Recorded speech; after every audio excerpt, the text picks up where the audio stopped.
and let me go ahead and open up the Lackachat radio for everyone. Okay. Hey everybody, can you hear us? Yeah, I can hear you. Talk to the chat. Hello, world. Hello. Do I sound shoot, I have YouTube unmuted. Oh, Oh. here they come. Oh, you open up the floodgates. Oh, they're all coming. Prepare for just the wave of ba-da, ba-da, ba-da. Yes. And there's just no way to stop that with Discord, is there? If you turn on streamer mode. Streamer mode. Oh, I Turn thought on I had it streamer on, mode, but yeah. Let me do that myself. I'm gonna enable streamer mode. Is that There all? we go. Is that all it does? Is turn off notifications? It turns off the boop. Yep. It turns off notification noises, you can't look at specific profile information, and you're not able to adjust advanced server settings as a security prevention. I forgot to mute the goddamn YouTube, and I was like, what? Why is It's it okay, free? you're like the 5th person who I didn't. did the same thing. Hey guys, yeah, we're just sorting out our shit here. Don't mind us. Welcome. We have already started drinking, as you might have noticed. Oh, not everybody. 1 second. I'm definitely drinking. Let me Get the, I didn't get the memo. Quick. Get some alcohol. Hurry. There we go. Now I've started drinking. Cheers, Oh, everyone. hot damn. Do you know What what are you I'm drinking right now? drinking? What am I drinking? Mhm. I'm drinking Big Blueberry Waffle Imperial Wheat. That's right, it's waffle beer. That Does is it a taste statement. Does it taste like blueberry waffles? It does indeed taste like blueberry waffle. Oh, dang. First sip, I'm like, yo, this is good. Fable, I think you may have found the beer that I will drink. Mm-hmm. It's pretty damn good. God, from Yeah, I'm constantly being disappointed by beer that says it tastes like chocolate and cinnamon or whatever, and then you're like, this doesn't taste anything like that. Mm-mm. Nope, this is definitely, it's strongly blueberry waffle, in fact. I mean, waffle is not too hard for a beer to achieve, given that it's a bready kind of a flavor. But the blueberry is quite strong. And I do think there might be, yeah, there's some maple syrup in this. Classic. Anyway, how do I sound, everyone? You sound like a microphone. Okay, I mean, yes, but You are coming through Well, loud and quality clear. microphone. No robot voice or anything. beautiful. Yes, everyone, I got a new microphone, if it isn't obvious. I got Very, an AP 2035. Fancy got a- setup. I did. I got a fancy setup. I have a whole professional thing going on now because I could not handle. I absolutely could not handle having all these professional voice actors around me and other people who aren't What's up? better microphones than mine. I was like, why do I sound like crap? So I had to ditch the Yeti, and I got some birthday money from both of my living grandparents. I was like, yes, microphone. That's what I'm Wait, gonna do. what the heck is That sounds like What the heck? What? I'll come up to Fable's place and beat them up. Hey Z. How's it I going? have a blue yeti. I'm not so bad. Oh, I sound like an absolute goddess over here. Thank you. people are very, Wait till I very go attached get to their my microphones. I've voice just got over. like No, a I'm not $50 saying- headset over here. It's not the mic, it's the confidence that counts. Yeah. Well, to be totally You and me fair, both. it's like I don't know how old your Yetis are, but mine's was many, many, many years old, and it was not behaving right. If I went and bought a fresh Yeti, I mean, yeah, maybe that would work. But I was like, you know what? If I'm gonna put the money in, I might as well get an XLR because I cannot stand the quality of audio coming off of me. I need it crisp. I need it good. You know, this is one of my pet peeves with any of my work is just how awful the audio would sound. I'm like, okay, I gotta fix this. I can't live with this anymore. You sound as crisp as my cider. Thank you to whoever's adding the beautiful blue on my character dabbing. That means a lot to me. It's me. Hey yo, what up? You adding all them colors too? What's going on? Now who do we have here tonight? No. Let's see. We got Fable, director on the film project. We have. Hi, I might be important. I don't know. Yeah, I think so. Occasionally. We've got Newt here, who is, all of you Lackachat people know, of course, is also working on the animated film project as a 3D Ignore the artist. salamander behind the curtain. Give him some applause. Yay. Okay. We have Taz here. It has a who really is- sticky, slappy applause. It's really mucusy. I lost my kazoo. Every single time I come to this Oh, area, no. I lose my kazoo. I can't. Oh no. I can't be entertaining. What How can we that call you thing? Kazoodle if Anyway. you don't have a kazoo? We're gonna see. I got this. I can do it. I found it. I Okay. found. I got it. Okay. I can do the thing now. What song y'all sing? Don't matter. $5. It was in her hair. All right. You guys can introduce other people now. Alrighty. By the way, Kazoodle is a staff artist and cleanup artist on our project. I think Yo, we what have up? we have Mel here, who is an animator. We have How's it going? Hey. We have Fire Noggin here, who's also an animator. G'day, g'day. Yeah. For those of you who've seen Rocky and Freckle having a slap fight, that's courtesy of Fire Noggin here, Katie. Good job, Katie. We'll forever remember the slappus. Who else has joined us? We have today? Ash My G, pleasure. Ashley Green, Oh, who is hey, one Ash. of our storyboard artists. Hey, Ash, how's it going? I don't know if she cares to unmute. Oh, sorry, I was muted.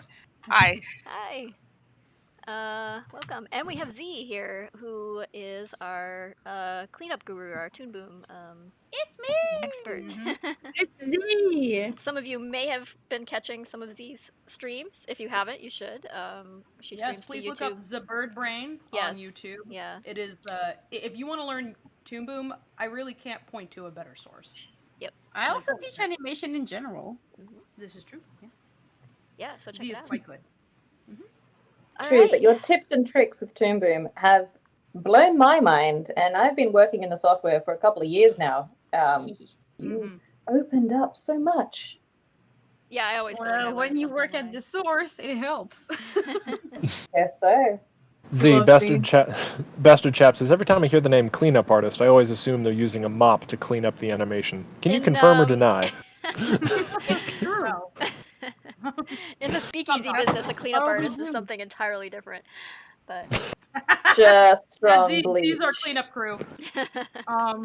When The cleaner. I have a temper tantrum, they need to call Z in to take care of the aftermath.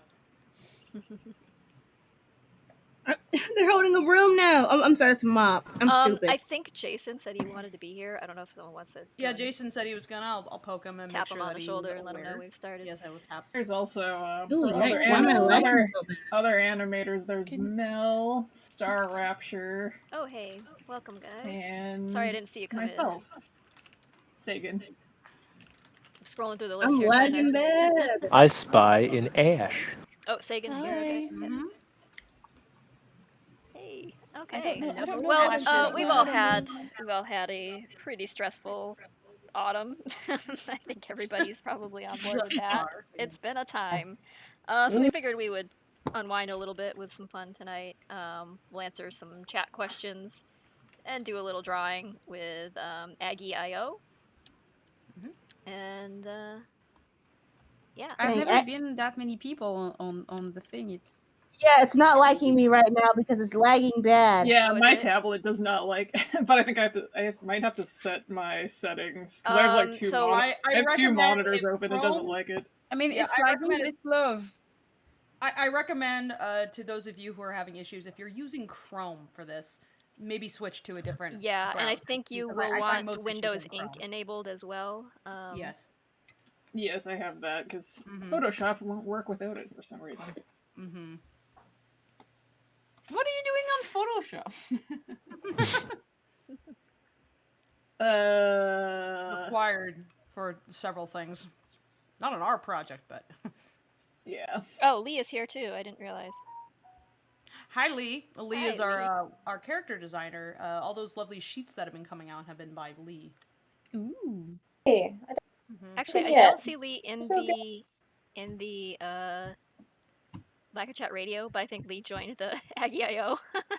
So anyway, Lee, who is drawing this little satyr guy here, is one of Lee's our characters, our character yeah. designer. And if you've seen our recent devlog update, you can see that Zib is now in there, and Asa too.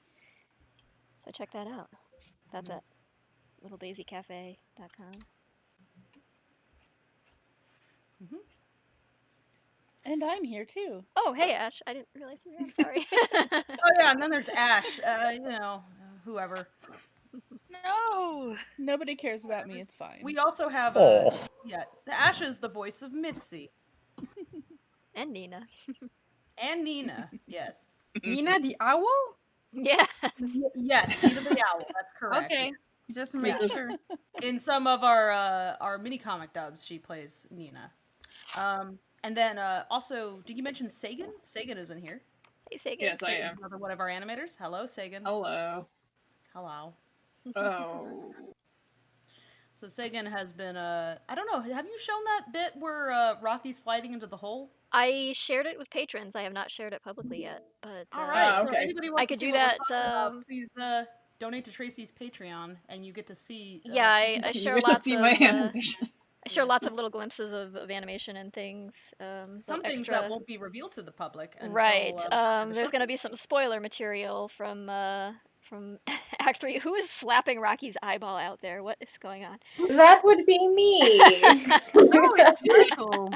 You can sorry, take out all your frustrations on Rocky in here. Well, it seems like Rocky, violence against Rocky was very popular, so I thought I'd carry on. He does get punched a lot, so there's a And reason he for it. deserves it, let's be honest. He has fully earned it. My pen pressure doesn't work. It was working in I've never drawn in this program. This is actually working pretty well for me. I'm surprised. It's better than draw pile. Yeah, we were having fun with it last night, testing it out to make sure it was gonna. Yeah, we were having enough fun that we actually kind of got distracted from things we should have been doing. That's true. Yes. Like we just got This is why the movie's not done right now. Yeah, we drew a lot of potatoes yesterday. Some lack of potato. A lot of potatoes, drawing OCs, that kind of thing. A lot of nonsense. It's been a very stressful couple of weeks. Yeah. Very Quiet says what drawing is Tracy's. I haven't started drawing yet, but I will once I get enough alcohol into my system.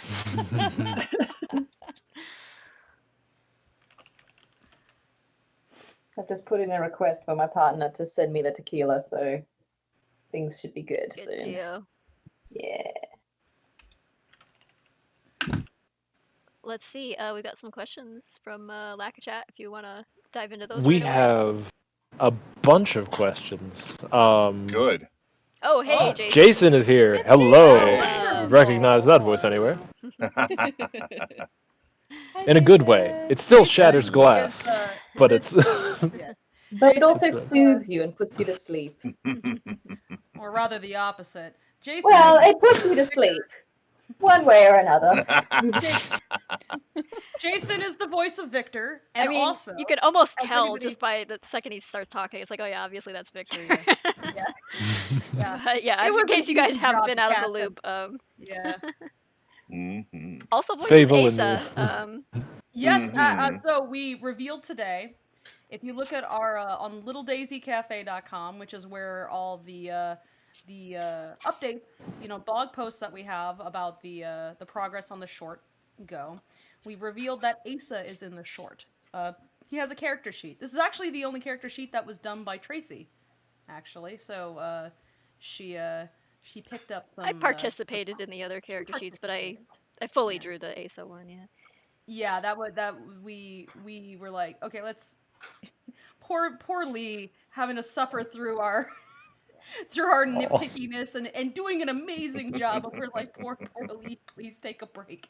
We can take care of this one asshole. Yeah, we've been excruciatingly picky about these character sheets, and We're Lee's been horrible. a saint about putting up with that. So Over on YouTube, open it up. $5 from Silent D Productions. Here's some money to add to the tequila tab. hey, thank you very much. Hey, Appreciate there that. you go. Yeah. By the way, Nice. any super chat funds that come through or PayPal donations go directly to funding the project, and just to preface it, we truly appreciate Every it. dollar counts. And It buys more and seconds hey, of if you animation. want to throw a little money our way and give us a drawing prompt, we will humor you. So Oh yeah, we will deliver. yeah.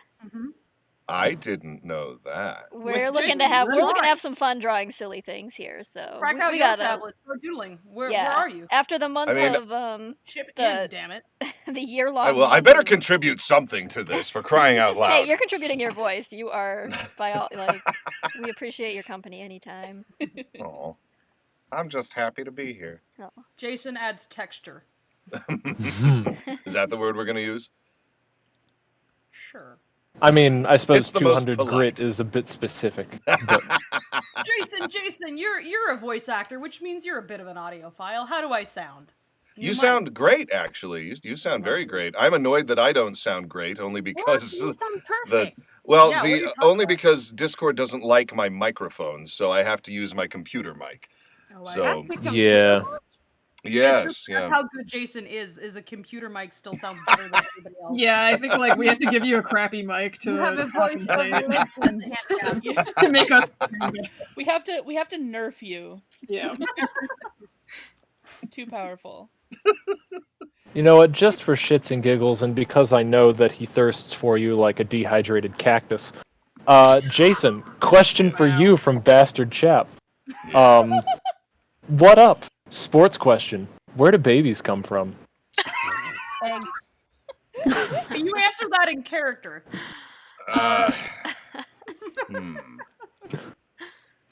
Babies come from, you see, when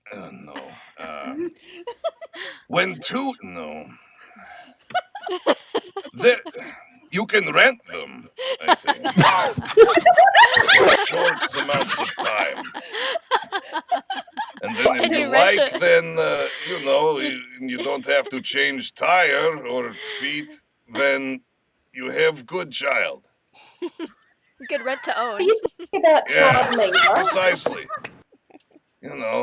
Puts you in a different tax bracket, but, Tax benefits. Does it come with a warranty? I hope so. Don't ever walk out with child without warranty. Sometimes, Can you get them slightly used or? Oh, yes. Okay, we got a super chat from Indigo Fritz who says cats but beans. So, are we talking toe beans or are we talking just beans? Just like straight up beans. Why not both? Hello, I was told I needed to join. Yes, hi. Yay, it's Michael! Hi. Yeah, sorry it took Michael, a second. I had to grab Michael by the neck and just be like, get in here, you motherfucker. I was playing She pulled the Spider-Man. Bart Simpson. You have been playing Spider-Man for the last 2 days straight. It can wait. I started it yesterday. Michael, have you seen the spider brick?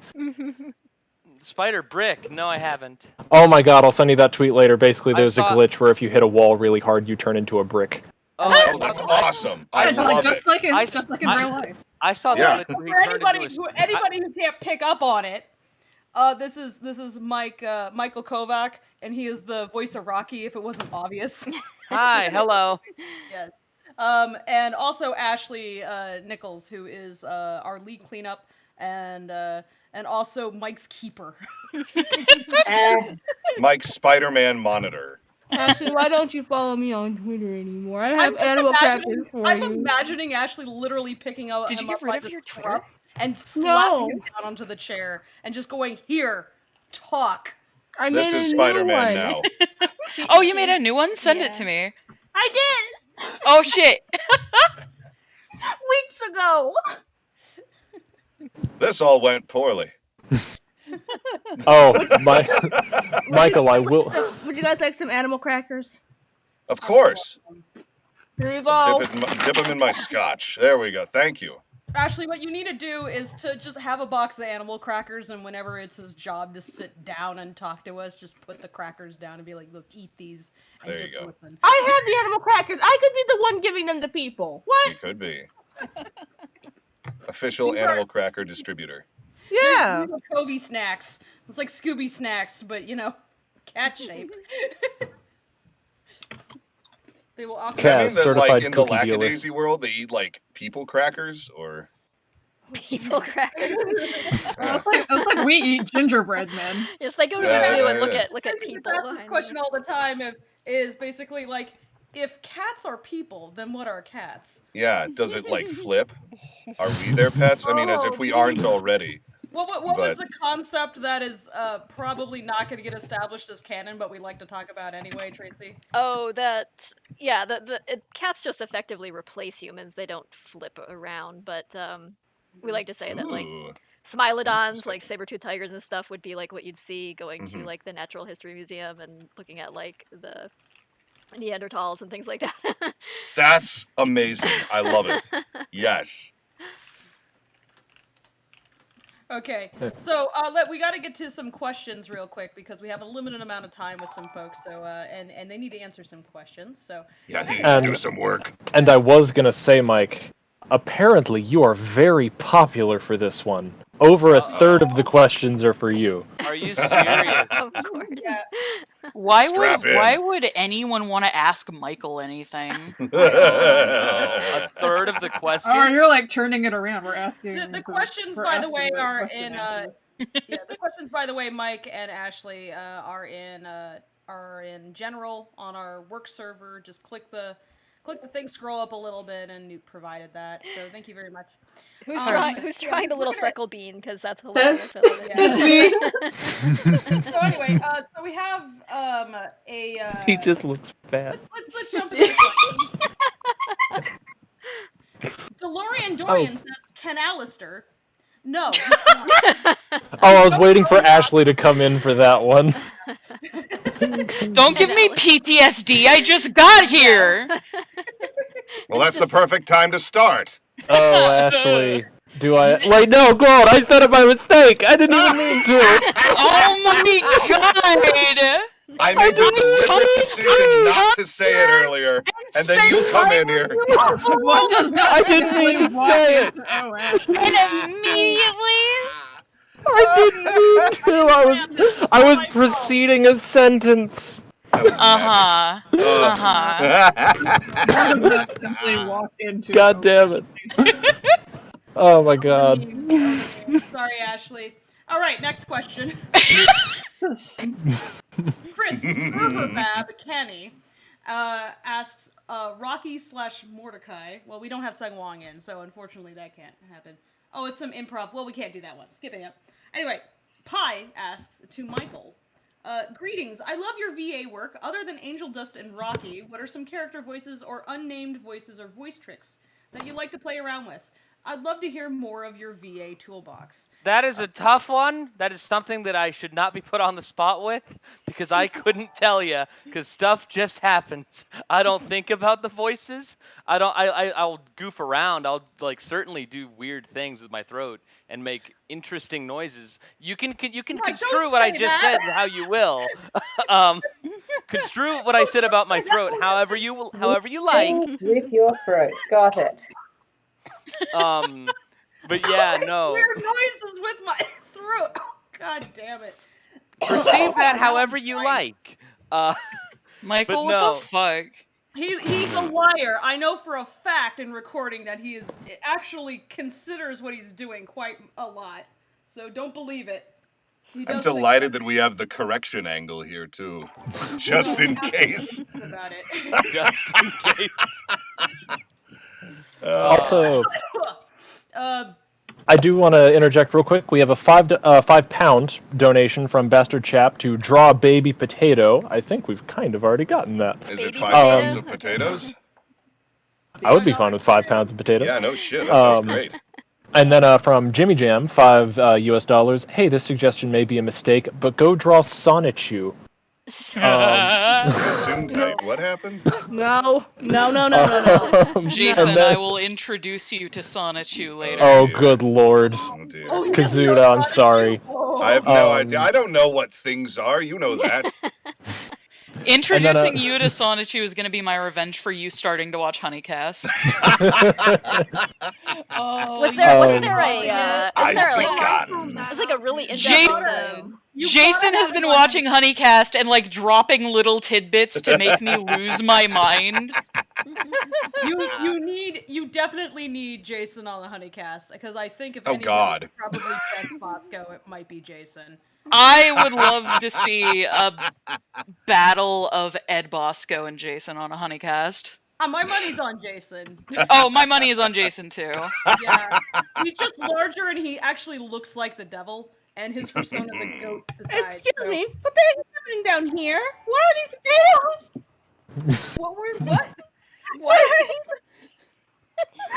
What the heck?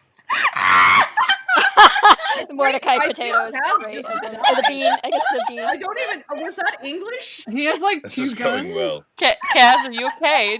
Are you okay, please? No. Nod if you're okay. Shake if you are not.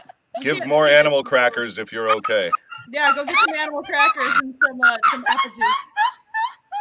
Oh my god. I've never heard this much delight contained in a single person's microphone before.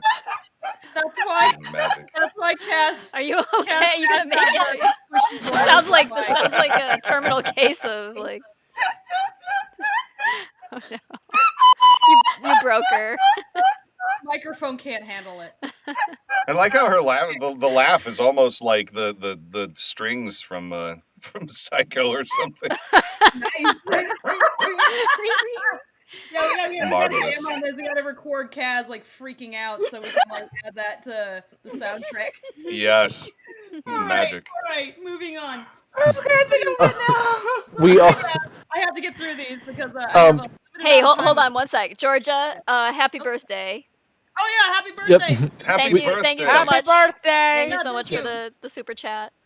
Yes, We've got a. I'm turning 2 decades old in 3 days. Oh whoa! I feel old saying 2 decades instead of 20, but it's funny. Just thought I'd mention that. Crying smiley face. Thank you, Georgia. It gets better. Your 20s are fun, but also it will be better later Your on. 20s are fraught. Your 20s They are. are Oh, yes. extremely. Yeah. All I the wouldn't- fuckery happens in your 20s. I don't think I'd go if I had 2020 the is option. fraud. I think I'd skip. Being 20 in 2020 is fraud. Oh, Yeah, yeah. yeah. You get that. It's gonna be easy to remember your birthday then, or your date of birth. Mm. It's like, oh yeah, no, I was 20 in 2020. What easy math you have. Anyway, next question from Sooty to anyone who has an opinion, and don't we Okay. all? What's your most favorite and least favorite trope / cliche that you see in the media? Oh Ooh, god. I hate. that's I interesting. I don't The like Chosen One. Chosen one. Yes, I was. Oh Gonna my say god, that. you No. both. Chosen One is the most annoying. Yeah, the chosen one, I agree. Yeah, Yeah, I I like. think that's unanimous. I like Yeah. self-determination in Chosen characters. Like I hate it when they just show up and they're like everybody knows them and they just have special abilities compared to everybody else and they're just like, Oh, I've had destiny thrust upon yeah, me. yeah. Like their Then mom they or can't dad deal was with it and magic or whine something. about it for a while. It's like, Yeah. come on. Anything at all that involves a prophecy. It's like poor is you, you're just so special. the most eye-rolling, boring way to explain what Wow, I think happened. I actually We need to thought get that would good be an writer to unpopular handle that opinion. I read that question before. I was like, oh, people are gonna be annoyed that I don't like Chosen One stories. No, Yeah. absolutely. like true. everybody said the same thing. It's like, I once worked on I a don't- game where the character pretended she was a chosen one. That was a fun twist. That's pretty good. yeah, subverting it Twists can on be the could chosen be a lot one of fun. story Yes. are fun, but Yeah. like straight up chosen one narratives are very. Yeah. Mm. I don't hard like- agree. Allow me to put my little Kaz flair inside of it. Oh, hello there. I am a person who's come to this new world. Hello there, person to this new world. You look very special, huh? You look very special. Here we have a really bad monologue as to why things are going down, and you happen to look just like the dude we're looking for. Congratulations, you're a hero now. Here's the key to the city and the daughter of and my will to my house and everything else you're gonna need to survive. Bye. I have been watching ReZero lately, and I love that the guy enters like so Isekai often is chosen one stuff. The guy enters the world, immediately assumes he's the chosen one, and thinks that he has like plot armor, and then he gets his ass beaten and dies by some like Nice. Yeah, that's why I fantastic. love That's the kind of thing I ReZero. could definitely get into. So but good. yeah. Highly recommend ReZero if you want to see a bastard get the shit beaten out of him until he figures his shit out. And don't we all in 2020? Oh, yeah. Wonderful. Yes. One of my least favorite is liar or revealed narratives, where it's like if people just talked like normal human beings ever do. Oh, so like Mhm. every rom-com ever made. Basically, I can't stand rom-coms because they're fundamentally about that crap. It's just kind of like how I can't stand most isekai because it's fundamentally about that crap, the chosen one shit. I just cannot.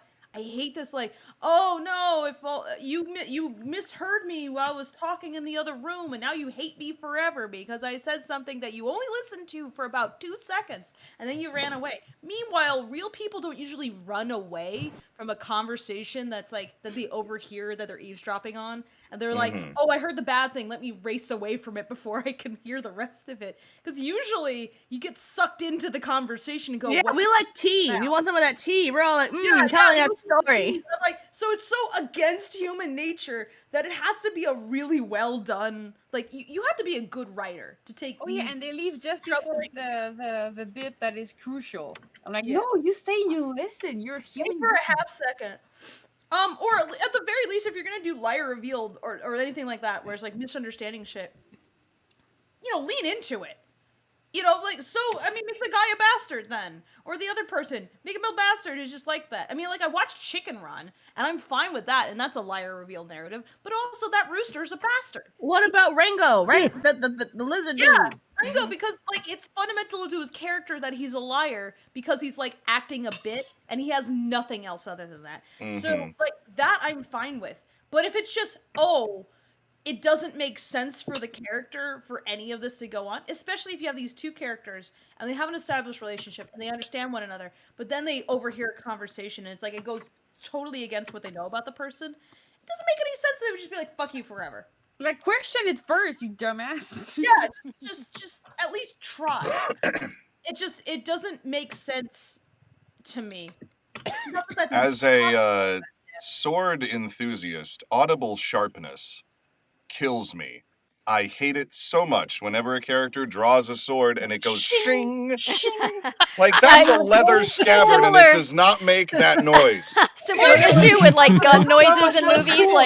Like anytime someone handles a gun, it makes all kinds of sounds as they exactly. They just hold it up and it clicks. If your gun is making that noise, it's broken. Exactly. And then, like, especially with like period things, like if someone has like a flintlock pistol and it clicks like they've pulled back the hammer, but you can look at it and you see that the frizzen is forward and it clearly isn't pulled back or cocked at all. And it's like, who allowed this shot to stay in? Like, for crying out loud, So, come like, on! if we were watching this at the theater with you, and I got a fun police. I gotta move forward. I'm sorry. Go ahead. Yeah, trope check. Come back to this topic later because it is a mind. Oh yeah. I love it. So I just gotta move forward because we have some people who have a limited amount of time. We gotta get through these. Speaking of, so we get the right questions. Who are we time limited on? Mike and Ashley said that they have. Oh, yep. I completely understand. Yep. Okay, all right. So I'll ask. I'll skip to this one, which is Mike's, and I'll go back a little bit. To Michael, how do you feel about having repeatedly murdered your own boss in Billy Bust Up? So for those of you who he's don't had know, enough of it. For those of you who don't know, Mike is also the voice actor of Fantokyo, or as I call it, Tokyo, who is a horrible little puppet who I want to die. Mike, please, That's very why are you rude. terrible? Explain. Explain what? Your goddamn puppet with this goddamn. So he's basically basically this very dramatic, small little wooden puppet boy, and he wants to put on a very wonderful show, and there's not really much context for everything leading up to the boss fight right now, so I don't know really what could be said, but like basically all you know is that Fantokyo has had enough of this this little goat character Billy interfering with all of his with everything that he's got going on, and then it just leads into this very well made boss battle musical number done by Daniel Ingram of My Little Pony fame. Yes, this is a video game, by the way, guys. So we're talking. Yeah, it's a video game. It's a very you play it's a very cool looking game. Yeah, fun it's very cute. platformer kind of game, like a 3D platformer. What do you like? Okay, best now about it has the me game? because I can't play like anything other than platformers. So I'm delighted. Yeah, it's to like hear it's that. based on those like old games, like on the N64 era. Oh, like, hell yeah! And also, A It's Hat very in Time is a big Banjo-Kazooie inspiration. inspired. Yeah. Awesome. Yeah. Well, shit, I'm gonna grab Playing this with then. Decent controls. Yeah. Fun. I was playing it and I hated you, Mike. I hated your guts, and I was every time I got to beat you. And in the game. I've had enough of you, so time to be my puppet. The desire to stab is rising. I don't want to. My roommate knows the fight by heart now. She's amazing. So the folks, the game is Billy Bust Up. It currently has a Kickstarter running. It's wonderful, and the people who are doing it, they've been working on it for years, and I've been following some of the progress. You get to pet, you have a pet fox that you can play in the game. Little Oscar. Oh, I'm in. All right, now I'm sold. It I is very wasn't sold, cute, but and now I'm sold. it's easy to see this game's gonna be a big deal once it. Oh it yeah, releases. absolutely. Yeah. And they, for some goddamn reason, decided to cast Mike. Yeah. I can't imagine why. Already a For big some deal. reason. For fun. For some reason, they cast Mike. For some reason. So, and speaking of, actually, in our voice chat, we actually have the developer of one of the developers of Billy Bust Up in. Hi, Katie. We do? Katie, are you still there? Are you there? I see that you're unmuted. We can't hear you though. Katie just responded. We do. Just Katie, nod. blink twice if you're under hostage. 1 second. Does Katie have access to those? Yes, Katie has all of the guest roles and Katie's everything. unmuted. Oh, there they go. Hello. Hey, there you are. Hello. Speak, Katie. Why did you cast Mike? That seems like a bad decision. What? Said the director of Lackadaisy. Said the person who also casted Mike. Casted? Excuse me, actually. Oh. I have a hole in my wall now. It wasn't my look. I casted Mike, and I did not know that apparently I was casting actual Rocky. But Listen, now, if you now hadn't I'm cast me, this hole more. probably wouldn't be to my left. And then where would we be? So, I Katie, don't Without know. that story. Katie, give me What Michael is saying now is that the hole is still there. It hasn't been It fixed. hasn't been fixed, not yet. I'm kind of delighted to hear an update on that. Anyway, for anybody who wants an update on that, Mike kicked a hole in the wall because he decided he did I thought it'd be funny.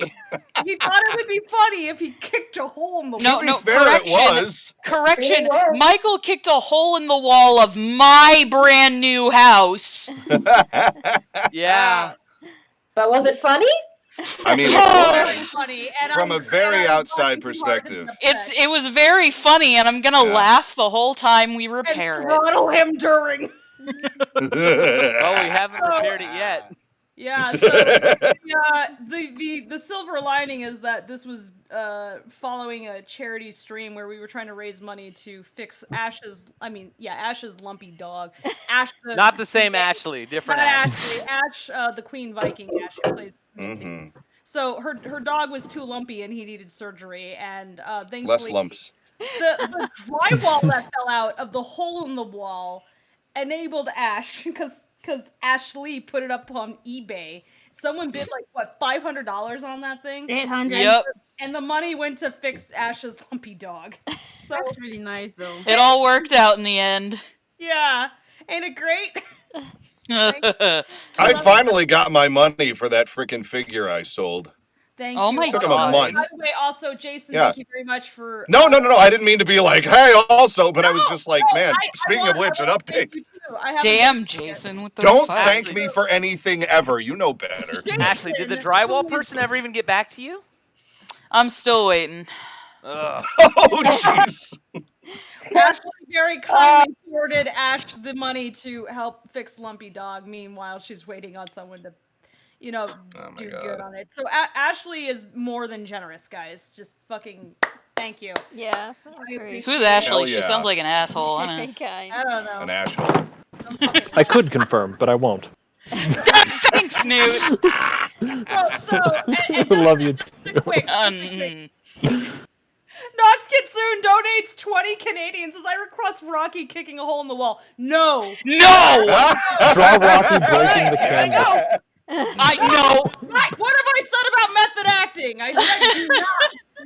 Much love. Didn't have to Thanks be for in the his $20, but also fuck you and your $20. It costs more than that to fix a hole in the wall. Anyway, But it's so delicious. Real quick before I move on to the next question, Katie, why did you hire Mike for Fantokyo? I want to hear in your words, and everybody else shut up. Why you hired Mike for the puppet? Explain yourself.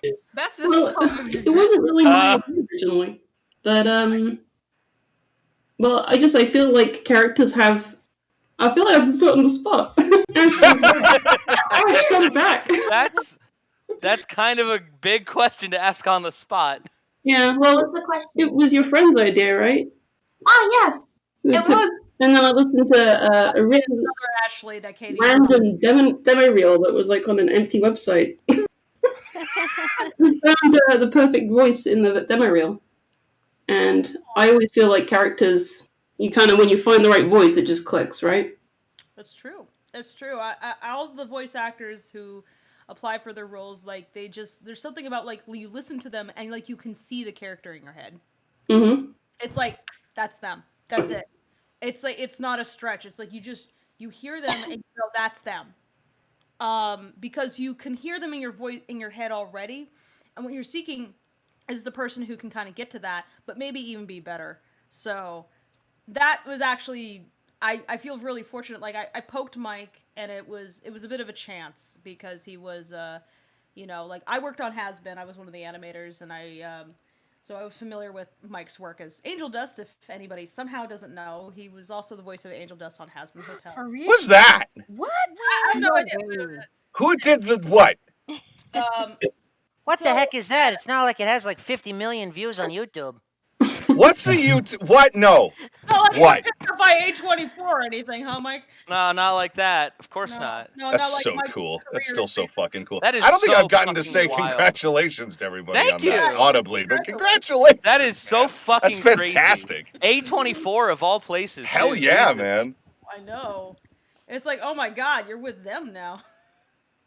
So, that dude, it's really cool of you that you agreed to join our project, that you agreed to join Lackadaisy, and that you agreed to humor me, basically, when I more or less tugged on your shirt during the premiere about a year ago now. That was about like just over a year ago, wasn't it? About a year ago, yeah. We had the premiere was in October, wasn't it? And then It's been 37 years since January. How the hell is it that has. possible? Yes, that's true. It We've truly all aged has. about 20 years in the past. Yeah. 2 months. So. And so it was a chance because Mike was actually the first person I thought of when I thought of who am I going to cast, and he was the first person who popped in my head because I was like, who could be Rocky? Because that's like one of the most. If I can't, it's like thinking of like just getting into like I didn't know many voice actors, and I was just like, who could I reach out to? And Micah's who popped in my head first. I was like, I can't think of anything better. Like his performance as Angel had a certain subtlety, which I think is one of the big reasons why Angel has so much of a draw, honestly. And I know you're very humble about it, Mike, but honestly, you do a good performance. Oh, I appreciate that. I know you're humble about it, but shut the fuck up. Yeah, more or less. Welcome to me. This is my management style. It's perfect. So, yeah, man, thank you for joining the project. I really appreciate it. You have added so much to the character of Rocky, and just, it's been amazing. So, I appreciate that. And I'm happy to be a part of it too. I love this project, and I've had a lot of fun working with everybody involved. You guys are all fucking wonderful. Thank you. Don't you say that shit. Hey, I have a question. I actually have an important question. How dare you be wholesome in my Christian Minecraft server? I have an important question to ask Michael. Yeah, what's up? How come rocks don't smell like rocks, but pebbles smell like rocks? What? That is a question beyond my judgment. When you find out the answer, please let me know. I'm doing an essay on macaroni and cheese, and that's one of the questions. How is that related to macaroni and cheese? Just answer the question. How is it not? Those are al dente ass noodles. Michael, don't reason with it. You're falling into the trap. What do you mean, Ashley? Ashley, what about the time you told me you had a crush on Letty McQueen a few days ago? I never said now we're any going such places. thing. Oh. Cow, Ashley. Good Oh, gracious. cow. I I was talking about. Ashley. I'm fucking leaving. What the fuck? I just spun in my chair laughing like a goddamn Bond villain. Oh. Because we got a little bit more time. So, leave. Chris Silverbab Canny asks, I was wondering if Fable, by the way, I have an index coming in, a Valve index coming in on Wednesday. I'm very excited about because my friends put together the money to help me get a Valve index as well as that VR quilt I was doing to raise money for it. Which, by the way, I am going to finish. I just haven't had any fucking time lately. Sorry, guys. Maybe Sunday I'll be streaming some more work on that. I was wondering if Fable would be up to play a couple rounds of Laser Dome once their index comes in. Laser Dome is like laser tag, but in VR. Oh shit, that's awesome. Yeah, like God, I don't know anything. This is crazy. Right on. Like team deathmatch, control points, capture the flag. Also, we got over-the-top announcer to go with it, and a whole bunch of custom avatars that made by a whole lot of known names in the VR chat community. The map creator is also a massive fan of Lackadaisy and has been following the series for a good couple of years now. So if you have any time and want to play something a bit more competitive inside of VR chat, then feel free to come on by. That's a wonderful question, Chris, and I'd be happy to try. But you know who else might be happy to try? Mike has a headset. Very, very good segue. Push it on that one. Mike has a headset, and if you want a little bit more chaos, well... Oh, no. And Tracy, you're streaming this right now. You got those images up, by the way. You want to pop up? Newt, are you boy. I forget. Newt, yeah, Newt, you're in the thing also. I'm broadcasting everything. I have a vague to... idea. Put up those images, if you could. Where? Jacob ST, that is cursed. I mean, probably. I'm waiting for them to get their shit together, guys. So. Oh, 1 sec. Yeah. I'm grabbing stuff. Newt's grabbing it. Tracy, you got it. Where are they? Tracy, it's in the chat that we're all in. Oh. Okay. So can I just send the video I was that watching Katie YouTube. sent? I'm sorry. Yeah, Also, just send it to Tracy, and then she can show it on stream. Here, Tracy, you can grab it from of the course, Lackachat post it channel. on the Lackachat if you could. Okay, thank you. Let me just wait for my computer to stop. It just fucking loads. Jesus Christ, Discord. Segue. I know I'm so smooth, guys. Sorry, I have had a lot of beer and I hadn't eaten a whole lot. We're all operating on like 2 cylinders out of 8 right now, so. I don't drink. One of mine is misfiring. Oh man, you think I have 8 cylinders? Yeah. I was gonna Well, say 4. Okay, 4. I'm definitely a 4-cylinder vehicle over here. Okay, thank you. Jason, you're like a V16 diesel powering a fucking cruise ship. Calm down. Katie posted it in the there you go. Tracy, if you want to grab I got it. I've got it streaming now. Okay, cool. Sweet. Oh boy. And Newt, if you want to grab that as well. And my compliments to the modeler here. This is marvelous. Every time this sort of thing happens, I always think of everybody trying to run like a Starfleet ship or some nerdy shit. Holy Just because shit. there's so much of like, all right, you throw this and you pull this up and you do this and you like, and everyone's sort of together. And I'm like, God, how would we run a ship? Yeah, You know, I feel like operating a Starfleet would be easier. Honestly, it probably would be. But it's There we funny go, to imagine it's how up, the it's hell up. Newt, our are ship you would showing go. it? Uh-oh. Newt, are you showing Yes. it on your... Yes. Okay. I don't see it Newt on is your- not showing. Oh, There here we we go. go. Oh, dang. Jesus Oh, Christ. dang. Turned out so good. Oh my So cool. god. It is Yeah. so perfect. So you're Holy like printing shit. this exact pose in statuettes, right? A good old T-pose. If you send me the 3D model, I could 3D print it. I mean, you heard it here first, folks. So I want everybody... this sort of Jesus model Rocky. I feel like the hat should be done separately. So everybody... Rocky the Run into Redeemer. trouble. If anybody is familiar with a couple streams I've done where I was animating some things for Billy Bust Up because I really liked the modeling skills of Katie. Thank you so much, Katie, for modeling this Rocky. And I was like, hey, I have a proposition for you. I'm a chaos agent. And I need more of it in the world. Please, if you may, I want to do something very special for Mike. I didn't even know that he was brought on to Billy Bustup at the time, or that they knew each other. This was just like, I just was like, I like Katie's work. I'm getting in touch with her. And of course she said yes, because she's like, I love Mike's shit. Of course I'm going to do this. Mike, this is for you. Aw, that turned out so fucking awesome, Katie. This is going to be a VR chat ready model that is exclusive to Mike. Oh, that's fantastic. There is not enough destruction in the world, and we need to unleash. Tracy, you're playing. Yeah, I'm accidentally playing a thing because it switched over to the next file. Sorry. Oh, Jesus. Yeah. So we're going to unleash Mike onto the VR chat world once that is properly rigged. And as if he hasn't already been there. He has been there. Ashley even told me that he was looking into getting an Angel Dust and a Rocky avatar. And I said, Ashley. Oh, I was looking to actually get, I think, what was it? Like, I was going to have it was your character in. For Covey? Yeah. I was going to do something like that for at some point. But that was something for later on down the line. But no, that was fucking awesome. Yeah. Like, Michael, remember when you were talking to me about that and you said, I'm thinking about getting either my character in Angel's outfit or a Rocky. And I was like, oh, shoot, abandoned ship. And I messaged him right away. I was like, yo, he's trying to get... Oh, that's... we have been secretly working on this for, what, a month or two now, Katie? How long has it been, Katie? It's been a few months. Doesn't exist in 2024. Yeah. Cool. So, we thought it might be fun. And I've been wanting to do this for a bit, but I wasn't quite sure how to go about it. And so, like, big props to Katie for making this happen. I really appreciate it. Thank you also.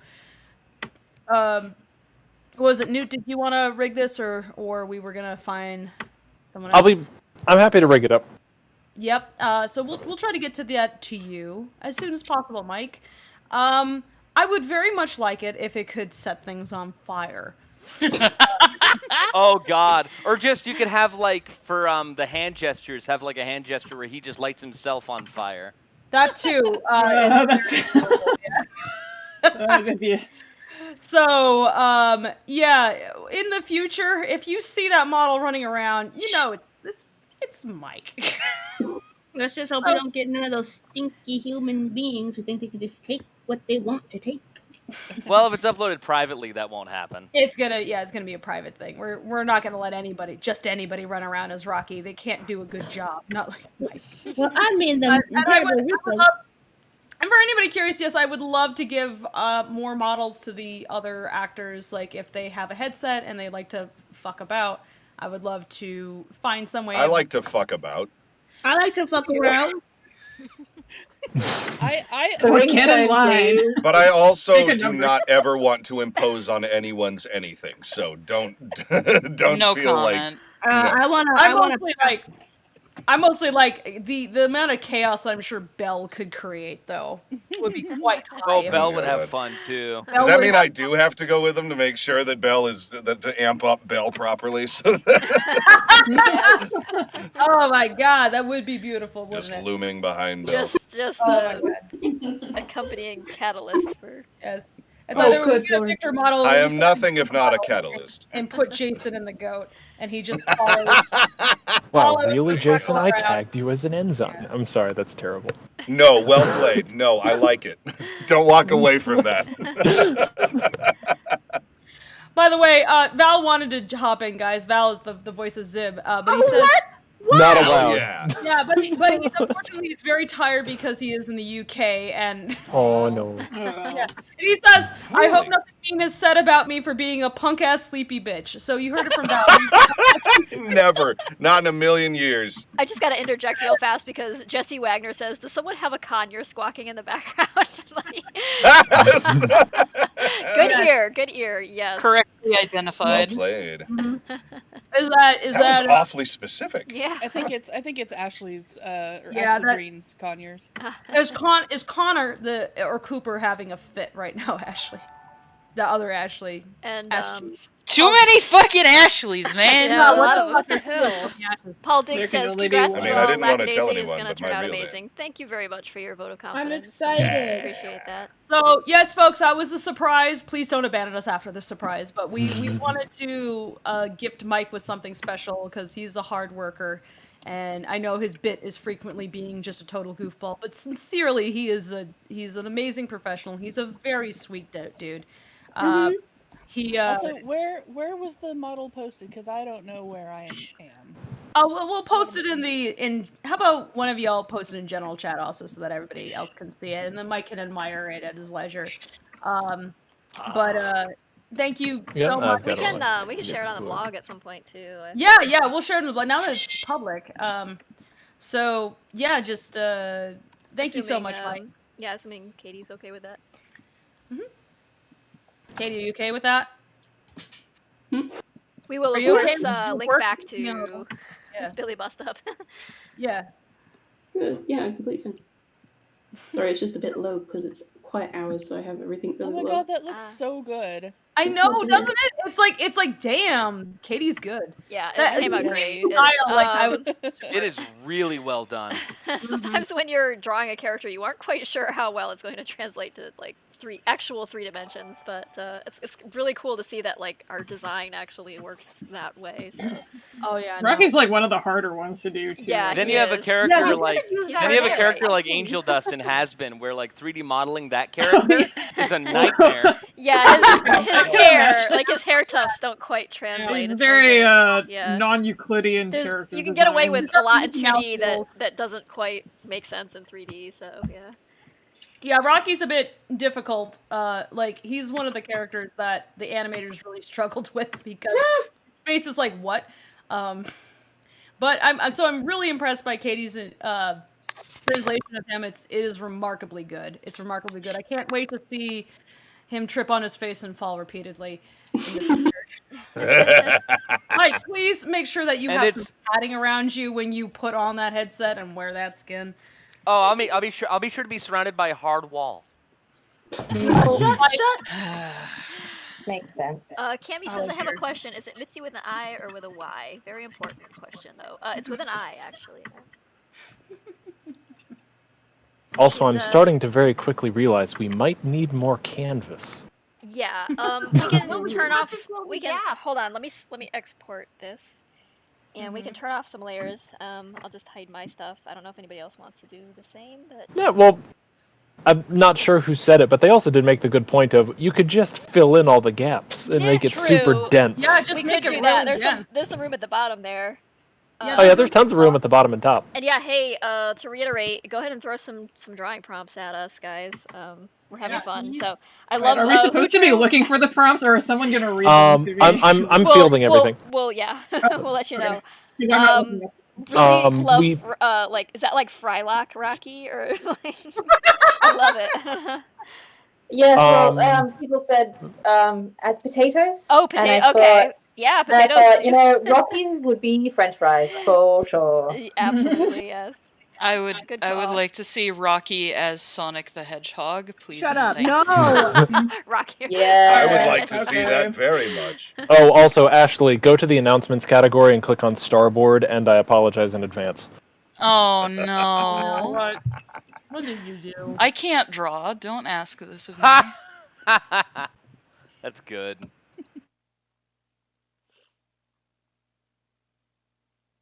Okay, what do we got for other questions that we can tackle here?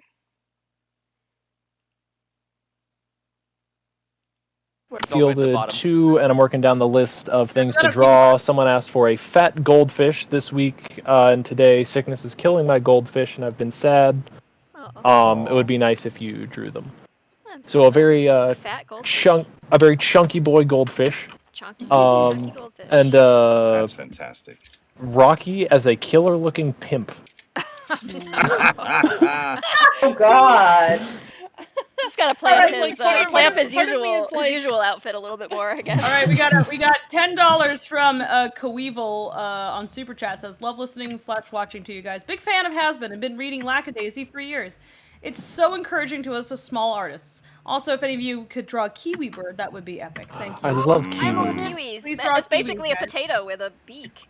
Yeah, with a potato with a straw in it. What I love is that about kiwis is that they're so much bigger than you think they are. Yes, they are. Like, holy crap, you think they're these tiny things, and they're like the size of a basketball, and you're like, oh my god, I love it. In the interest of Mike and Ashley's limited time, there are still a couple of Mike questions to whip through before we can move on to some other things. So I don't want to keep them here forever. Thank you so much, by the way. Yeah, thank Ashley, you for being here. cracking me. Really appreciate Thank it. you. I am Michael's handler professionally. It is fine. It's part of the job. He pays you. I appreciate you. He does not pay her, and he should. Holy Inquisition, that might be a bit too complex for this situation, but we'll keep it in mind. Ivy Bell, that's actually already on the list from a prior Lackachat where Mike wasn't here, if you will believe me. Yes. And 20 Canadian dollars from Nox Kitsune, I request Rocky as Lightning McQueen. Yeah! Oh my god. We make a horn sound. There you go, perfect.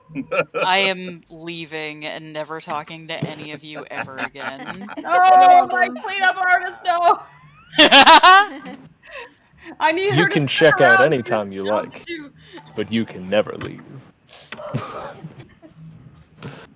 So, last few Mike questions before he has to jet. Actually, here's a quick question that's for me that's related to Mike. Jacob ST asks, question for Fable. When you hired Michael to play Rocky, were you ever aware of his chaotic nature previously? No, I was not. I thought you were. I was not aware. I could have warned you. I could have warned you, but I was a little too starstruck upon meeting. Fable, did Ashley ever tell you that when you were talking about the Lackadaisy project over like late night, whenever we were at that one diner, I can't remember where it was, but it was in LA after the premiere. When we were all at that diner and you were telling Ashley all about the Lackadaisy animation that you were working on, when you mentioned Mike for Rocky, number one, I didn't acknowledge it. I didn't hear it. I was in my own world. I didn't know you guys were together even at the time. Number two, Ashley. Number two, Ashley thought you were talking about Mick Lauer.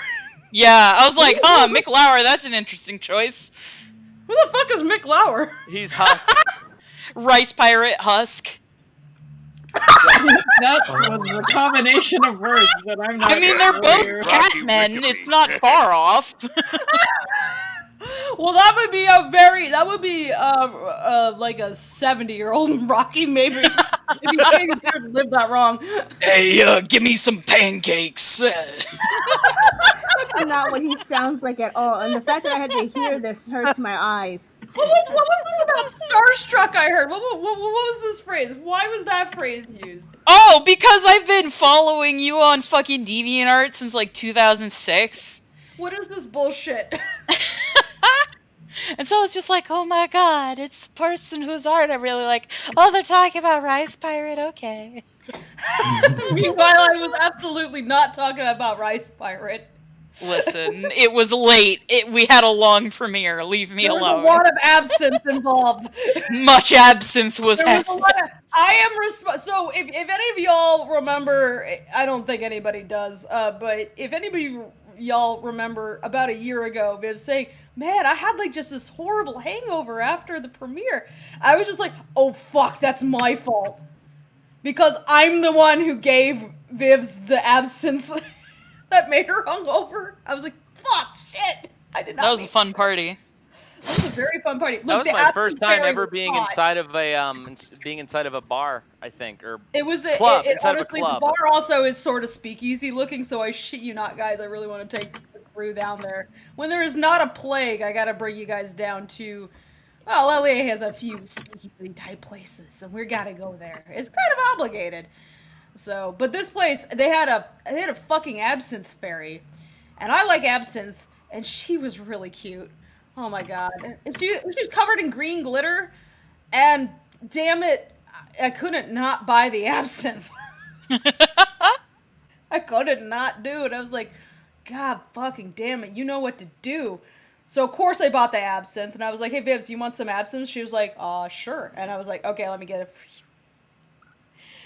And I guess that destroyed her, because it turns out that either Vivs is a lightweight or that absinthe is a lot stronger than I recalled.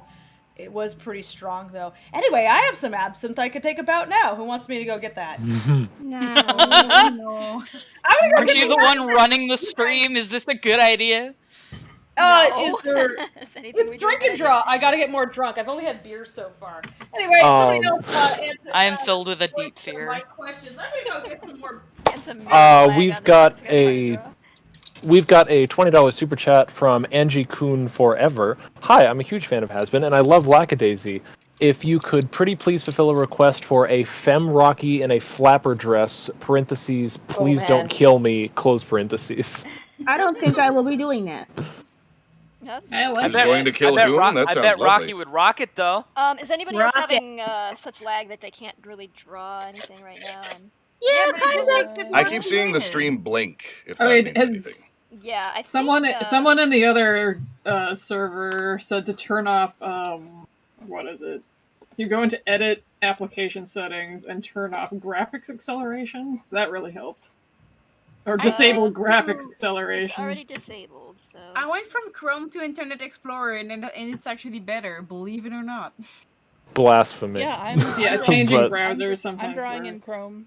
I'm drawing in Chrome, and like no lag, it's working out just fine. Yeah, I was using Chrome without any issue until just right now, and I think it's just like so many layers now that I can't. Let me try this. Get good, Tracy. That's helpful. Here. If it's just me though, that's fine. I'll switch to a different browser or something. I'm almost done drawing that kiwi bird. I'm doing Rocky Chew. I'm taking on Rocky Chew. Who requested Rocky a Sonic? I don't know if this is... That was me. Thank you. I greatly appreciate that. This bouncing music. Okay, what would Rocky say? That's not gotta go fast. Apparently, cross. You're too slow. Party. I guess they don't care about dying this year, so. Who would care about dying? Oh well. Yeah, sounds right. But I have absinthe. Good. Flavor. Take it very responsibly. There you go. I am not responsible. Yeah, why would anyone know? No. Jason, you have to come by still, and I have to give you some you want to try some absinthe? I love absinthe. Absinthe is delicious. Absinthe makes the heart grow fonder. I just knew you were gonna say that next. I wanted to like it, but it tastes like... It's on It was in my head. I was like, it's gonna happen. There we go. For those who don't know, it tastes like black licorice, and I didn't realize absinthe was alcohol. I don't drink alcohol. So. Oh well. Michael is a good boy. We have a teetotaler in our midst. What did you think absinthe was, Mike? I thought it was medication. Oh. I mean, it kind of is. A lot of people self-medicate with it, so... Yeah. It was sold as medication. Exactly, like for a everything very else. long A lot of time. things were. Yeah. So Oh, you're feeling down? Have some cocaine.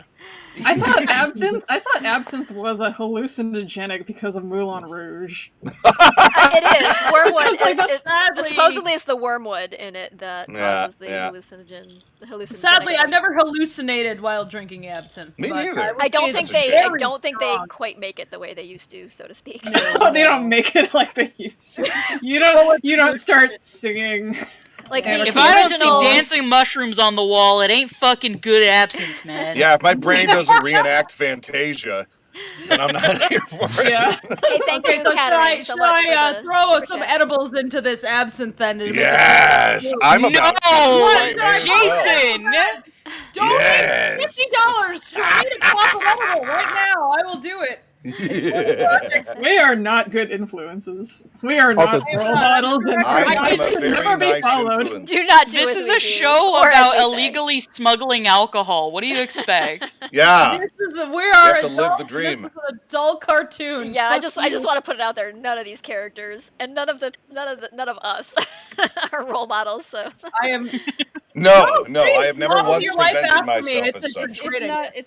It's not a show for tiny babies. Yeah. Please, if you are a tiny baby, please turn off guys, the bad. we're just trying to Tiny cope. baby. We're just coping.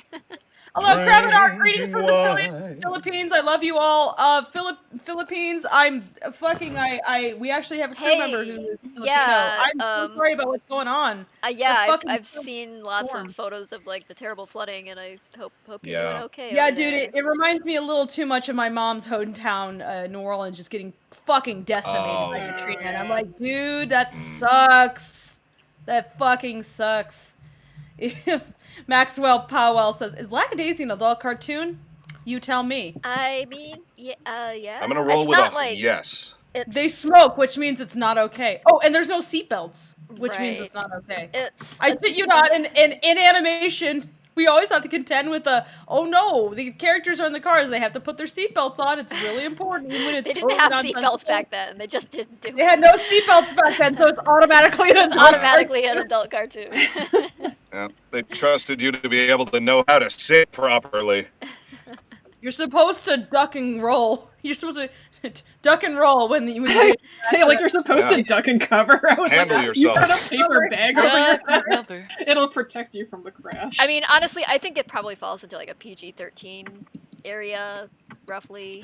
But this is what I've said. Your mother who likes true crime could watch it, but that doesn't mean you should watch it with a 6-year-old. Right. Honey, why are they all cats? That's the big question. Michael, someone by the name of Catflip wants you to put T-posing Rocky as your PS5 background. Okay. I can do that. It took a lot less convincing than I would have assumed. It doesn't take a lot of convincing to get Mike to do much of anything. That's I feel true. like Rocky the I'm Redeemer gonna write that is a down step- for later. Is a step down from cosmic horror Rocky. Also, two things. One, thank you, Catherine, for the $2 super chat just a bit ago. And thank you, DV, for the $14.99 super chat. Hello, new fan of Lackadaisy here. Welcome aboard. And wanted to say Ashley and Michael have changed my life and inspired me to start drawing. With that said, could I get art of angel dust in Rocky's outfit? Thanks. Oh, fuck yeah! Oh, that's kind of fun. Nice. I think Angel could wear it better. I'm sure. Who wore it better? Oh. Fit Rocky, but Angel could pretty much make anything look good. So yes, please, somebody do that. I feel like Angel might have some questions about how to adjust some of the tailoring going on there because the suits are. I mean, Does somebody ask me to draw angel dust? I'll do it. Go for it. Do it. Angel dust in Rocky's outfit. Yeah. Please do. Does Rocky? Speaking of which, I was looking at the in the devlog thing earlier. Does Rocky have spats? I don't think I ever noticed that. They're not spats. It's spectator shoes. Okay, so they are spectator shoes. Yeah, okay, I was Wick not has sure. spats I was going to say, I was like, oh, fancy lad in spats. I mean, Rocky's. This is Wick's about the as one who's clean putting as on the it Ritz and wears the spats. So. Yeah. It doesn't even quite fit him very well. We actually had to tailor his outfit a little bit closer to his body for the sake of the animator's sanity. Yeah. Because otherwise, like, his jacket would be flopping around. Loose way fabric. Yeah, I mean, he's going to fly into the next county if a gust picks up. So, well, there's that, but also loose fabric is just a whole lot of extra headache for everyone. Yeah, we came up with some rules for the animators, so they had to contend with like a lot his less hat was already making everybody insane. So. Oh my god! Hey, animators who are in voice, how do you feel about Rocky's hat? Please give me your honest opinions. How do we feel about Rocky? Bruh. I'm not sure. How do you feel about Rocky in general? I think we can see here. Yeah, please, animators, give us your opinions right now. Speak. Everybody else, shut up. It's a challenge. Yes, bitch to your boss about how much you hate drawing the main character. It's Do okay. it. It's a good idea. We understand. We sympathize. Honestly, I thought it was like it's good boot camp to try to draw as good as Tracy does. So I took it and tried to do my best. Oh. So frequently, I have people. Amazing with it. So. Sorry. So frequently, I have people on the server and in the community and whatnot message me like, "Oh, I'm so ashamed of my art," and I'm like, "You look great," and I'm like, "But it's not Tracy," and I'm like, "No one is Tracy. Calm down." Even Tracy isn't Tracy. Tracy We are all demigods. I definitely have days where I forget how to draw. I'm just like I can't do it. I want to see days when I forget how to draw Rocky days, and like, how does Rocky come out when He you looks can't off draw? model. He looks weird. And That I off want to model. see that. I've seen a handful, like, because we've had really late night meeting sessions, and we've gone over board revisions and all of that. Oh, I yeah. have in fact seen some of Tracy when she is tired and trying to draw the characters. Tracy It's after really an funny. 8-hour long meeting that went overnight, trying to draw Rocky. Can I get a Rocky lamp on the canvas? Oh, sure. You did a Honestly, really good devastated Rocky though. Off-model stuff sometimes can be really fucking funny, though. Oh, absolutely. Like yeah. there's a particular, if I may, there's a particular episode of Batman the Animated Series called The Man Who Killed Batman, which the Joker is off-model throughout the entire episode. And it's like, but you produced the whole thing. Weird. How did... maybe they had outsourced it to a different studio or something. Oh, yeah, they absolutely did. Yeah, It was it's all in outsourced. the Yeah. outsourcing. But it's just astounding because it's like, oh my God, he's not a single frame in this. Is he on model? Everything else is fine. There's For some reason. That's weird. There's three actually, but there's two characters who are the bitches to draw. There's Mordecai because like everybody. yeah. I think it's. I've just realized that everybody can hear him in their head when they're drawing him, and he's always criticizing He is you. judging Why you are you from over in the drawing corner him? He's just negging you the whole time. Absolutely, he's a horrible little bitch. He's like, I say that he's the bitch of the production because he's absolutely unforgiving. The way he moves and everything means that he has to be exactly on model at all times. Rocky, bless his heart, at least moves. So if he's like off model for a few frames, it's fine because he's moving. He's moving so fast you won't even notice it. Fuck. But the other and, person who is distortions the on his worst- face fit with his character, Yeah. whereas Mordecai, like Maybe. everything's very subtle. Like it's almost hard to even animate him because he just doesn't move Oh, all yeah, that I have much. So I have my first Mordecai scene and I'm suffering. I'm sorry. I was just tracing over.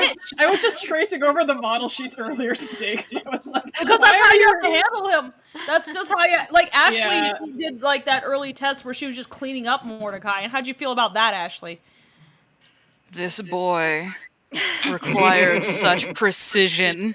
Oh, yeah. Fuck him. You can hear him in your head, can't you? Yeah, and then Oh, in the yeah. test, in the test he's like side eyeing you, so it's not even that you're hearing his voice. He's It's like he's side over eyeing your you the whole shoulder time. and commenting. It's He's like that's not what I. It just makes you want to smack Not what I look someone like. a little bit.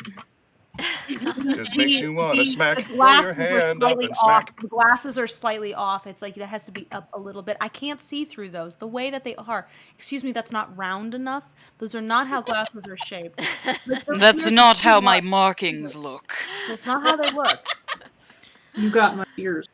I always admire his My dedication in shoulders are wearing not the at the pince correct nez angle. glasses. I can't possibly hold a gun correctly when you are having me hold a gun like that. That's not correct. I need you to like that is not the correct form. I need Tracy, you here's a question. Here's a question for you, Sorry, Tracy. everyone.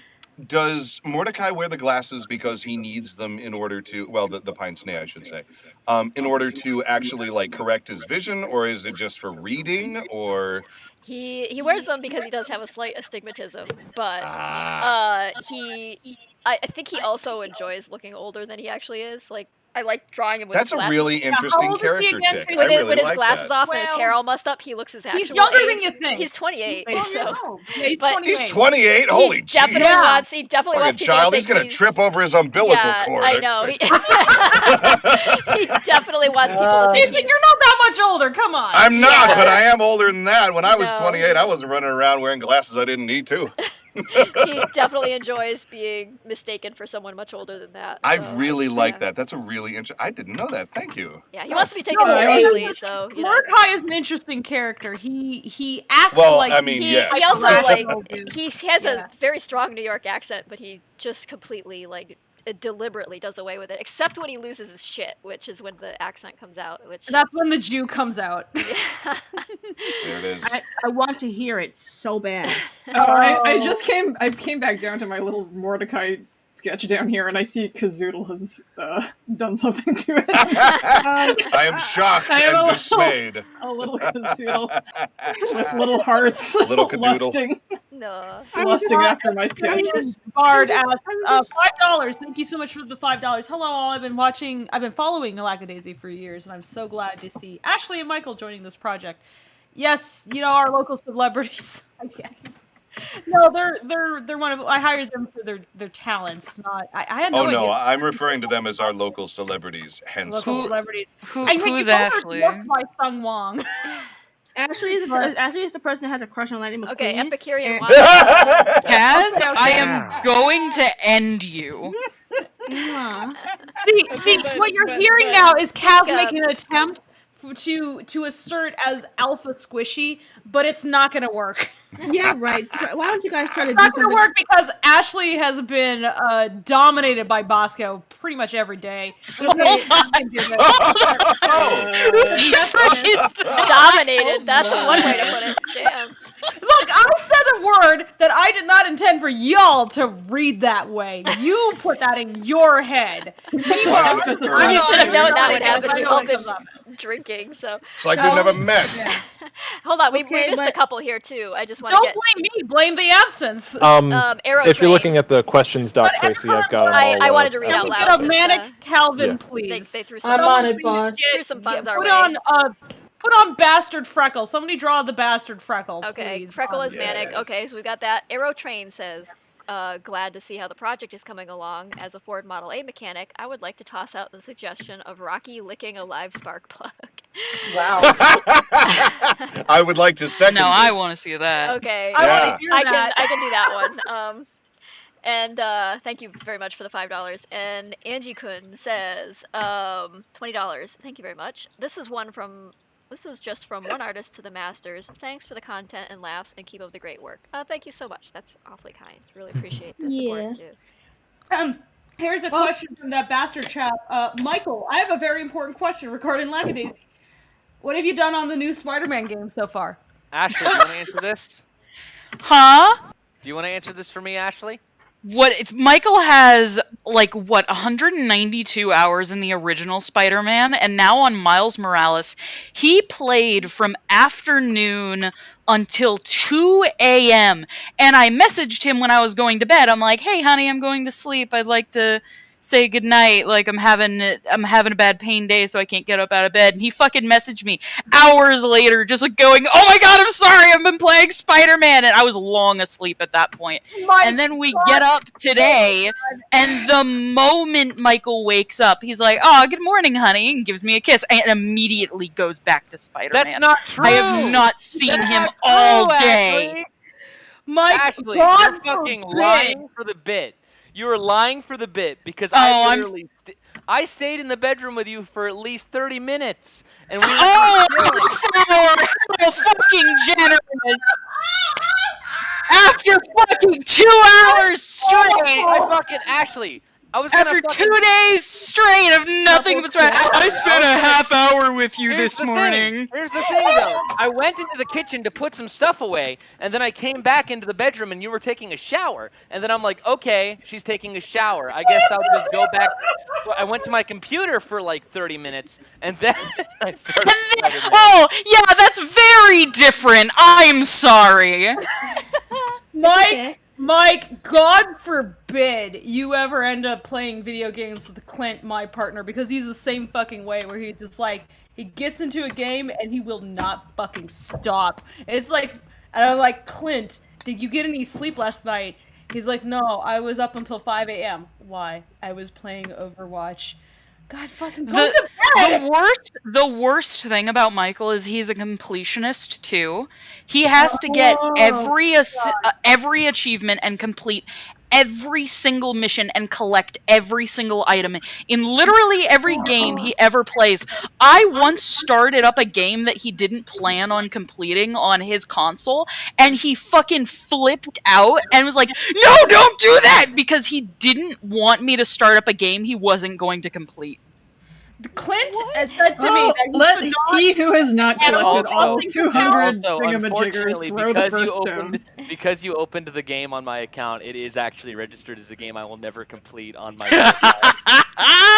That's revenge for the 30 fucking minutes of hugs. 30 minutes of hugs. Wow. So, such a loving boyfriend. Do better, please. I'm just Ashley, I feel it because it's my dude is also Clint, by the way, really lovely dude, my partner. He's the dude who writes the blog. He's a wonderful guy. Goddamn, when he gets sucked into video games, just cannot.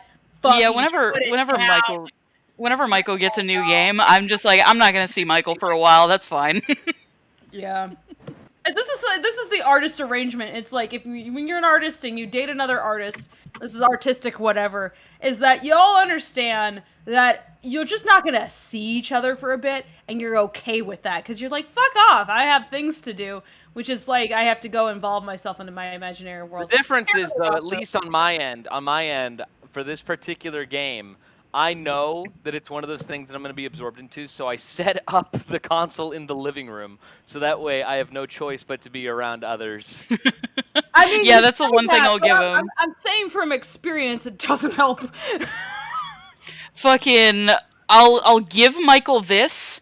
On the flip side, Michael knows the moment I start a new project and I'm going to be working, that he's not going to see me for probably the next week. This is true. I'm not gonna leave my office other than to sleep. Yeah, and she'll DM me on Telegram, being like, "Can you get me some ice? Can you get me some water? Can you turn on my light?" I'm like, so Ashley's also a director on her other project, Farfetch. So like, she's my boss on a different project, and I'm her boss on this one. So. It's like we can both be like, I'll fire you. It's like, no, I fire you. No, we never did jokes, but I remember this one time Ashley was working and she texted me one day and she was all like, "Hey, Cash, could you give me like a really hot picture of Lightning McQueen, please? I need to feel my engine. I need to feel my engine. What? I'm getting tired." Okay. I feel like this is private information. I feel like I shouldn't be hearing this. Just check. Yep, this is recording. Okay. Sometimes you have to wonder if maybe the person who keeps bringing it up is really the one with the obsession here. You know what? You're right, Kaz. Oh my goodness! You know what? I bet Kaz would love a Mordecai Lightning McQueen. Okay. No, who do we need? We need. Oh my god. Okay, what kind of car should he be? A Volvo. Please help me. I will draw it. I'm just gonna say, Draw I know Volvo Mordecai saying "Ka-chow, darling." I know one of you has a husband. So I feel like everybody. One of you has a husband's folder. Actually, liking this talk. What was Queen saying? So, I don't know who is actually into Lightning McQueen in this chat, but I happen to have a friend among us, like who's the person that's into? Who's the imposter? Specifically, like Cars porn fanfic. Hi, so she's my tattoo. She's the woman who does my tattoos. And Natalie writes Cars. No, not Natalie. Not Hall. Natalie. Okay, I'd be shocked if Natalie. Her name is Phoenix Mendoza. I almost have. No, it's not almost have. I have mad respect for somebody who writes Cars porn. That's impressive to me. No pun intended, but I am just not going to ask about the mechanics of how that works. Okay, we have a question in the chat that someone is asking, how would the Lackadaisy character play Minecraft? And I think that Rocky would be the person who shows up, like, let's say like you have a house built in a tree and it's beautiful. He'd be showing up like, hey guys, I found a bucket of lava and just drop it. He'd be there with the dynamite, that's for sure. I mean, there was me with the dynamite the other day during my birthday party. Yeah. You want to describe what happened for the audience? So Fable came in, we had a lovely tour, there were giant cake mountains and a whole park that was made, and then Fable found the dynamite, and then there was a pit, and then there was the council that will judge you for your sins in hell, and then there was lots of lava, and there's just like a small debris field. It was the birthday doom hole, and we found a rabbit, and I was like, this is so they filled the hole, the doom hole that I created with a lot of dynamite with squids, and I surrounded with fire. The squids are all named 2020. And somebody spawned a couple of rabbits. One rabbit was white. We called it 2019, and we encased it in glass. And then we found another rabbit, that was black. We called it 2021, and we encased it in glass because we want them protected. Sounds like a weird fever dream of something. It's real, and you can boot up the server, and you can find this is all real, and you can see what happens when you give me access to dynamite. So I told them that of the characters that I have most similarity to, it's probably Rocky, and they got to experience that firsthand. Except that I'm meaner, and I threatened them with the dynamite. I was like, you tell me where that $50 is, or I'm gonna blow this TF2, memorial building to sky high. And they did. And I got $50. Thank you for the $50, Fetch. I love you. Also, to those drawing, if you look at the top of the questions list, there's a list of drawing backlog. That's drawing prompts that I don't see have been addressed yet. If you want to pull from those at all. And then otherwise for Michael and /Fable, etc., if Michael, you do need to go, I do have the remaining 3 questions for you highlighted in red. Highlighted in red. You mean towards brown? the bottom. Oh, toward the bottom. Normally you're brown, but I have the names of the person in bright red on the bottom 3. I don't see any red, dude. I only see brown. The names. I see the 3. I see the 3. So there's Pie Today. I see that one. Oh, we have a Victor, Rocky, and Mitzi thing. Hey, Jason, Ash, you want to have some fun? Can somebody link me to the document, please? It's in general. It's in general on the work server. Okay. Yeah, just scroll up a little bit. Here, I'll send the link again. Or just do that, yeah. Catflip, we have not gotten to past questions yet. Thank you for humoring us. I really appreciate it. I know that your time is precious and all, and thank you for humoring this shit. I hope you like your gifts. Also, I drew Angel in Rocky's outfit. Oh, yeah. Where? I also see a Kameow. But yes, Michael, when you guys were revealing the model, was DMing me personally, going, "Oh my god, it looks perfect! What the hell? That's so good!" That looks amazing. He likes to pretend that he's not that astounded, but he is. Michael downplays literally everything ever. Tracy, I have all my life. It's a bad quality of mine. I was just zooming in also, on Kaz's drawing there. Yeah. Also, I might have to leave. I am sorry. Thank you, Ashley, for being here. sticking around. Mike, are you going to stick around for at least? I'll stick around for the next 3 questions. And then Okay, all right. Hey, look at that! Yeah, no, that Angel and Rocky's outfit, that's a lot better. He looks like an actual mobster. Wow.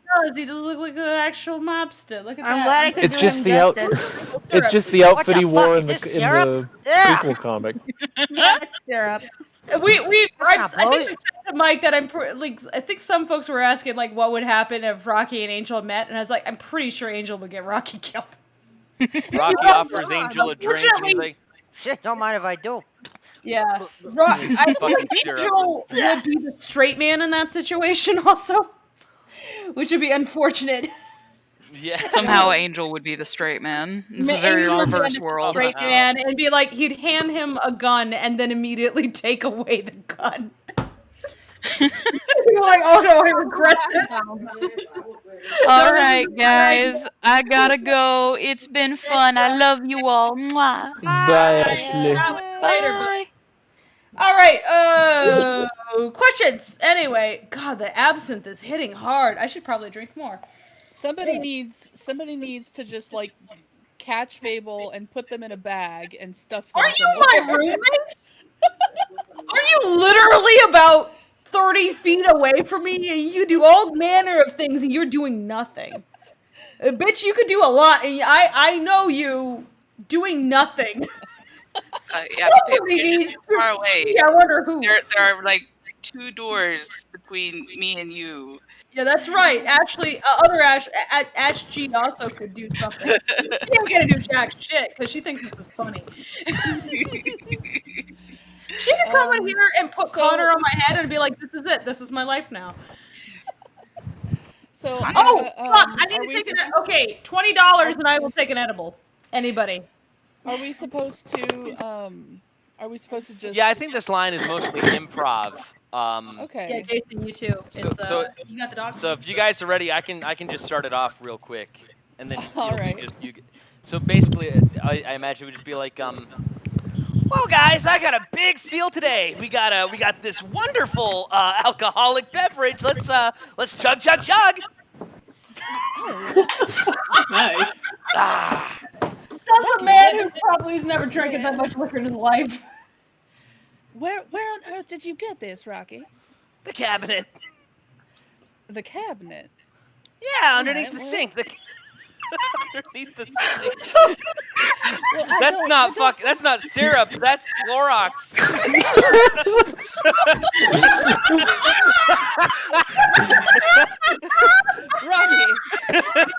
Rocky, honey, are you sure that you're not about to poison us right now?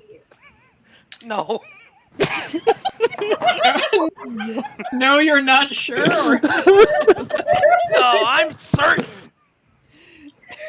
Wait, certain that you aren't poisoning us, right? It might lead to certain death, but...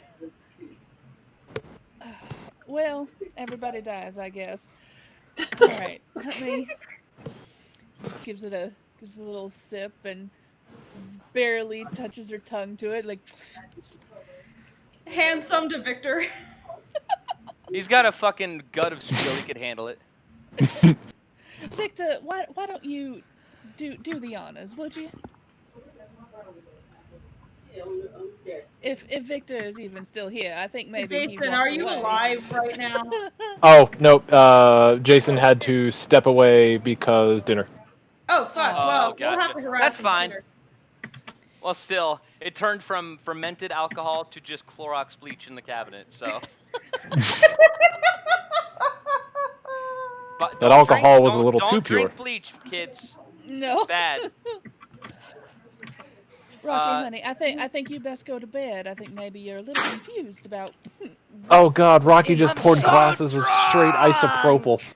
Oh no! Oh no! No! I'm so drunk! Oh, Lord. I'll call the paddy wagon. She's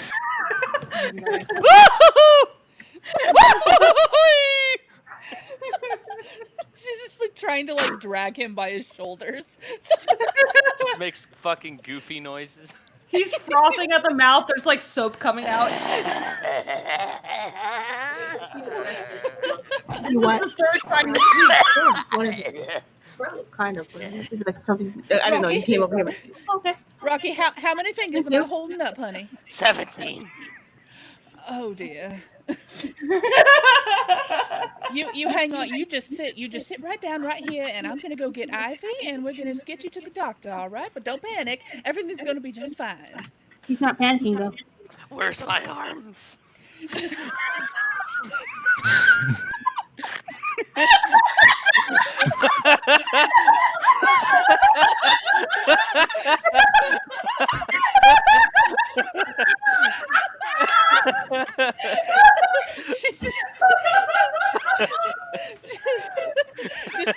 just calls up Victor like wherever the hell he is. He's like, Victor, listen, I think Rocky's a dead man walking, and we cannot be dealing with a dead body right now, if you don't understand. So could you please just bring the car over, and we need to figure something out. All right. Thank you, honey. All right, bye. Rocky, so how you feeling, sweetie? He's not there. Oh, fiddlesticks. Just out on the ground. He's just dead. There's just oh no, he's snoring. Uh-oh. Is that vomit leaking out of his mouth? Or is that blood? I'm not quite sure. Mitzi, help. Oh, God. What color was the soap when he drank it? Was it red? Well, he said it was it alcohol, weed? but no. What is weed? You'll know when you're older. But I am the doctor. I've studied soapologists before. We got Chai making suggestions. Rocky, can he recite the alphabet? If he can recite the alphabet, then he might be fine. Quick, Mitzi, please slap him a little bit. Get him awake. Like, then have him recite the alphabet. Alphabet backwards. Alphabet Rocky, backwards. wake up, sweetie. Honey. Yeah, There you yeah, are. yeah. All right, now Yeah. listen. Now listen, honey. Now, I Yeah. need you to do just one thing for me, all right? What? Okay, can you say the alphabet for me? 1, 2, 3, 4, 5, Oh, 6, no. 7, no, 8, sweet, 7. Sweetie. Wait, what comes All after right. 7? No, hang on. Now listen. Now, maybe you can sing it along with me, all right? It's A, B, C, D, E, F, A, G. B, Come on. C, D, E. Copies the accent.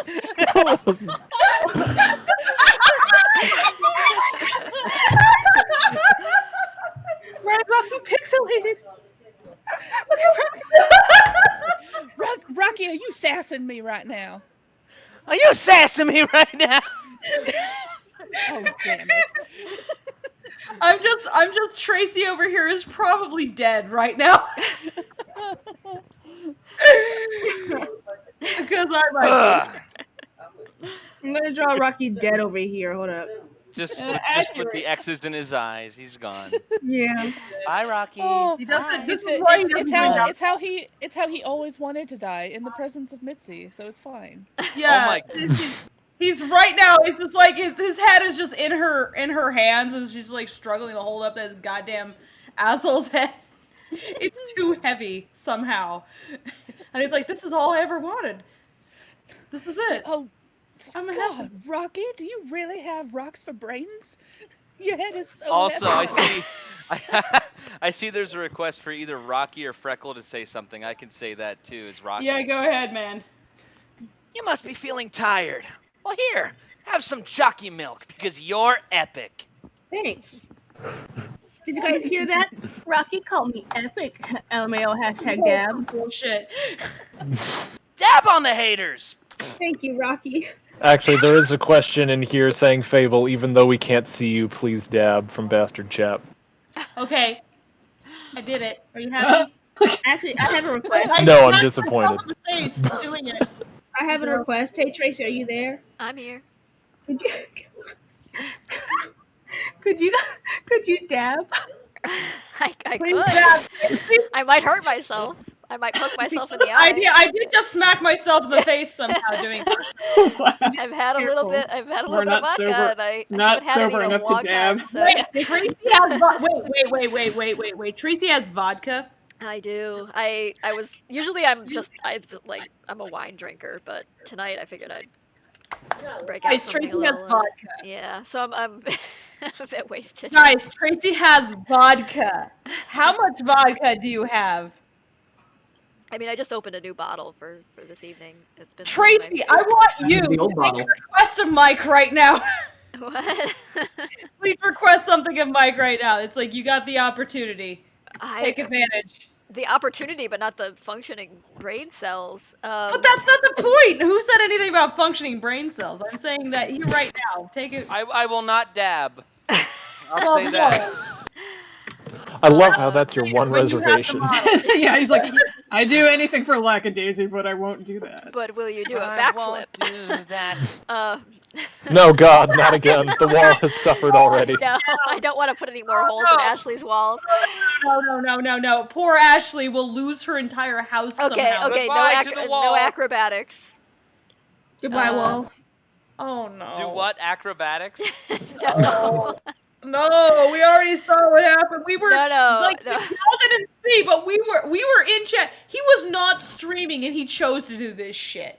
It's like all it took was 3 people laughing at him and he did some stupid shit. I'm a man of bad influence. Hey guys. If you guys look over by that Tracy drawing where Rocky's eating something electrical, I'm being run over by Mordecai and I'm living the dream. I was like in the middle of sketching it, and then every time I put down a new stroke, Kaz was Mordecai as a car is terrifying. Oh my god. It's like Ka-chow, darling. I'm just like, I just say yes, run me over. Mordecai. Okay, so thank you to the Model T fan for giving me the year of the Volvo. It's a 1986 Volvo. so folks in the room know that I like to give homework every now and then. This would be the absolute best no context. People who don't know what's going on will be so fucking confused. Can I get Mordecai running over Kaz, tagging Kaz, and saying "Ka-chow, darling"? Hey, what's Mord's license plate? Something about grammar. I don't know. Grammar. Without the A. Without the A. It would have to be it'd have to be like symmetry, but like spelled with symmetry, but without the symmetry. All right. He would be annoyed that he couldn't fully spell it. Yeah, he would be sorry. I like your persona here in their outfit. It's a good one. Thank you so much. I like the Lackachat version of Lightning McQueen is amazing. I don't know who's slapping Rocky's eye out, but it's appropriate. Oh god, it looks like Freckle is Kaz be like Mordecai, step on. Can I just get Zip? I drew Zip twice over here. I literally drew him twice, and I'm over here flocking to him. And y'all want to just? Can I get Zip?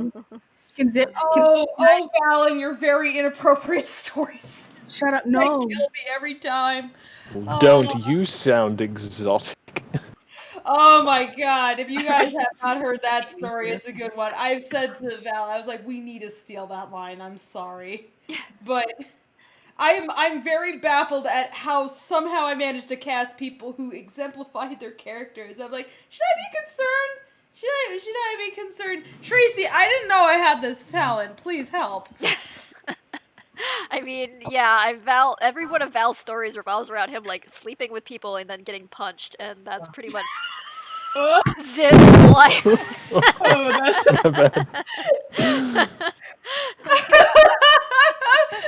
all really good too. Getting punched because he said something snarky to somebody. Clint, how's it going? How you doing? What's behind me right now, Clint? Apparently Mike is also a fucking completionist and cannot sleep until he beats the damn game. That's me. I was saying, like, you got the same fucking thing going on. It was like, hi, I went to bed at 4 a.m. because I had to play the video game. I was playing Death Stranding all year, trying to 100% it. I love Death Stranding. Oh no, it's such a beautiful game. It was like, man, if you want a quarantine game, that's the game. Holy! It was a perfect quarantine game. I played it a little late. But 2020, as far as I'm concerned, that and Animal Crossing. Holy crap! Why is Rocky so fucking fat? This one dude looks like he's struggling to do a sit-up or something. I don't know, but it's amazing. The one where he's got a shit-eating grin about it. Well, that's what he always looks like. I don't like the placement of the tie in that picture. It freaked me out when I first saw it. I'm like, what the hell is that? Who drew that? We need to fire them. Who? I will not fire whoever did that. There's been worse drawn in the Lacka server, in the Lacka server, the work server. Some of the shit posting. Holy shit! I like how this little chunky Rocky happens to be an issue, but we're not. Sonic, Tails, the car. The car. I love how she's just like cheerfully, I'll kill him. Also, I love your Kiwi Z. That's really cute. If you're still here, oh, that's really adorable. That's quite good. It's I like kind the of mouse. like Yeah. the bottom. There's all kinds there. of nonsense going on around it, so it's hard to even see it. Yeah, I'm admiring a lot of that. We got Mel's persona going. Like, I haven't drawn a damn thing. I This should probably. tea, yeah, you gotta take on one of those prompts that we haven't gotten to yet. I made sure to make that kiwi happy. I'm only drinking. Yeah. All right, guys. Well, all now right. you're ready to draw.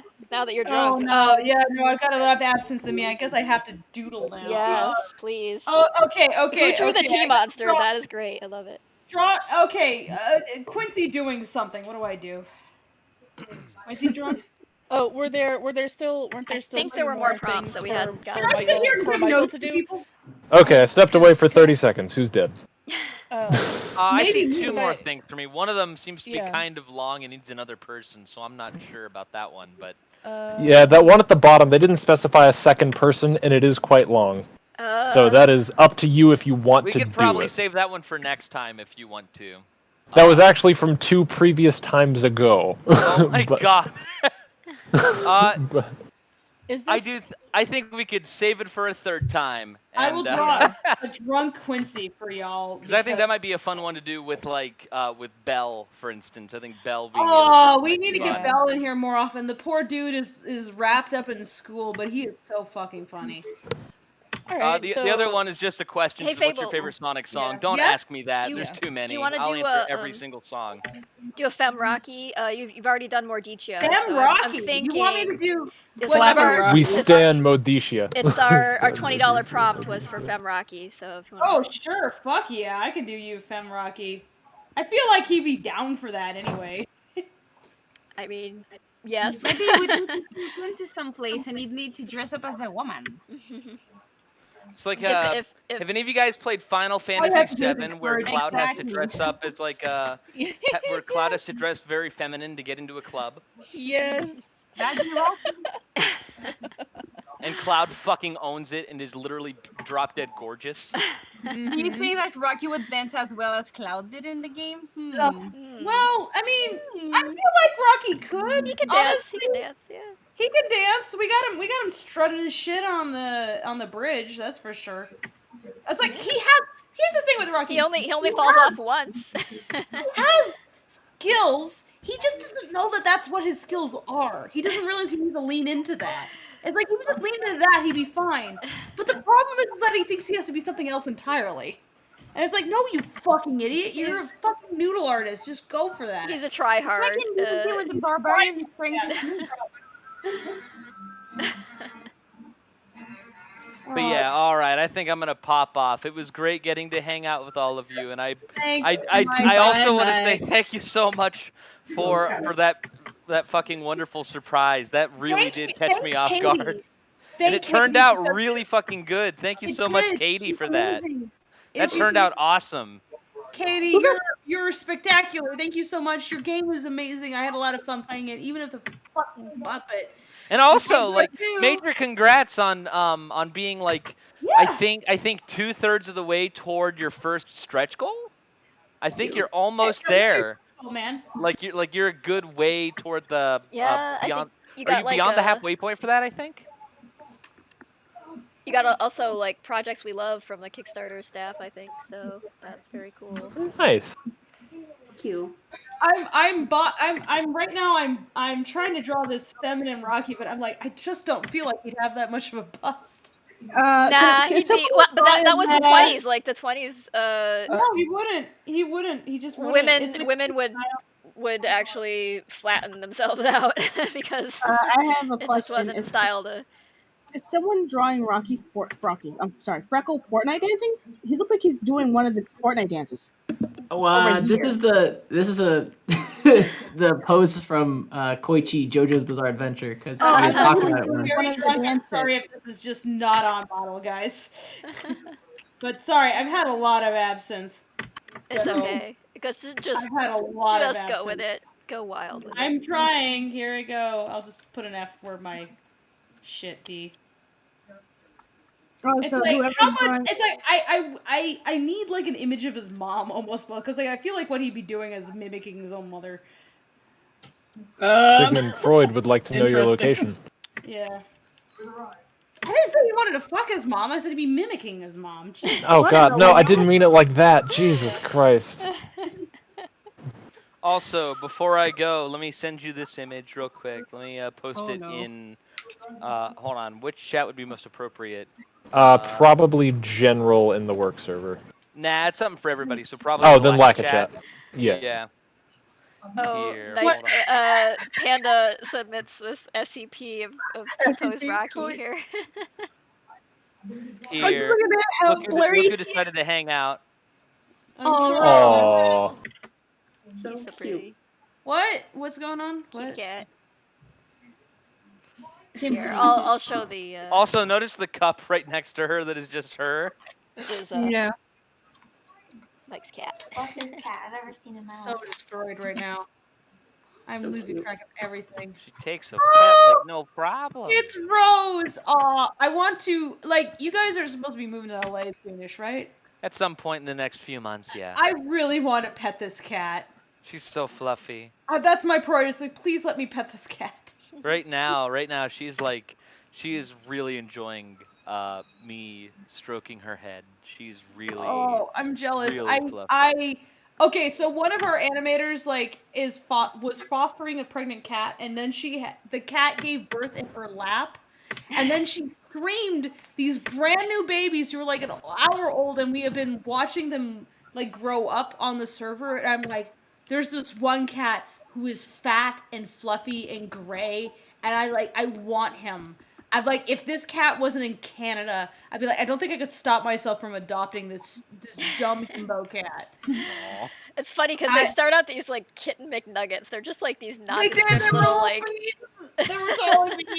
nugget-sized cats. And they're not even they don't even look like cats. This But then entire project, guys. This they entire blossom project, into a I can't kitten. get a It's cat. very I can't get a amusing. cat. I already have chickens. I can't have a cat. I cannot have a cat. Meanwhile, look at these kittens. I mean, you can, but. I mean, I could. That's the problem. And the thing is that I'm entirely capable of ruining my own life. But and you have going people. and getting Don't a you have people cat. in the house who are allergic? I would get a cat in a fucking hour if it struck my fancy. You have no idea. I want a Scottish deerhound, and Ash had to talk. Queen had to talk me down and be like, you can't get a fucking Scottish deerhound right now. The reason she had to talk me down is that she knew I could go and get one. That dog is the size of an extra That's roommate. a rare so dog, and she that's knew I knew how to get one. That's not that is a That's a hard to large get dog. and it took me about 3 weeks to figure out how to get a Scottish deerhound. Do you know how hard it is to get that dog? And I already found a breeder, chatted them up, went to a dog show, chatted them up again, and and they were offering me repeatedly a fucking puppy, and I had to be talked down from getting this goddamn dog. This Rocky is the best one. Hold up, look. Come here. It's right above Winston. Look. It's the best Rocky. Lutari Muhammad, can Fable do Rocky's dress as Jessica Rabbit's? Oh no. I'll leave that one to your discretion, Fable. I think I came in at the wrong time. I did not want to see Rocky with big boobs. It's okay. They're in style. They're small.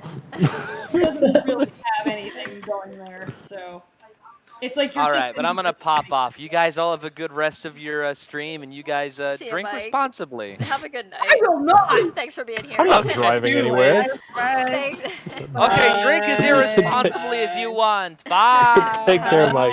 Thank you, dude. See ya. Was that Mookie I was hearing just a second ago? Hey, Mookie. Yeah, I just came back from a bike errand, so okay. I'm literally dripping in sweat while drawing Tails, Freckle's Tails. So. Okay. We appreciate the effort. Hey, Mookie. Hey. I'm just contributing to this one Rocky. I'm just putting a really sad Freckle. If anybody is ever expecting me to ever do gender fluidity and then as a joke, I will not. So it's they're only ever going to be having a good time. Sorry, guys. That's fair. I don't think anyone's asking for anything other than that. Oh no! Oh God, Garfield Freckle. Who's doing this? Who's doing this? Freckle is Garfield. I can't be the only one seeing this. Y'all see this? Rocky looks a little something. That's amazing. If nice job, Lucky Owl. That's awesome. If we look back at the question list, because we do have a lot to go through. Yeah, we better get to some questions. From Patrick, this one's for Tracy. Was there ever a time where you wished to take a character or the plot in a different direction? If so, what would you change? I don't know. They seem to kind of. This thing happens where when you work with a character for a while and you're drawing it and like developing their backstory, where they eventually just kind of take over and you feel like in a way you're not even in control of them anymore. You just know it's like a person you know, and you just kind of like know how they're going to react in a given situation and such. So it's almost like early on I had ideas where and I had to make changes based on like how characters started developing. Like I think I've mentioned before that like Zib and Rocky were basically one character. But Rocky started like veering off in this very different direction where he's kind of a emotionally unstable sort of character who can't seem to find a place to be for any like long period of time before he screws it up and gets booted and has to move on to something else. And so he's kind of like this itinerant character because of that and is very distressed by that.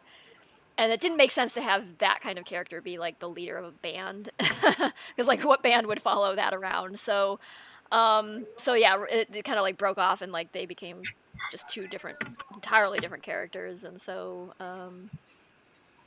yeah, that sort of thing like happened early on, but as the characters start to like coagulate in my mind, they just sort of become so singular unto themselves that I don't feel like I could have really done anything else with them.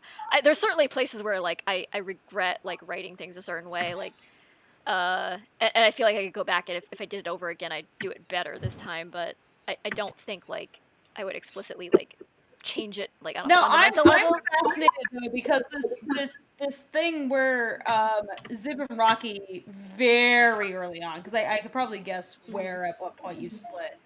Because that must have been very early. Just back very early. Like early enough that I didn't even know if I was going to set the story in the 20s or the 40s. Yeah, at the time. That must have been back when you were in like considering the Zoot Suits era. Yes, definitely like way back. Yeah, because I remember like I think before I even started sharing art, long before I started sharing art on DeviantArt even of like the character concepts and things, this was like part of the thing. And it was kind of like it fascinates me because my perception is that in some ways like Zib puts up with Rocky because he recognizes something of himself in there. Yeah, I think he feels a little bit of pity for him. I think on some level, he kind of it's not like exactly a like brotherly relationship, but he feels a sense of even though he's like Rocky was kind of foisted on him, and he doesn't quite know what to do with a violinist in his jazz band, but he still feels a slight sense of responsibility for him and slightly concerned for him, but also concerned for everybody else as a result of the things that he does. So. Meanwhile, we actually found a real life violinist who is in a jazz band. Oh yeah. Yeah, I actually had to poke him recently and be like, hey, by the way, Fabrice, like we really need you soon. He's like, oh, I thought you guys forgot about me. I'm like, no, yeah, he's awesome. Yeah. No, he's fucking amazing. We should link to some of his YouTube stuff. Yeah, Jesus Christ. It's like you want to hear jazz fiddling. Yeah, I can't wait to share some of that. Oh, yeah. I'm really eager to get him on board. It's like, but I have to sit down and like do the whole bridge portion all over again to basically do that. But anyway, that just fascinates me because you haven't mentioned that to me, but I suspected it nonetheless. Oh, really? Interesting. Okay. I think I've mentioned it in other Lackachats, I think, in the past, but I suspected that something about Zib was related to Rocky. Yeah, it was like he had to be an older character, more stable, and he's got his own issues, but he's not like... Yeah, I mean, he's not the same, but he clearly... It became more of like, Zib is like the one who wants to be kind of nomadic, and and kind of thrives in that situation where he's not like in a rut and settled into any one particular place. And he wants to move around, and he feels stifled by being stuck at like this one spot. And Rocky's like the exact opposite. It kind of just turned out that way.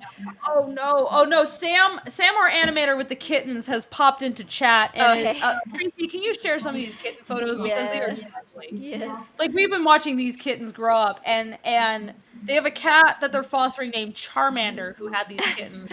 And there's like straight up like a blue kitten, like a straight up like gray cat. That's kind of unusual. And look at all these and babies. just like they're so cute. We've been dying. They've been showing all these cats. Sam, do you have pictures of them when they were born, when they were just little please share the beans, Sam. Yeah, when they were just little jelly beans. Let me scroll. Because they were quite small. They were so little. We got to see the brand new fresh kittens. We have been watching these kittens happen. These are Lackachat kittens. These are genuine Lackachat. Like Jason got a kitten during production, so Hecate, his little black cat, is also a Lackachat kitten. But then there's these. I'm scrolling what I can find with their eyes. In the credits, instead of production babies, we should have production kittens. Pretty much. Oh, stop chewing my headphones. I found one when they were just born, so they're kind of wet. Picture this Victor up here. She gave birth on me, so I was also wet. Oh god. Yeah, like Charmander is such a sweetheart of a cat that just gave birth in Sam's lap. Tracy, if you want to share. Yeah, I've got it up on. It's just there's a lag on YouTube, so. Oh, that's cool. Yeah. Yeah, there's like if you might not be able to make it out, but there's actually 4 little kittens here. $5 from Epicurean Bard asking for a broke friend. If you have time, could we get Rocky in a Wirt outfit and Calvin in Greg's from Over the Garden Wall? Yeah. Sure, Calvin and Greg's outfit from Over the okay. And Rocky in like Wirt's. the elephant costume. Yeah, quote unquote elephant. But yeah, so to conclude what I was saying about Zib and Rocky, it's like I think like the older I get, the more when I find people who are I notice share some commonalities with me at the same age, like younger folks, the more I'm like, I'm frustrated by you and I know where you can go and you could be incredible and I really want to help you out. But also, oh no, I know how much trouble you're in for. Yeah, I think he's kind of resolved to just be like, just try to keep him from killing everybody, getting everybody killed. At this point. So it's like I always feel like I like throughout this project especially like I relate to Zib so hard. I was like between being very sleepy and being like I have to like you guys know how many people on the crew can relate to Rocky. There's a lot. I mean, he's kind of a quintessential artist sort of person. No, I mean, like, I definitely identify more with Zib, but I think, like, you, like, me, Fable, we're, like, the same age, like, in our 30s. So. Yeah, I mean, when you're in your 30s, at that point, you get a little when you're tired. In your 30s, you get a little Zib. You're in your 30s dealing with someone in their early 20s. They're like a baby to you. They're just like, I don't want to be like condescending, but it feels Zibs like versus Rockies. Yeah. You'll all know what it's like to be a Zib someday. Yeah, you'll find That's out. That's why we're all in our absence. That's my absence that I'm sucking down right now, and I'm like eyeballing my pipe, going, "Should I partake in that?" I'm still waiting for someone to contribute the $20 for me to get an edible. I'm just looking for an excuse, really. I mean, I was like, $5 to make me eat the edible. Go ahead. Actually, 2 hours just checking in. What's everyone drinking? Personally, I'm having some hard cider. I almost feel like it's a role reversal to draw Rocky as Wirt and Greg as Freckle. I should go grab one of my meads. Get the mead. Give. By the way, Ash, could you give Ashley one of the meads? Because I said that she needs to try one of those meads. So if you could give her a mead, I will pay you for that mead just so she can try some. Ash, Ashley, do you want to try a mead? Try it, but I already started drinking vodka, so I don't want to. Wait, you have vodka? Where did you get vodka? There's no vodka in the house. You have some. There's vodka in this house. I guess. Yes. I'm not gonna steal her vodka. I'm just amazed that she was hiding vodka in this house. Why is everyone hiding the vodka from me? I'm not. No, I have absinthe and whiskey and I have amaretto behind me. I'm fine. And I have more blueberry waffle beer if I want to take another one of that. So I'm fine. I'm just amazed that there is vodka in the house and I didn't know about it. Oh, so that'll be the trade. I will give Ashley one of my meads if you give me a blueberry waffle beer. You mean for me? Yeah, sure. Go ahead. Try one. Okay. Yeah, go ahead. Where is it? Is it just? It's in the fridge. It's in the garage fridge. Go get it. Yeah, Okay. try it. I think you'll like it. I'll go get one, and then whenever Ashley, whenever you want a mead, just let me know. Okay. But yeah, oh my god, like speaking to like being in your 30s and dealing with people in their early 20s, like I had to deal with a person recently, and like just the things that they were upset about was so high school. I'm just laughing and be like, it doesn't fucking matter, man. I think a lot of our like Marcus are like global crises and politics. Meanwhile, such and such is like so and so is mad about my RP character. You're like, girl, fucking live that salt because you're gonna enjoy miss being it. worried about that. Like you're gonna miss them small potatoes. Anyway, thank you to everybody in chat who voted. I appreciate you. Not to condescend to people in their 20s. Like, we were all there before, so we know. It's like... No. This is said with all the love and everything. It's like, if you're in your 20s right now, and you're like, why are you hurting on me? And it's like, Enjoy this is said with a lot of love. know that in some ways it gets also, better, your 20s and in some ways... sucks. It will get better. Trust me. It does. I don't think I would go back to my 20s. I don't think I could. I would fucking not. I'm 33 now, thank you very much, and I am happy. My 20s were depression, and my teens were depression, and before that was also depression. My 30s are not depression, so thank you. I'm happy. Yeah, no depression. I kicked my depression. Congratulate me. I have no more depression. Congratulations. Yay me. It was a couple years ago. I got on some fucking meds, and I'm better. Oh. Relationship ended with depression, started with self-improvement. Yes. I feel I'm so glad that I did not enter this project with depression because holy shit, that would have been a nightmare. It's like I hated on myself for so long, and eventually I was like, why am I yelling at myself every day? This is stupid. There's so many mean people in the world who are just who want me dead for reasons beyond my control. I should probably just stop being one of those people. So I did. And no, it wasn't easy. So if that sounds like it was easy, it was not. But it took a lot of like good friends who told me who repeated to me that I was worthwhile, stable living conditions with good people, my wonderful partner Clint, psychiatry and medication, and oh yeah, weed really helped. Yeah, weed helps. My wonderful partner Clint. Psychiatry and medication. Yeah, I love you. This is like an Oscar speech. And I'd like to thank the Academy, but mostly the weed. Mostly the weed. You know that. Wins an award, Fable. You should repeat that on stage. Anyway, I have to go take a piss. Please continue answering questions before I pee myself. Tabby asked real quick, question, are we getting a high-resolution version of this canvas with the doodles? I would kill for that. I personally wouldn't be against that. Yeah, we'll save out a PNG of it as my PNG and share it with everybody after. In fact, if anyone working on it wants to save out a PNG just in case, I've saved one out at one point, but it's been changed. Oh yeah, I've not been. I keep hitting Control S by accident and like trying to save the web page. But I guess that's a good habit that I've burnt into muscle memory. Let's see, from DeLorean Dorian, for you, Newt. Shit. Any tips on setting up a fan Discord? Shit, with emphasis.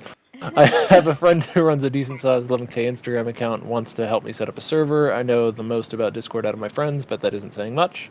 Anything real important to do or avoid as a person new to running a server? Thanks. Be prepared to fuck up. Yeah. Because I did a lot in the beginning. And be prepared for it to take a whole lot more time than you expect.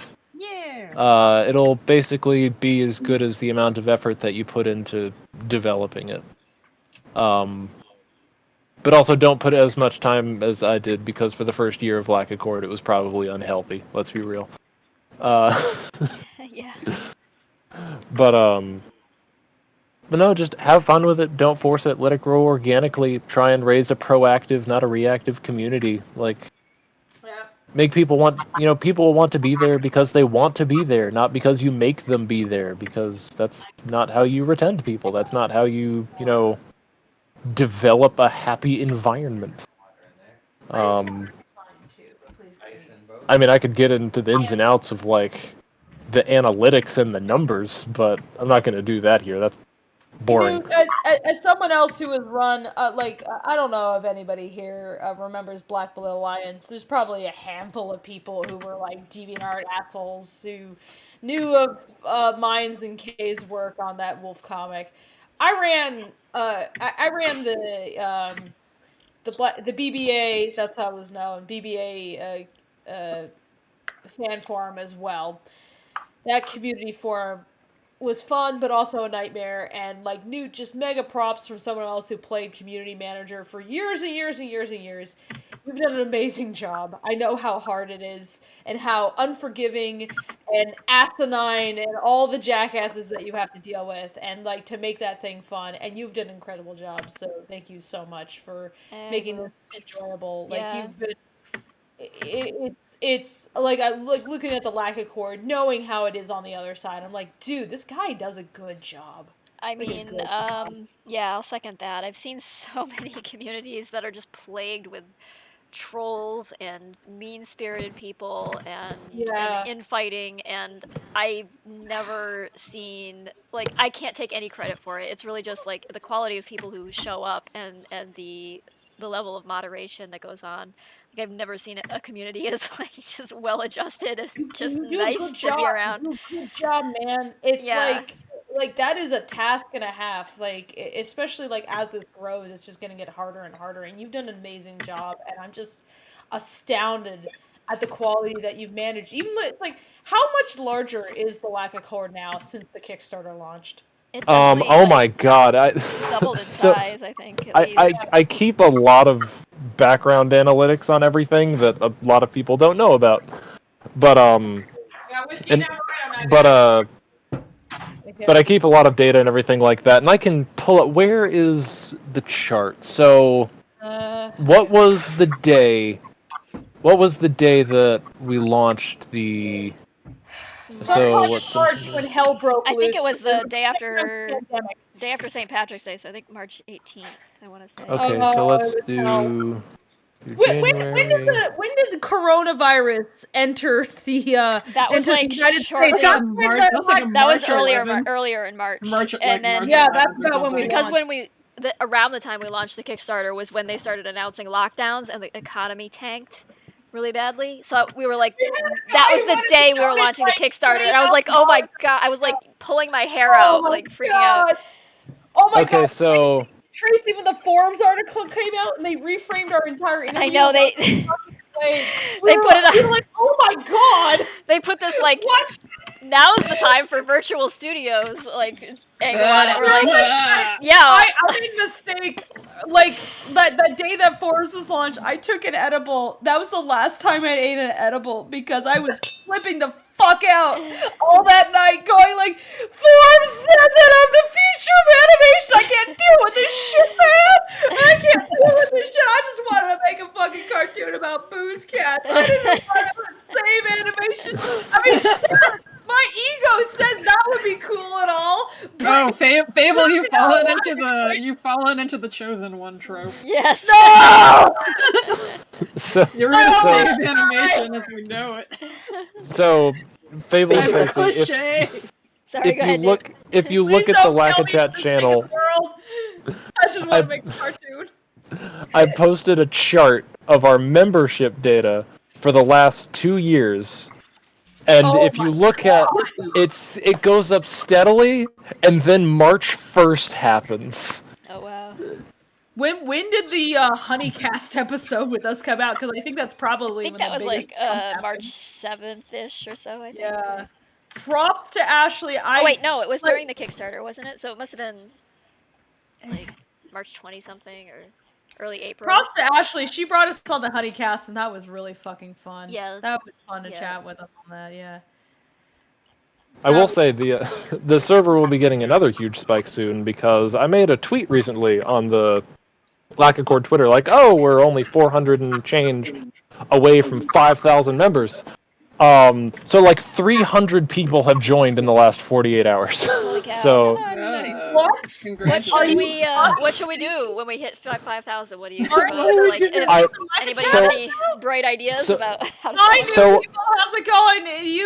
Are you having a good time? I'm having a good time. You having a good We should time? make karaoke if we hit 5K. Oh yeah.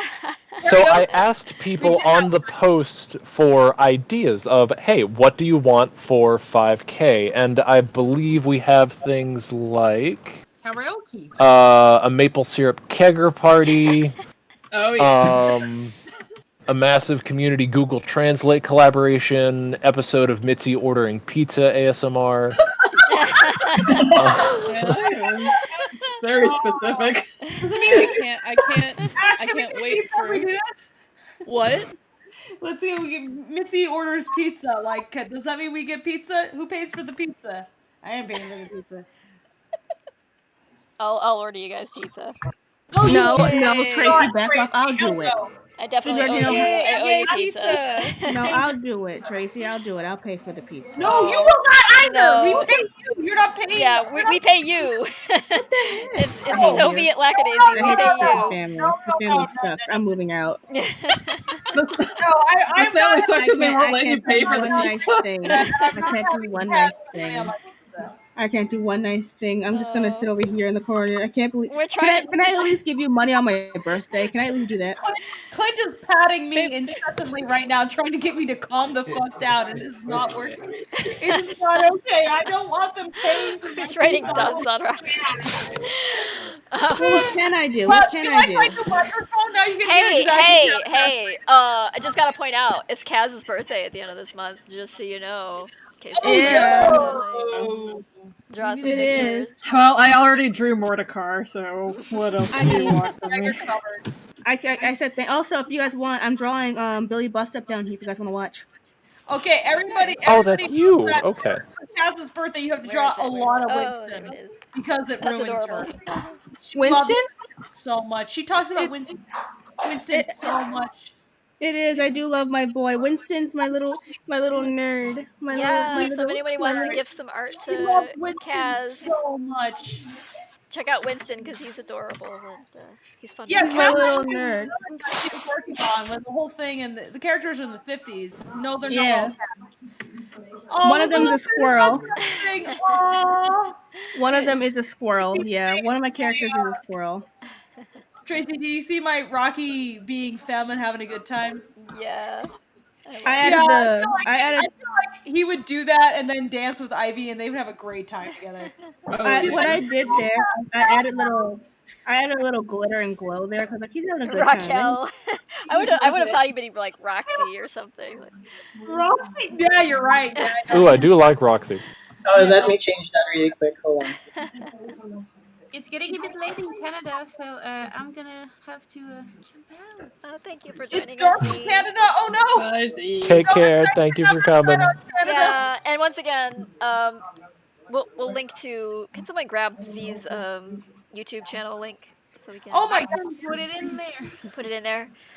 Please follow Z. Z does amazing streams. They're very fun to watch, even if you aren't an animator. And if you are an animator, they're extremely oh my god, she's very, very sweet. She's been just fucking the most generous person on the project. I feel guilty every day. I'm like, she has done so much for us. I don't know how to pay her back. It's amazing. Oh my god. Yeah, thank you. And I feel like Thank an you. imposter every day, so that's great. You are Thank not you. an imposter. I feel bad. I'm like, you've done so much for this project. I really appreciate you. You have done a great job. Of, like, You've been very patient with us about You've like been this. so patient. Oh my god.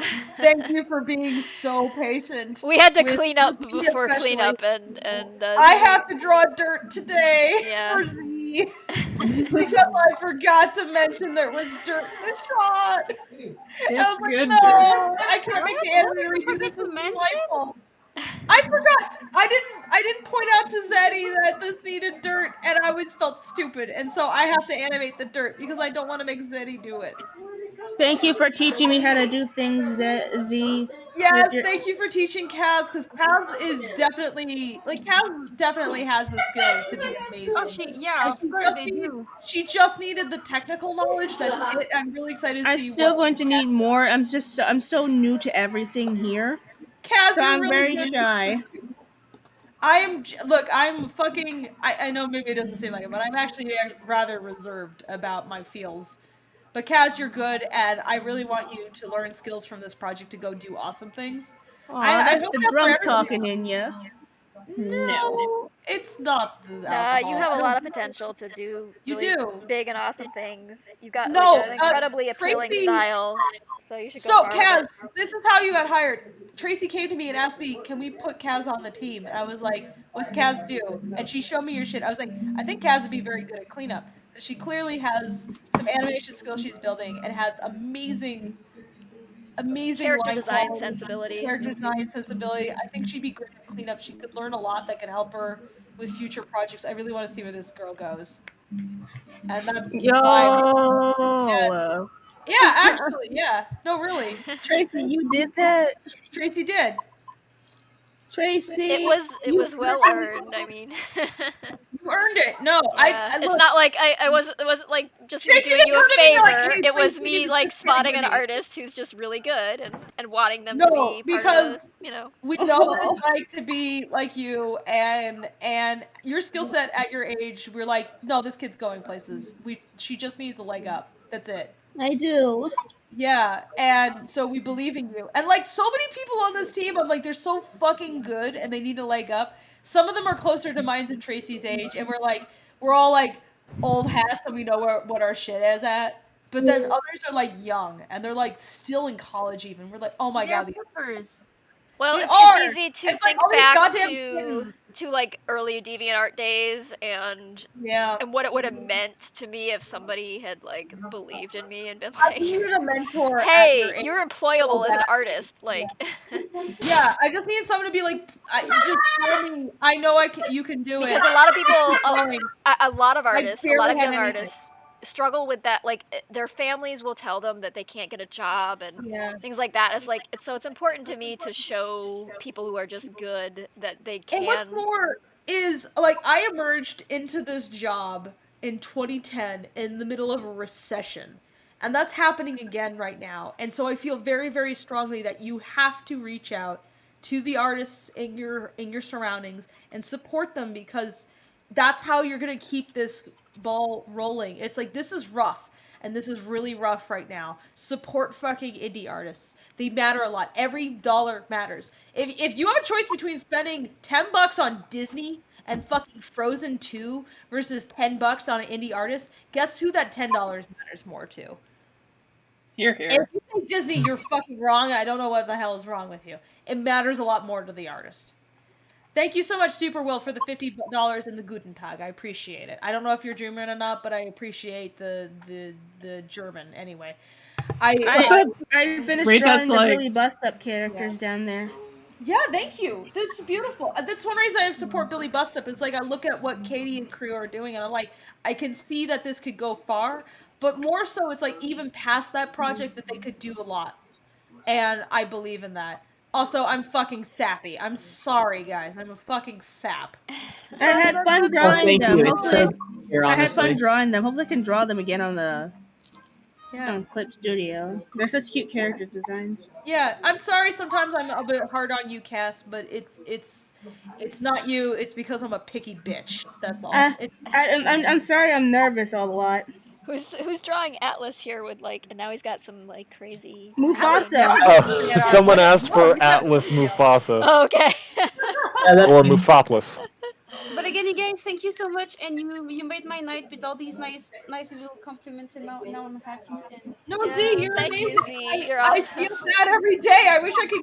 I really wish that Lackadaisy Kickstarter made twice as much money so that I could give everybody like weekly salaries so that everybody was fine. And I feel bad every day. I can't do that. Yeah. fine, Anyway, I know, that's but why we it's really fine. appreciate the super chats because all of that money goes directly Yeah. toward paying the team. No, and- seriously, guys, Oh wow. that money, like, Super well. Thank you like, so much. we by the way. really appreciate it. We are trying to come up with more merch and stuff for you guys. We have a poster. We have the HR poster. The HR poster is actually getting made. It's almost done. Yeah, Kaz did so much amazing work on the HR poster. We actually are getting that made, and I want to buy it.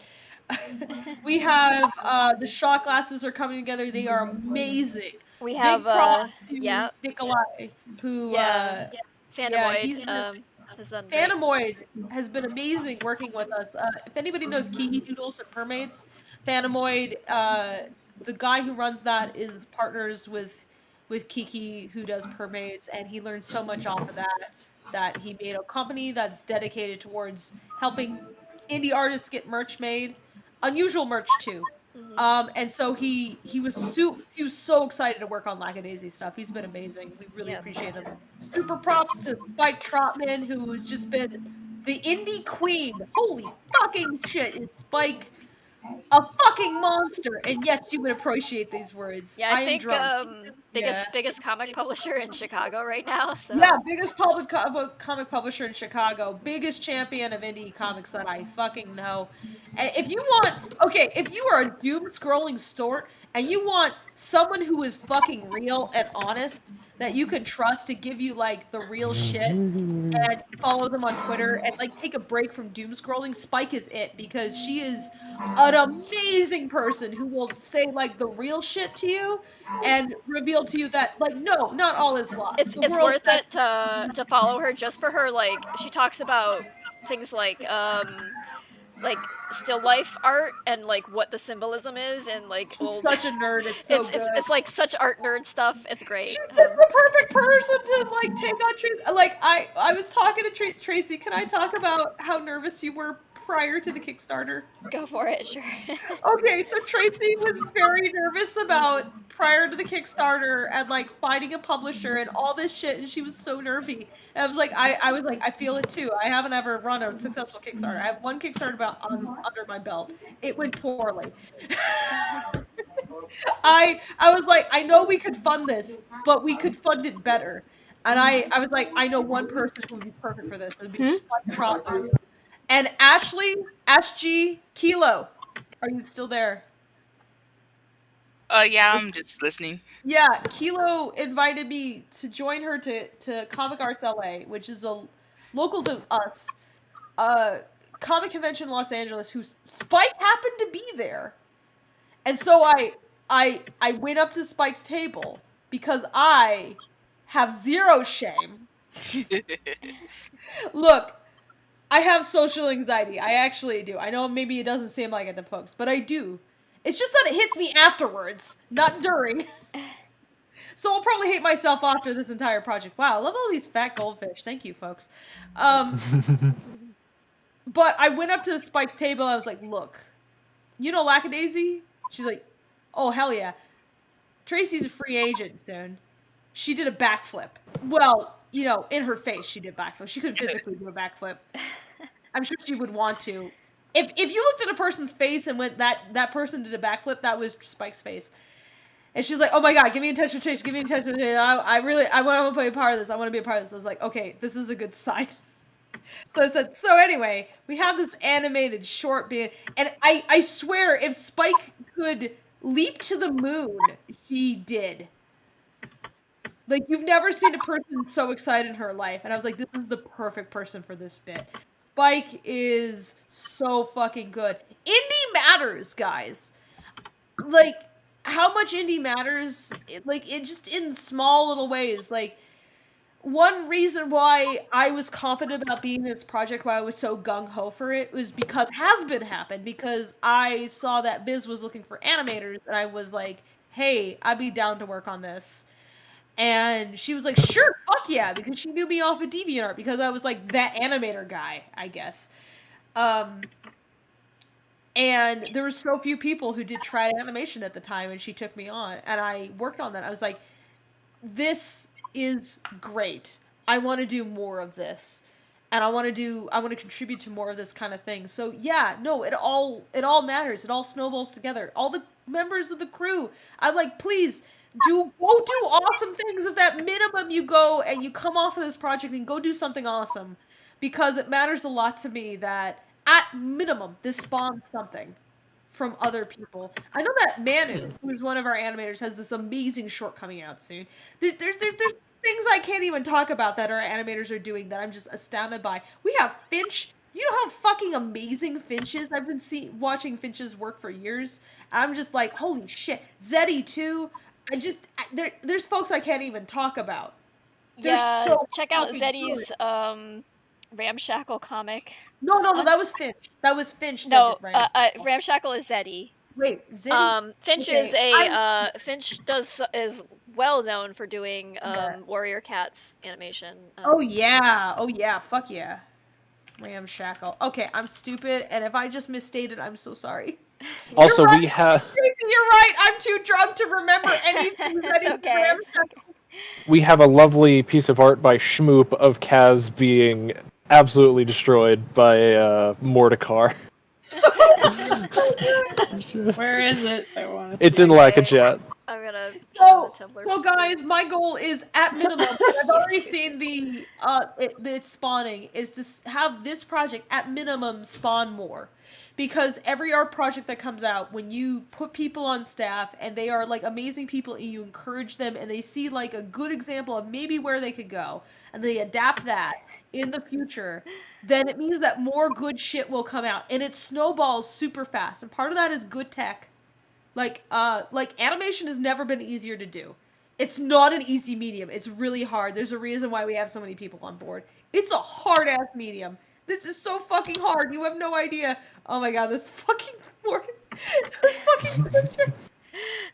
Kaz, I'm sorry, but you're a good victim. I got ran over by a car, and do I mind? Not one bit. I'm Not driving one all bit, the way. really, you don't. You're a good victim. The car was handsome. I like how Ashley was all like, I'm gonna try to get Kaz to be all like, no, don't get me with the car. And I'm like, I'm all for it. Do it. I love this medium so much. I believe in it deeply, deeply, deeply. And I deeply support indie because if you expect anything interesting to come out of major mega studios with like millions and billions of dollars behind them, I have some sad news for you. They're not really interested in pushing the envelope. No, they've got to cater to their shareholders and to their audience, and their audience is like, often other countries where they are not very progressive. They are not. And all of their good ideas like come from indie anyway. Yeah. Like it trickles that's up. Definitely. If you want page to have support indie, if you're like, hey, I loved Minecraft. Why did games change post Minecraft? That's why, because Minecraft is indie. I mean, it got bought by Microsoft, so now it's not. But it was indie, and that was a big fucking deal.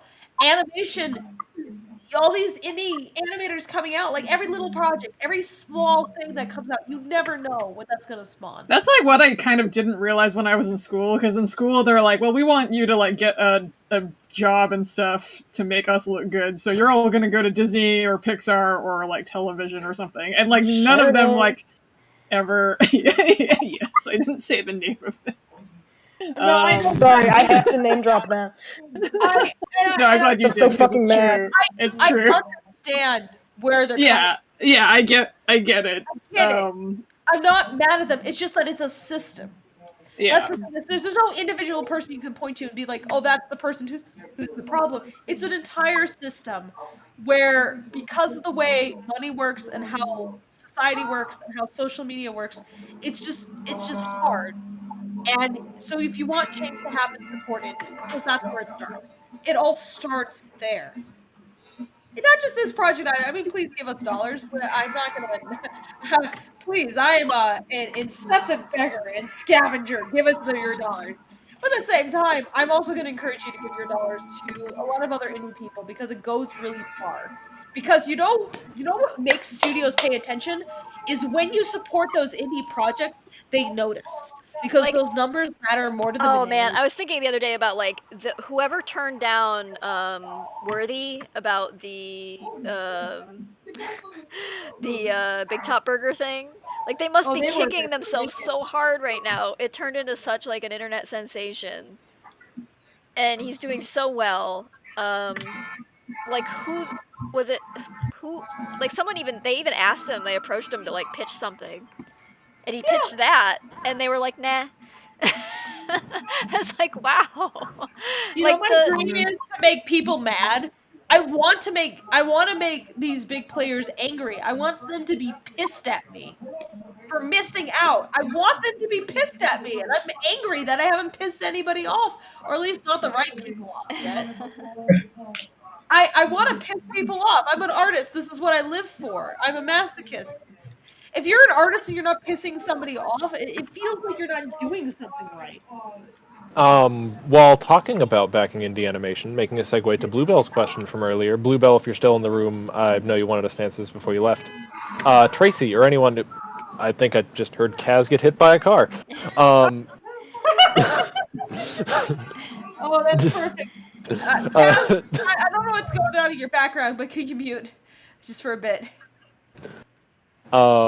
Tracy, or anyone who knows about this kind of thing. So, since the Kickstarter was 85 grand, I'm assuming budgeted 85 grand, how was it estimated, and how did you make such an awesome Kickstarter? I would love to gather a team of animators, VAs, and more to do an awesome Kickstarter in the future, and make something just as awesome.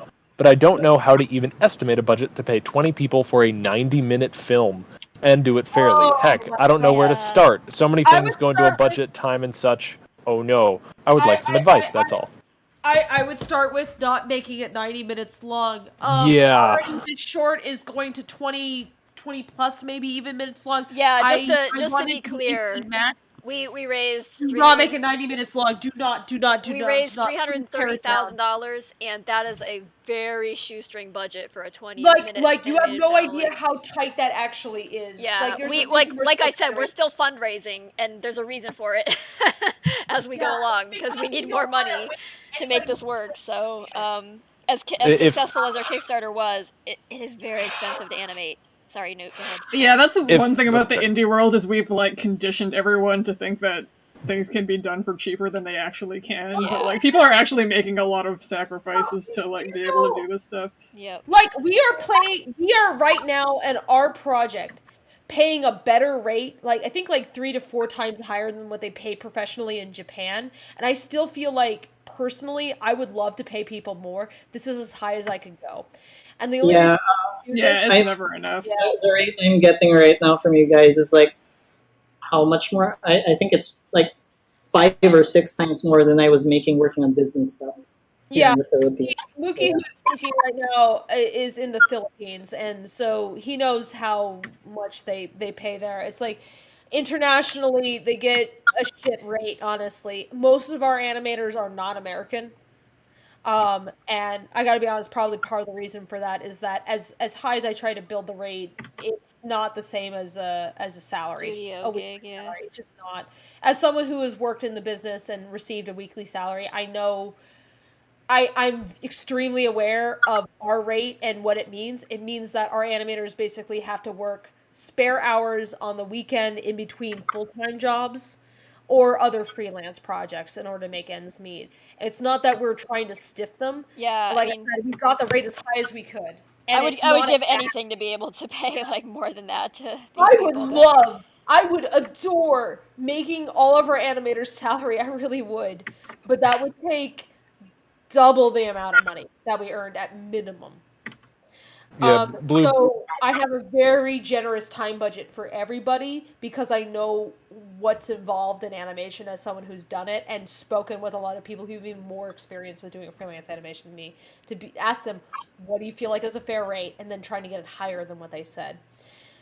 Yeah, Bluebell, until you reach the point where you develop the accounting and business cultural experience to be able to manage a project with $750,000, I would probably pull back from. I would say, honestly, like Ashley right now is working on a pilot for Farfetched, and it's about a minute or two long. I would say go no higher than that, honestly, unless you have a lot of experience with doing a lot more than that. Don't go higher. The only reason why I was able to reach this high is because I have. Because of Spike. It's largely because of Spike. Spike has the title of executive producer on a project for a good goddamn reason, and I made her our boss because for a good goddamn reason. If you haven't done a Kickstarter before and you haven't done an animated short before with like a team of people, start small. Like keep your scope Really reined small. in. Go use tiny. it as a learning experience. Keep it very like tightly scoped. Like I'm like this is what we have going for us on this project. I have over a decade of experience on animation. Tracy has been working on this project for over a decade. We had Spike Trotman, who's been who's between a Kickstarter behind us. We had so many amazing talents who, because of the name Lackadaisy, we were able to get on board. And we have so many amazing animators who, between like them knowing me and them knowing Tracy's work, were super willing to jump on board, and I am so fucking thankful for every single one of them, and I value them so highly. They are gold humans, gold fucking tier humans. But most projects do not have these advantages. Most don't. I'm being absolutely honest with you. If you are just starting out, go for a minute long at most. And the reason why I say this is because when I was in college, I went to University of Southern California, one of the top film schools in the on the globe, and they had opened up the animation degree. I know a lot of people talk about CalArts, but just I mean, I love my school. I'm going to talk them up a little bit. I love them because I got so much education out of them. They're very expensive, though. Our school is too goddamn expensive nowadays, and we need to fix that, please.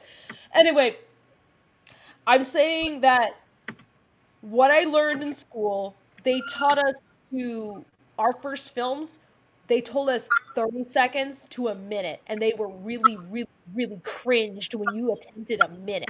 And I was asshole at skill. The other option I would say, double whatever they limited us to. The other option I would say is make a minute-long animation and use that as your Kickstarter video to fund something a little bit longer than that, like 7 or 8 minutes. Proof of concept. Yeah, proof of concept, exactly. But it's like if you can't do a minute, then there's no way you're going to be able to do 90 minutes. Then back off a little bit. Yeah.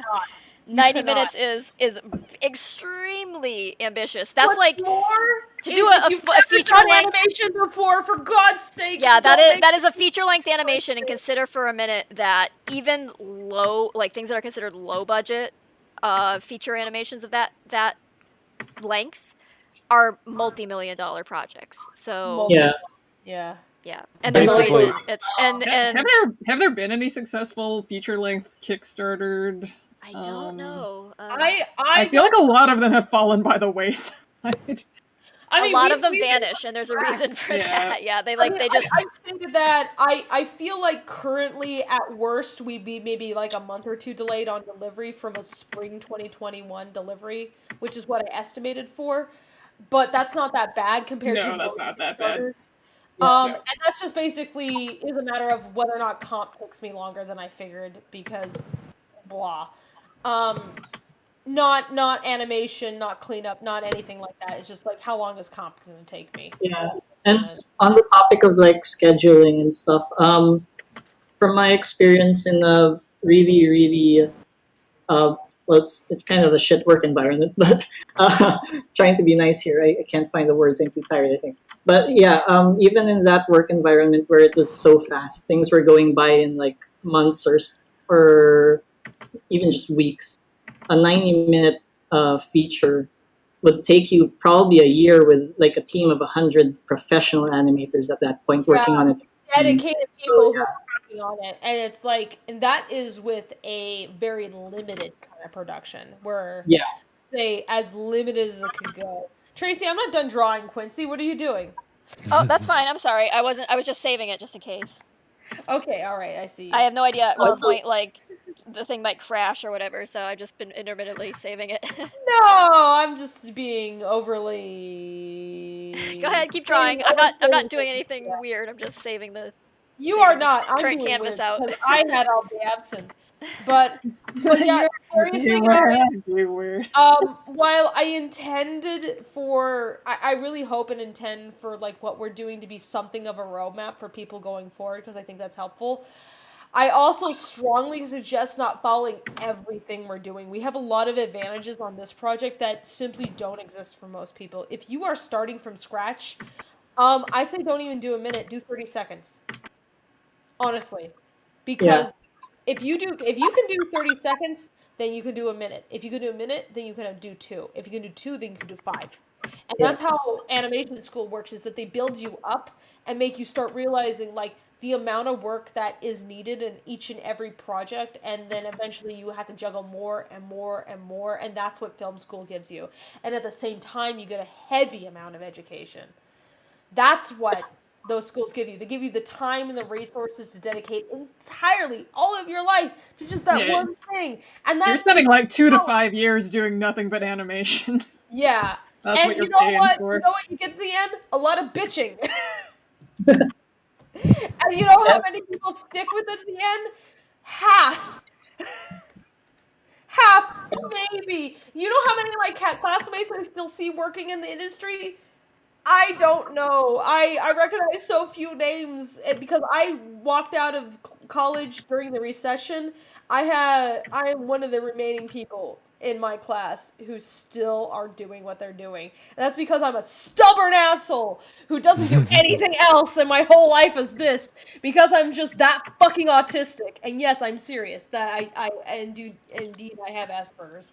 I'm pretty sure that's like a Tumblr quote about like art is not about being good, it's about being too dumb to stop. I'm too dumb to fucking stop, man. It's like, what would I do besides this? Astrophysics? Yes, probably. But that would take another degree. And why not both? I only just paid off my student loans. I'm 33. I exited college at 22. It took me 11 years. That's a decade past. You know how much more expensive college is? Anyway, don't go to art school. Get a degree in something else. Fable, your rants are giving me a great backdrop for this picture of Zib with 15 cigarettes coming out of his mouth, like that one Daffy Duck. I'm still waiting for the $5 so that I can take an edible. Who is gonna give $5 to this project to force me to take an edible? I've been going down. Also, like, oh, geez, Fable. If only someone would. I wonder who could do that, Fable. You're also, getting like, no art out of this. It's just misery. Also, Fable, you brought up a good point about scaling up from something small, because, like, I remember, I think it was, wait, when was it? I think it was just last year when I was, like, given the task to, like, produce 2 shorts for, like, our small animation training center. And the main criticism I got from my boss was like, why are you working with like a team of just 5 animators? You should work with a team of 20 for like a 5-minute short. And then I was like, yeah, okay, sure. Let's try scaling it up. And it was the biggest mistake I could have ever made. Because like, I am amazed, and I am so fucking proud of you all, you guys. We have a team of like over 70 people right now. How many animators do we have? 40? We have less than 40. A handful of people have dropped because school or other jobs took them or anything like that. But we have had shockingly few dropouts. I don't know how the fuck that happened. Yeah, we're chugging along. We are chugging along. And I'm amazed by everybody. Honestly, I figured that things would fall apart a lot sooner, and I think a lot of that. $5 from the gnome. Enjoy the I was expecting we would. and praises the scene from the scene from Pixar's Onward, if you've seen it, where he's like halfway across the chasm of faith and the rope has already slipped, and if he looks down, he's gonna fall down the pit. I'm terrified all the time. The gnome $5 says, enjoy the edible. Someone is Okay. taking you up on your offer there, so thank you. Okay, I'll take the gummy. Guys, I have it. I live, so it's fine because I'm in LA and I'm obligated. So I have here is YouTube gonna ban us? Probably not. They can't see a damn thing. They don't know if I'm lying. So I have here a blackberry fruit chew, and each piece is 10 milligrams THC, maybe less than 2 milligrams CBD per serving, 10 servings per packages. So let's see how much this is.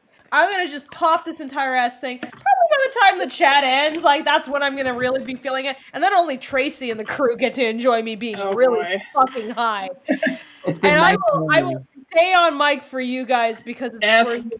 Grizzly says also $5. Chat.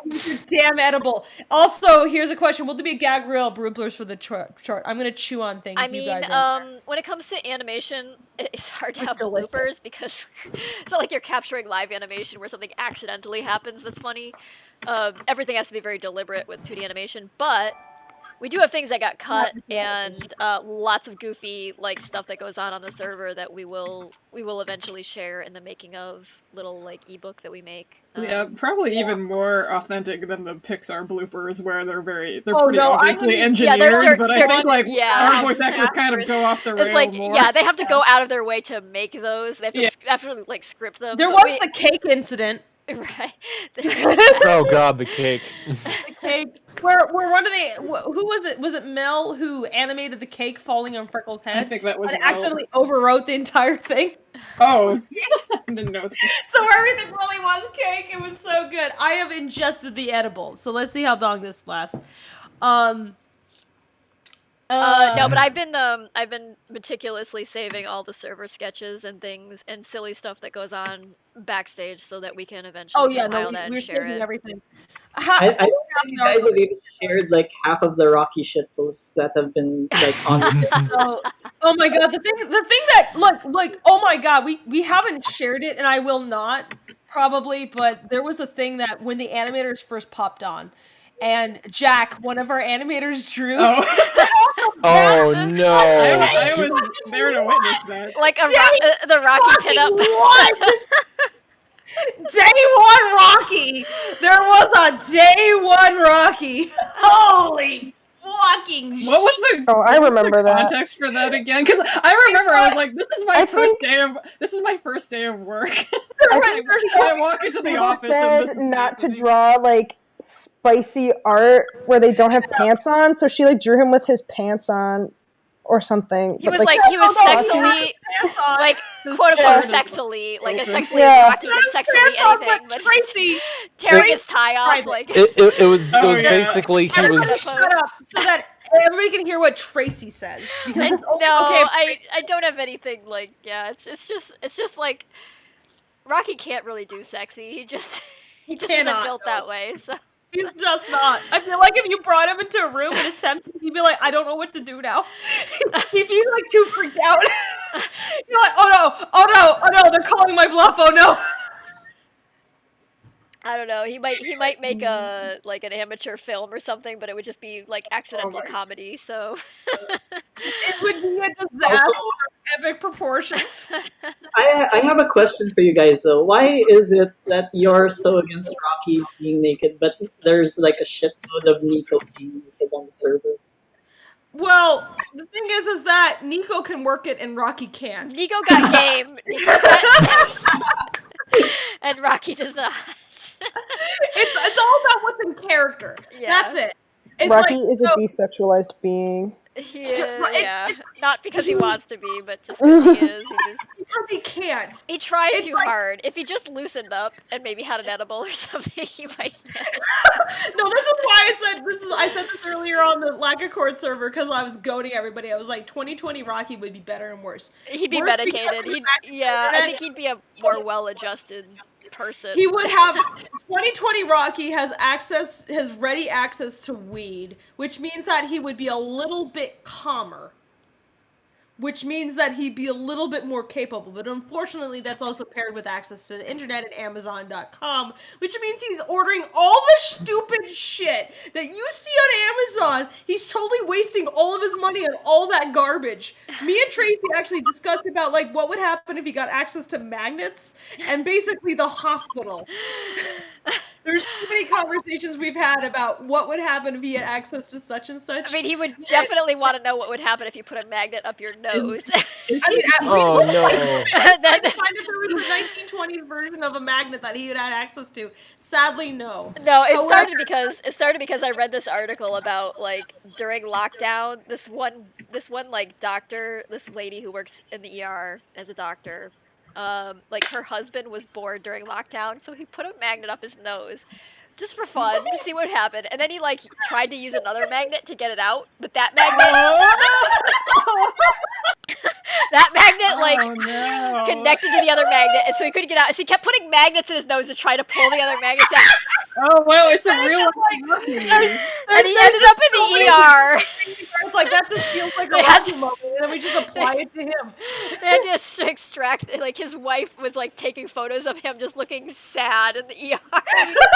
He had like his sinuses full of magnets. I think my favorite thing about Rocky. My favorite thing about Rocky is that he's unfortunately realistic. I'm gonna draw Rocky with a magnet up his nose. Many people who do these things just, I don't know why. It's like, unfortunately, he's far too human. It's like, I can think of too many times in my life where I pulled the same shit. I can think of too many times in other people's lives where they've talked to me, oh, like, yeah, no, that sounds like his shit. It's like I'm bothered by the fact that Mike exemplifies Rocky too hard, but maybe it's because I just heard something in his voice that suggested that I did not even consciously know. Yeah, I just want to put it out there that it doesn't come from nowhere. I grew up around, like, all my cousins were boys, and they were all very, like, rowdy, like, obnoxious. Just do anything for the attention, for the... Do it for the bit. Do it for the bit, yeah. Like, She what? And so, she's a lot of this comes from just growing up around cousins who were me my age. Though, I say with me, I am the most extra person in my family, and that's a problem. Meanwhile, it's like my brother's probably closest to me, and he could get away with it a little bit more because he's cis. But that doesn't mean that I don't fall into shit. If you ever meet my brother, you'll be like, oh no, I get it now. He probably is like my cousins, honestly. My cousins also, like, look, here's another thing y'all need to know about me. And here's why I talk a certain way. I have some NOLA family. I am half New Orleans. Here's the way America works. If you're partially white, it's less so that you're, like, from a certain culture than you are from a certain state, okay? Yeah. So, my mom's side of the family is Southern. They're from New Orleans.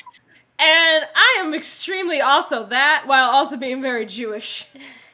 It's an interesting mix. It's an interesting mix, okay? So my mom's half of the family is where all my cousins are at. Because on my Jewish half of the family, I only got 2 cousins, and they're sweet kids. I love them to pieces. One of them was working for a judge and shit. She got done so all impressive shit. Meanwhile, on my southern side of the family, I'm chatting up my cousin, trying to convince him whether or not he's gonna, like, end up being roommates with me. He just keeps talking to me about some fucking crab pots, and I'm like, just fucking get to the point! I don't even know about your fucking crab pots! Just get to the fucking point, man! But he ain't gonna, because it's my southern side of the family, and they will not shut up about jack shit until they give you an hour's worth of story about whatever the fuck they're doing, and you better believe they're gonna use every ounce of vocabulary they have on hand. They will. Hey, Fable. Yes. The edible has hit. It definitely No, it has not. It has not. Maybe it's just that. Is that just absinthe, or? No, the Also, the whiskey and the amaretto has hit is what you're hearing right now. Oh my. Also, people in Lackachat are comparing you and I to Saturn and his child being consumed, respectively. If you scroll up a little bit for context. But anyway, not only do I have Southern family, I have Southern Cajun family. So, you know how South I get. No, I'm not Cajun. I'm just going to make that especially clear. However, my cousins are. And I spent a lot of half of my family is Acadian, which is like pre-Cajun.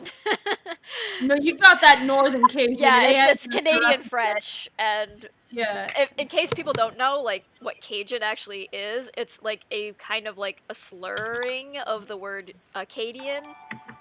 So if you like say it quickly, it turns into the word Cajun, and that's really where it comes from. It's the Acadians. The Acadians were exiled from Nova Scotia in the 1850s, I think, and basically migrated down to migrated down to some of them came to New England, most of them migrated further down. They were spicy French. Louisiana, where there was already like a Creole population there of French speaking people, and so oh hell yeah. So that's where they went, and that's where Cajun comes from. But yeah, that's what that is. You want to know why I have such fondness for Seraphine and Nicotine, because they are my favorites. And no, they're not Cajun. They Creole. Although I think so some might get mixed in. Kind of a little both. Like it's hard to be like one thing in New Orleans or really in Louisiana. Like Louisiana is special. Everything is all mingled together. There's like Spanish mingled into the languages. I will die in Louisiana. Is where Native I'm American die. tongues mixed into the Creole language and like Caribbean culture, Haitian culture, African culture. It's just like all together. If you ever get a chance, if you haven't ever been to New Orleans and you get a chance to go, just go because it's just amazing. I would love to go. It's fundamental to my shit. It's in my soul. The food in New Orleans is amazing. Yep. Yeah. Yes. I find it funny. I found it extremely funny. Even the fucking sandwiches there are extra good. Tracy, whenever someone I saw bitched about the casting that we did, and they were like, "Oh no, but they don't sound Southern enough," blah, and I'm like, "Okay, fuck you. This really is not." Yeah, by far, like the biggest, not the Deep South. By far, the biggest complaints we get about the short so far is because like the voice actors don't quite match up to what people envision in their heads, and that's just like part of the beauty of like comics and or literature is that you kind of create your own mental image of like how characters sound or what they speak like. But with something like a film, you have to be very specific. You have to cast somebody to say something in a specific way. Yeah. And so we're not going to be able to please everybody. But we very, very explicitly went out of our way to find people who had Creole backgrounds. Oh, hell yeah. No, Louisiana. I was very serious. Because I have so much background on the South, I was like, hell fucking no. Am I going to hire someone to play a pair of Creole characters and them not be Creole? Because I do not want to be the Creole expert in the room. Oh, fucking no. Yeah, it's I ain't doing that. Like this is what weed does to Fable's accent. No, this is Fable just cutting the fuck loose is what's happening, is that I just drop all my shit. You know, here's the weird thing is I'm from New Hampshire, but for some reason I picked up some shit from down there. I don't know. Yeah, you are definitely sounding like the New Orleans part of your family. I don't know why, because I've had Alabama people be like, "Oh, you from Alabama?" No, I'm not from Alabama. I don't know why the fuck I talk like this. But that's why I say I'm gonna die in Louisiana. That's why I know. Anyway, look, my family, I will live past 100. Everybody will be dead. Tracy, you will be dead, and I will be living in New Orleans, and it will be Venice. I don't know. It depends on like my. I have family members who've lived well into their 90s, so I not quite. I think my bet's on Tracy. You can live underneath me in the water. You will be a goldfish. And I will be up top with my paintings and my way too many musical instruments where I will not know how to play half of them. If I can be 90 and living in New Orleans, that's success. That's just... They will be playing their goddamn jazz despite everything, because that's just how Nolans is. And I will be sitting there huffing at some kind of pipe of something, some future smoke, and leaning down with a robe, and you can clearly see whatever the fuck I got going on, because I ain't tying that shit up with half the paintings I got going on, like my grandma, ain't none of them being sold. And I will be going down and be like, because all my friends are dead and this is all I got is jazz. And that's my life. And I will die like that and be happy. Babel, I can't wait for that edible to kick in. Fable's gonna be down in the French Quarter, like smoking future drugs, quote unquote. Future drugs. And doing paintings in the in the square there. There's way too many fumes coming off of those paintings. I am always high, and it don't matter none because I'm 112. Everybody is dead. Take care, Luca. Thank you for being here. Anyway, this is why I got a brand new mic so you can hear every Things to fucking look growl forward in my to. voice. See, growing old is not all that bad if you can look forward to like, living in New Orleans. No. Tracy, we gotta go to New Orleans. We gotta go to Mardi Gras. We gotta do fucking anything. That's kind of like what I was telling my friend the other day. Is like when this I wouldn't COVID recommend it right now. This COVID thing is over. I want to just go to New Orleans. I just want to drive down there. It's not actually that far of a drive from St. Louis. I know, but my aunt went to New Orleans not too long ago, like a few months, I think like a month or two back, and she said it was. She said it was terrible. She said that it looked like a ghost town. There were like homeless men following her and her friends, trying to hit her up uncomfortably. Oh no! I mean, that just sounds like Nolans to me. I mean, there are parts of the city where, it's No, like, she tried to go anywhere, and it was all just a ghost town. That's because sad. it's not. I mean, because of, I imagine because of COVID, I kind of wonder like what Mardi Gras is going to be like this year. If it's I had to convince my uncle like, to not come visit me. I because can't like, imagine. You play grad, don't come visit me. I can't imagine you're gonna be able to like keep the natives like from celebrating, but You cannot. They are doomed folks down there, and they do not give a shit. like even outside of Mardi Gras season, like Bourbon Street is crazy, but Bourbon, you go. Frenchman is where all the shit's at, though. yeah, well, Canal Street That's what my aunt to a told certain me. He's like, extent. you fuck Bourbon, let's go to Frenchman. That's where all the good things are at. Depends on what your definition of good things is. Good things are dirt and booze and extra.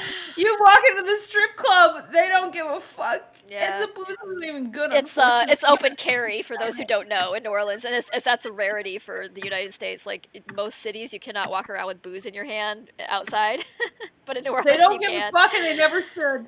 I mourn the day that New Orleans cleans up its shit because that will be a sad. I don't think it ever will. I just like how could you possibly like they fucking survived. I don't know. New York City somehow did it with Times Square. They survived. Nah, New Orleans is not New York. They survived Katrina, and they didn't.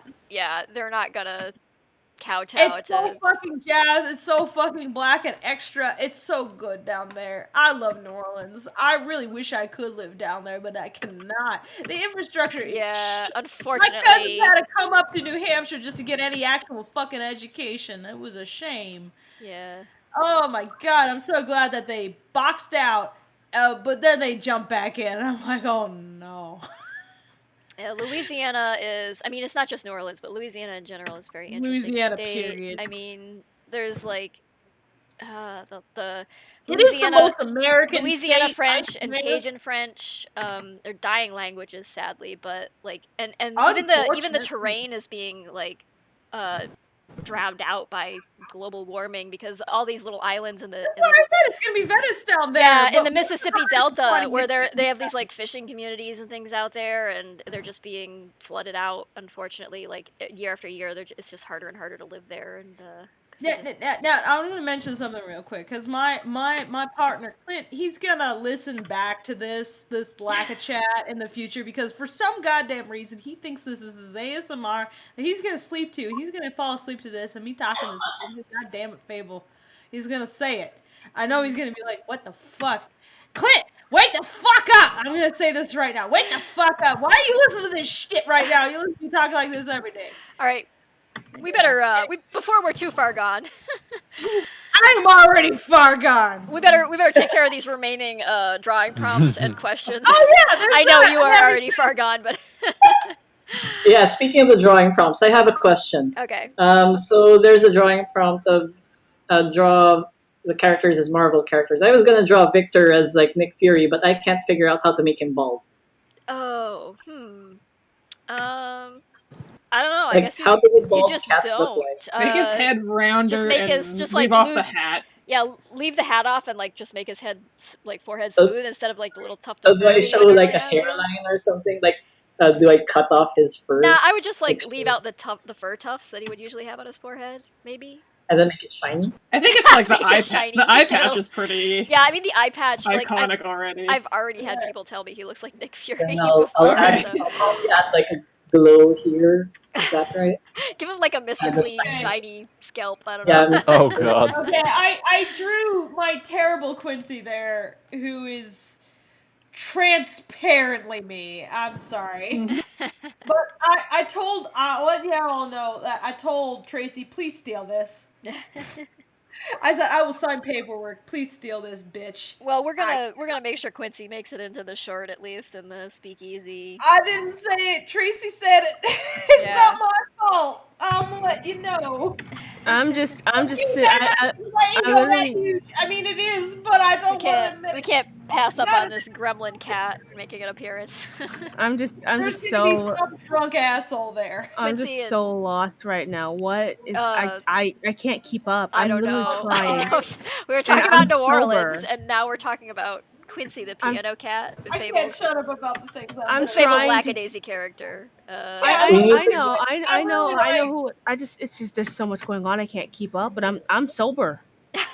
Well, yeah. Maybe that's the problem. That's the problem. It would make more sense if you weren't.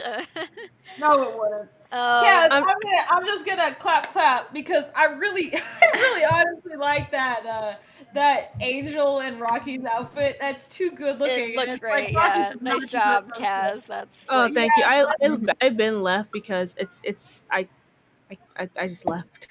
You I'm just kind of here now. Give that to Mike. I think that would delight him.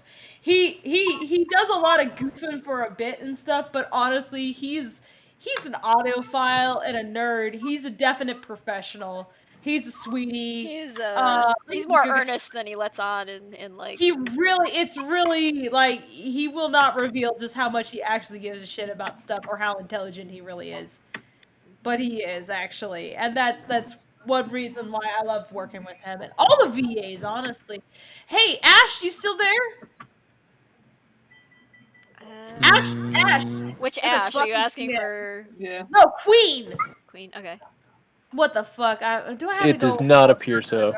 Jesus Christ! Why did she leave? Jason, are you We've been still going there? for a while, to be fair. No, Jason left for Jason dinner left a long and didn't time come ago. back. He is Yeah. probably unconscious. I'm now very sad that all my let's VAs let's are answer left, so some I can't let's face answer them some to the questions, Fable. No, I love them all. They're so good, and all the animators are so good. All the animators are fantastic actors. Tracy, I think we lost them. There is no questions anymore. There's just only Fable. There's only No, New Orleans and not me. All Fable now. All right. No. Hibiscus. There's only just Hey, Fable. hey, They Nude. are fantastic actors. Every time I have to assign handouts, I'm like, who? Hey Fable, how many fingers am I holding up? Look, I can't see you. You're on Discord. You pop on your Okay, at least video you're not right that now, far and I can gone. tell you how many. I am good at. Yes, you're Crazy. gonna have to draw it on the thing here. Yeah, draw it. Where are you gonna draw it on our? Hibiscus. Oh God. says, Okay. Newt, or anyone who could comment on this, what would you think about the Lackadaisy animation being localized in another country? Everyone seems very invested in their role, so I'm curious about their thoughts on this matter. Do you mean if it was like set in a different country? I want to see that Russian musical. Oh yeah. version. Oh my God, I love those people so much. Yeah, it's on YouTube. It's it's a Russian stage play version of Lackadaisy that is. It's so beautiful. Very I love entertaining. Them. So it's It's like It's a Wonderful Life, but like Rocky is like hallucinating this alternate timeline Rocky is where like, he what if marries I was? Mitzi. What if I He's was in Wix. dead? Yeah, what if I was Wick? It's so good. It's really It's adorable, super and adorable, I yeah. appreciate how hard they work. Their dancing choreography is awesome. I love it. But yeah. Like honestly, good job.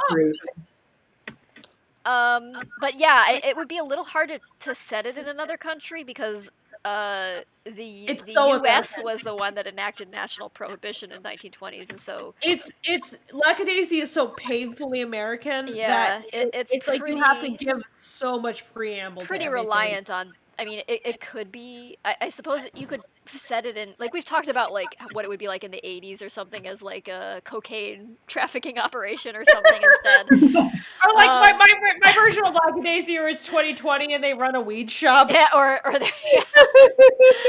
I mean, like, I guess Just a dispensary. 18th century China and their ban on opium or something. Like Yeah. any place that has ever tried to stop something Any from kind of happening. prohibition setting where like government attempts to prohibit something and it just creates a giant black market for that thing instead. So I guess. But it would be very different. It would be it would Very be quite different necessarily. Very different. So Lackadaisy is so fucking American, but that's one reason why it's like I'm impressed by all the folks who. It's like we have all these animators who, and even one of the VAs who's not American. I mean, Val is not American. That it's very relatable cross culturally for the characters, but the situation is extremely American. Extremely, it's Midwestern. For God's sakes. That's some breadbasket shit going on. This whole, like, delving into nostalgia and falling into it and failing for it.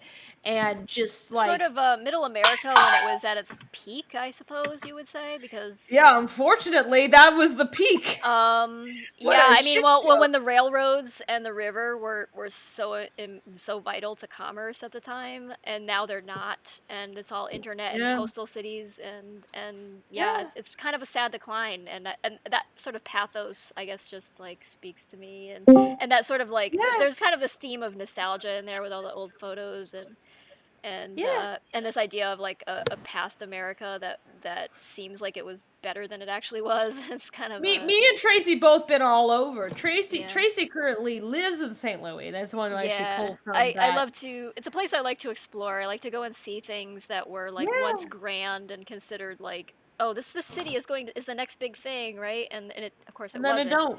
And then it don't. But there was a time when they thought this was going to be like one of the major. I sincerely. I mean, that is very American. Yeah.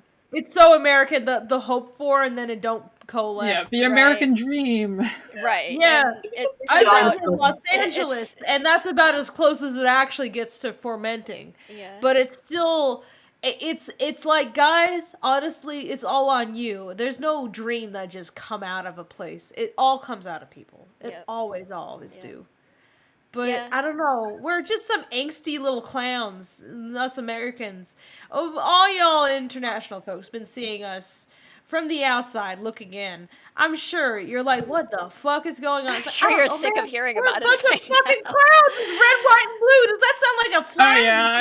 After our recent elections, I put filters on all of my Twitter to block out anything to do with the election. I'm sorry, Canada. I can't blame you. I can't blame you. I'm so sorry to anybody like in Canada or the UK. Well, there's a reason they call America the sleeping elephant, and I'm like, I don't think it's sleeping anymore. Like, the elephant is like fully awake and rampaging. We're just like the reality show.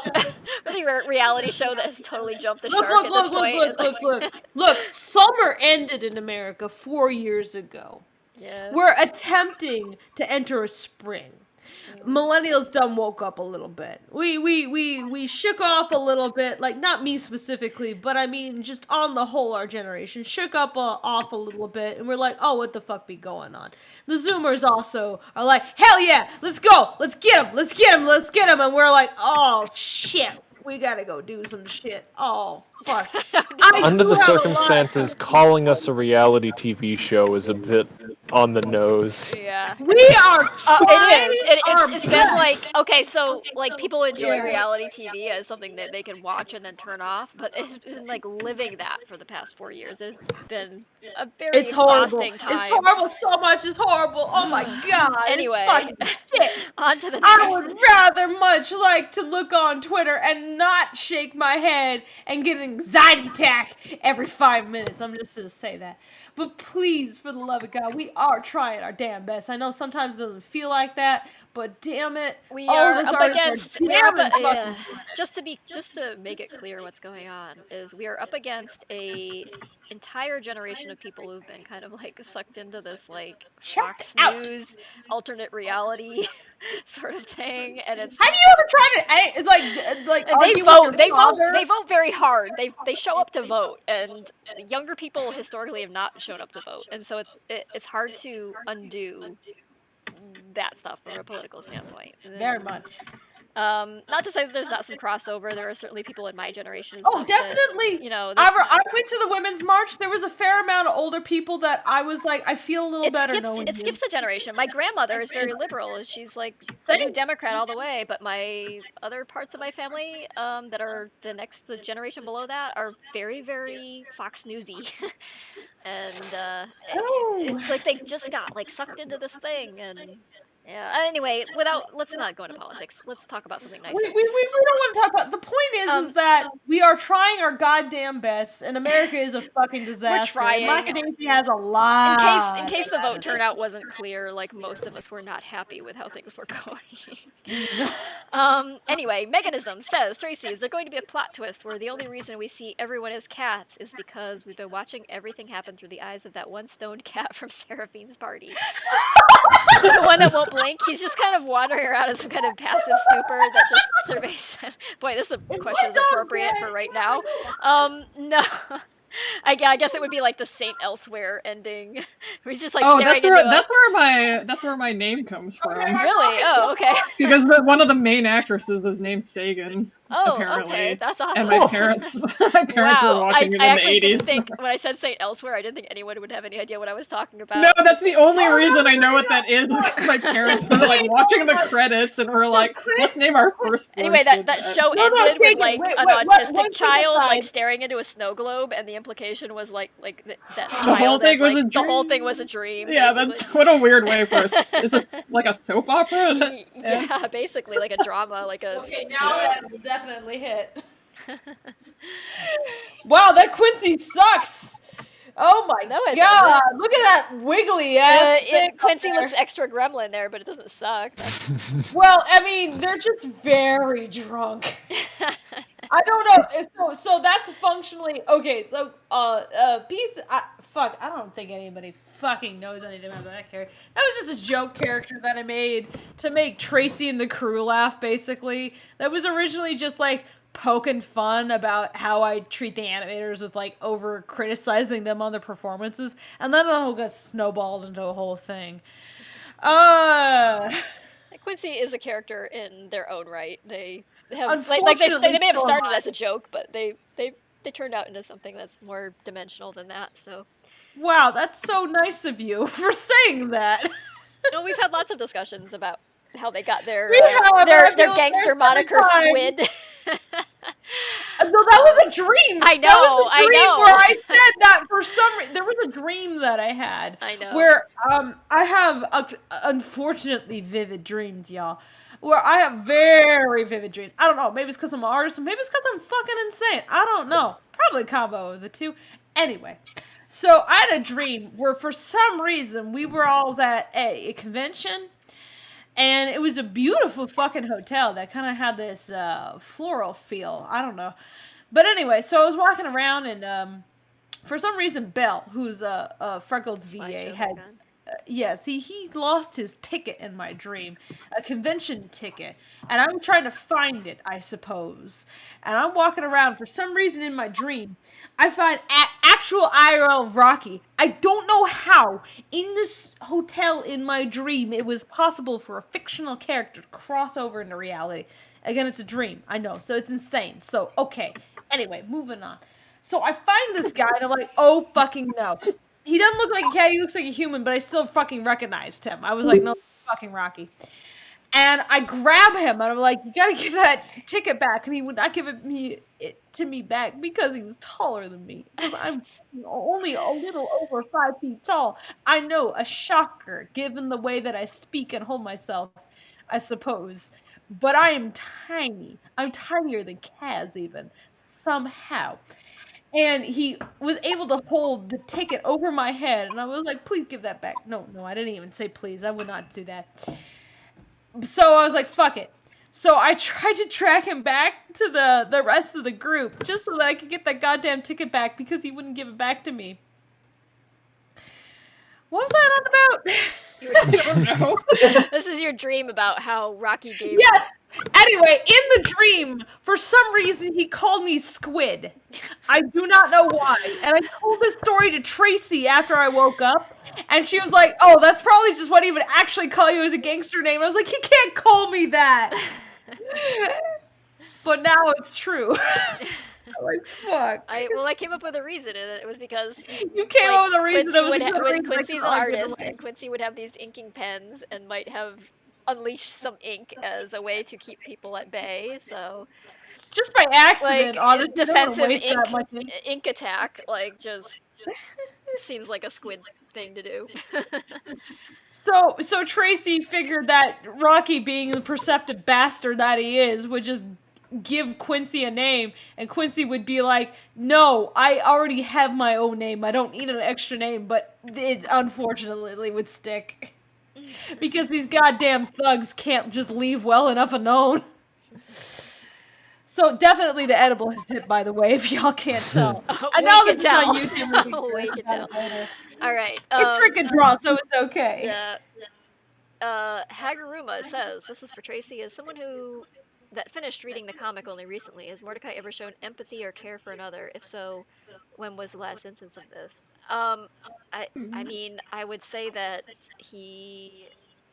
Hopefully it's apparent by now that he's not quite what he appears to be. He's not exactly. I mean, I think it's transparent. Personally, from my perspective, he has that whole if you go back and reread that whole section when he's having the sit down with Mitzi and Asa, and how Asa is teasing him, please reread that and consider that a second time. Yeah, perceive how look at how Asa perceives him and how Mitzi perceives him, and try to guess which one knows him better. Also, it's like any character that's seen to be trying to figure something out within the story, it's hard to think of them as like 100% a villain. Like if they're trying to like piece something together or like get answers. Yeah, well, if you consider Mordecai's motivations, like he would probably tell you they're very logical and rational, but I mean, consider what he's actually doing right now, and how potentially self-destructive it is. But he's doing it anyway. He's taking lots of risks, and there's a reason behind it that isn't entirely. I love how you write. I love entirely rational. So hopefully, it's apparent that he's not like he has a reputation for being, cold-hearted. He has a look, but that doesn't mean who he is. Yeah, and there's certainly something he's trying to portray, but doesn't quite match up with what he actually is. But this is largely the case for a lot of the characters, is they're all kind of wearing a face, but while being something different. Tracy, give me this. I always have this fascination with hypocrisy as a guiding force for a lot of folks, where they say one thing and they mean another. And it's like that layers of thing is what gives a nuance. Like, how do you feel on that? Yeah, I think anytime I'm writing, I'm trying to I'm writing between the lines as much as I'm writing surface area stuff. Absolutely, that's where the fun shit's at. Yeah, is what you're saying versus not saying. I just go back to school days when when you're certain classes and certain teachers stand out as being the ones under which you realize, when you're reading a book or an important piece of literature, what you're actually you get up to a certain age and then you realize, oh, what I'm actually reading is the story between the lines, not just there's text and then there's subtext, and sometimes the subtext is really where the story is. I swear, Tracy, that it's like when you see that in high school, you're like, what is this bullshit? And then it's like at one point you wake up to it. Yeah, it's like the reading assignments you get in school are boring until you realize what you're actually reading. And that's why they're always trying to be like the lights in the Great Gatsby or the Lord of the Flies, right? And you're it feels so rote and boring until you 17, until you notice it for yourself. And it's like deciphering a code. It's like figuring out a puzzle as well as reading. It's like you're like, oh, that's what's going on. For the folks in chat who are under 20, because I feel like it's under 20 when you don't quite get that shit. At some point, you get bored with the basic portrayals of humanity, and you realize just how complicated everybody actually is. And now, a lot of folks, at some point before that, decide they don't want to know anymore. and they're good with just the basic shit. But honestly, people are a lot more nuanced and complicated. Than they like There are plenty of things you can enjoy just for the surface area story. Like if you like reality TV, you like soap operas, you like goofy dramas, like all the power to you. Like I wish I could be that easily entertained, but there's like yeah, and like I think different people at different stages in their life realize that there's more to a story than what's on the surface. And I guess when I'm writing something, I'm trying to write to that, because all the stuff that really sticks with me is the stuff where I have to like sit there and think about it afterwards and be like, oh, this is what that actually was about. Meanwhile, it's all surrounding like goofy ass cats. Anyway, but the thing is that the written is extremely human, and that's the point. Yeah, they're functionally human personalities. But then you get like a step above that, which is like when the text says something it's not even meaning to say, which is why I love the Marvel movies so much, because they're like not good stories, but they say so much about like what America's thinking about itself. Yeah, I mean, even if it's not deliberate, even if it's it's not deliberate at all. Yeah, it's fun. Like even if it's not deliberate, to dissect something that just is so revealing about like where it came from. it's like a reading a diary of somebody. It's very I don't know. Literature is so I totally get you. There's something about writing. I just fucking love writing so much. Like I got my own comic where I love it to pieces. I haven't been able to work on it for a little bit because there's just been too much life in the way. But it's been, Tracy, I love working on this project. I've been loving, like, it was really fun. Like, to sit down and write a script with you, like, so fucking fun. Because, I don't know why, but we just kind of clicked on a lot of shit. Yeah, well, I think you seem to grasp the characters particularly well and kind of just understand what their deal was. Probably more than most people. I didn't understand why at first, but then you talked to me about a lot of your background, and it turns out like you spent a lot of time in my home state, even. Yeah. You did, yeah. Up in New England. And, I was like, "What the fuck? You been to New Hampshire? You know what?" Yeah, we grew up in pretty close places, like.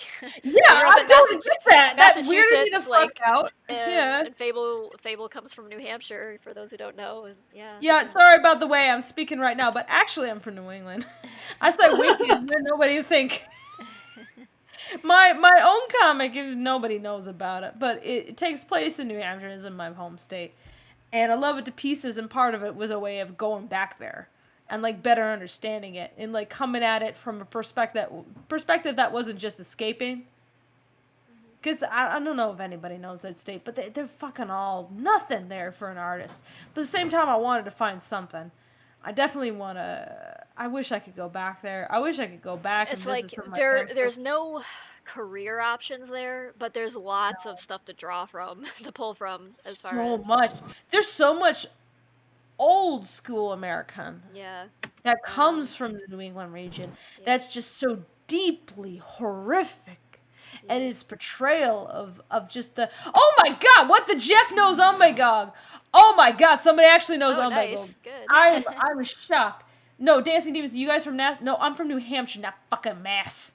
No. I'm the one from Massachusetts. I'm the No, Tracy's the masshole. I'm from the masshole. I didn't want to say it. I was like, this I'm is sure not Canadian. Libertarian ass invaded French Canadian asshole. It's just, that's New Hampshire.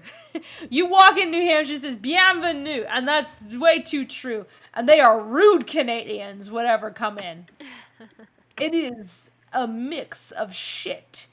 It is an interesting place. It's angry Vermont, is what it is. To be fair, I'm from Western Massachusetts, which is more like closer to the Berkshires, which is more like Vermont and New Hampshire than like Boston area, just to be. Yeah, no, that's true.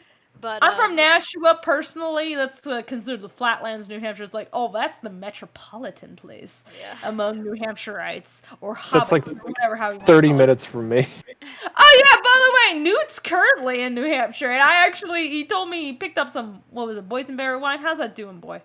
It's fantastic. I beautiful. am considering going to get another glass. I texted my mother, and I was like, hey, Ma, go to Milford. pick up some of this wine for me? If you could, please mail it. Newt, because that's how small New Hampshire is if you ever get a chance to visit historic Deerfield, go do it. It's beautiful.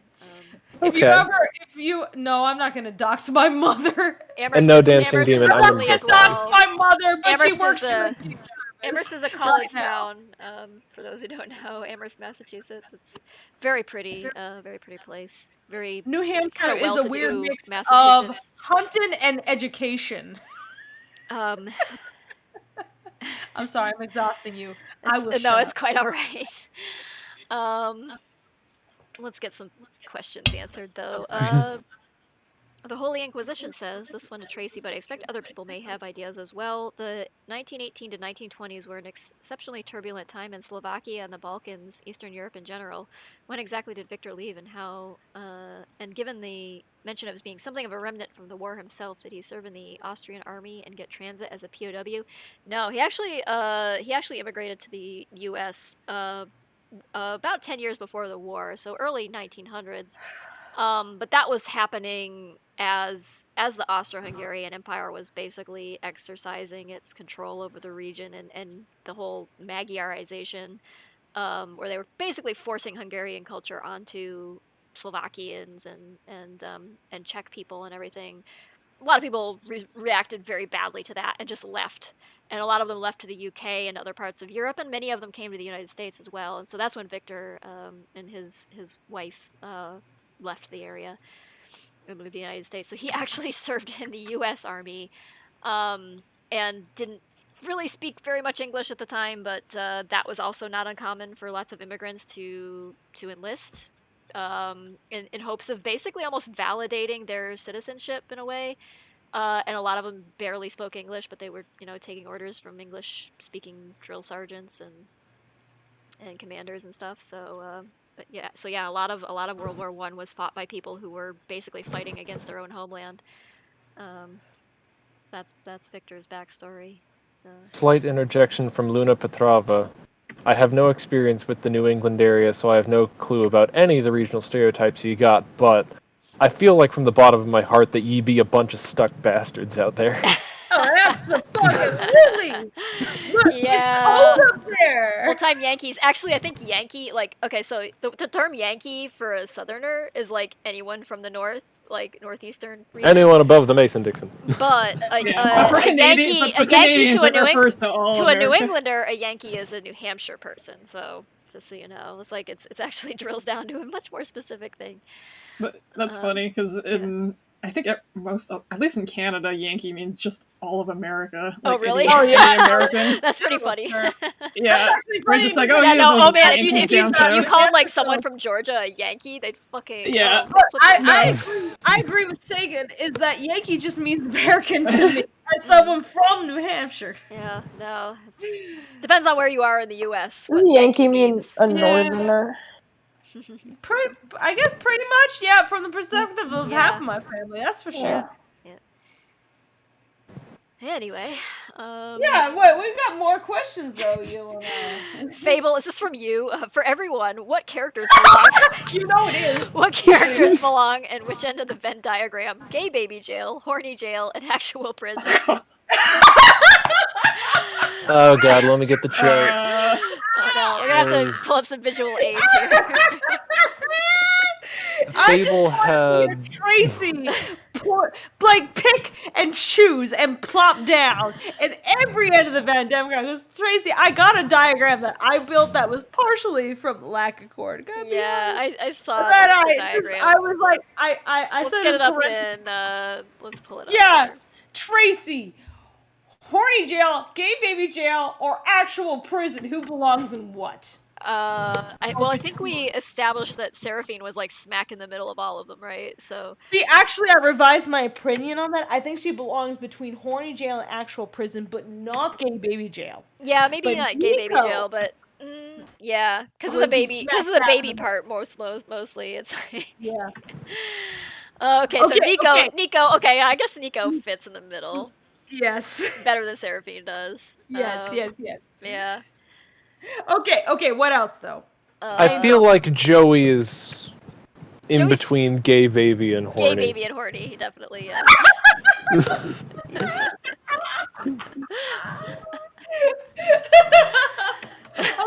Okay. Well, we have a canonical one. Why We is have a canonical Virgil's one. just in gay baby jail? Gay baby jail. Virgil is so pure compared to what I thought he was. Oh, Tracy, we've still got fan art over the chart. Oh. Wait, have you seen the chart, Tracy, that I made? Sorry. Okay, everybody. it was in general. Newt, did you save it? Can you just paste that to Tracy? So Oh, I already did. I already did. It's She's up got on it. the Okay, she's sharing that right now because the rest of YouTube needs to see about my theories. As soon as you cut off the Bitch fan about art. them. So do you want to explain where this even came from? Wait, I have to wait for YouTube to load. There we go. Okay, YouTube is caught up. There we go. Okay. So I actually put Wes in just actual prison because I didn't want to give him anything. But then, the Lackachat felt differently, so I had to move him. So he's currently between actual prison and horny jail. Of course, Zib himself. The text is a little hard to read. Zero people argued about whether or not Ivy belonged in gay baby jail, though.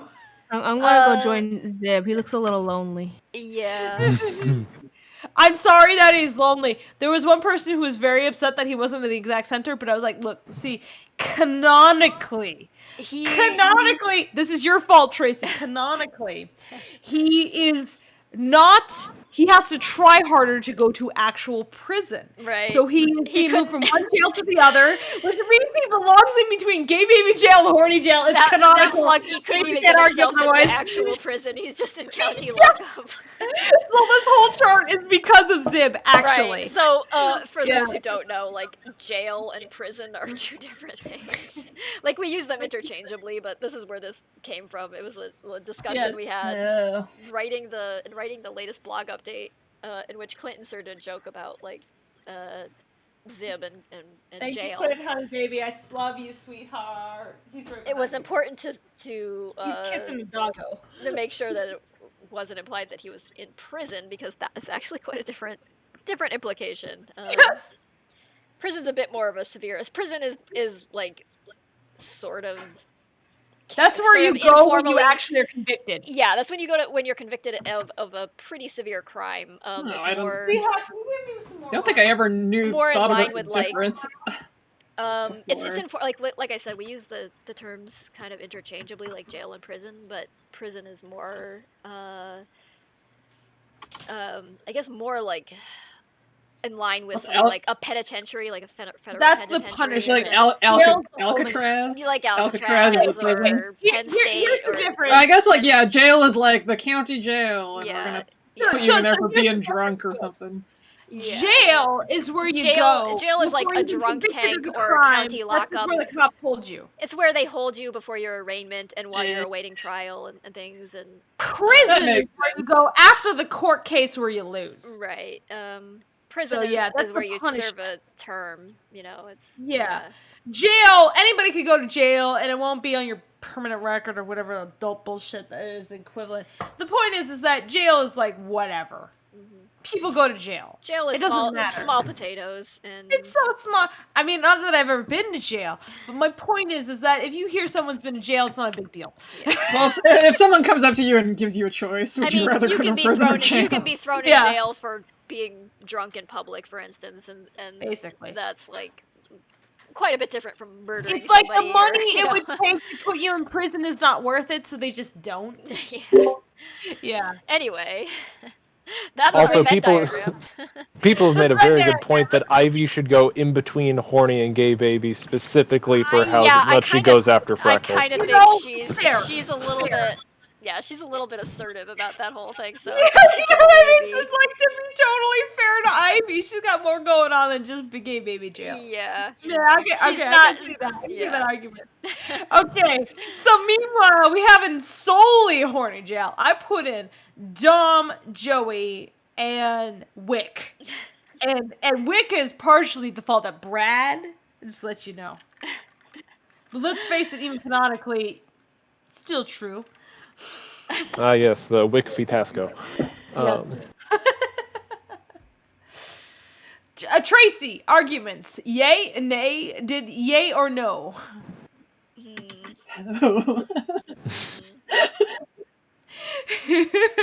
Sagan is giggling hard, and I like that. Yeah, what? Yeah, I think this is mostly accurate. No,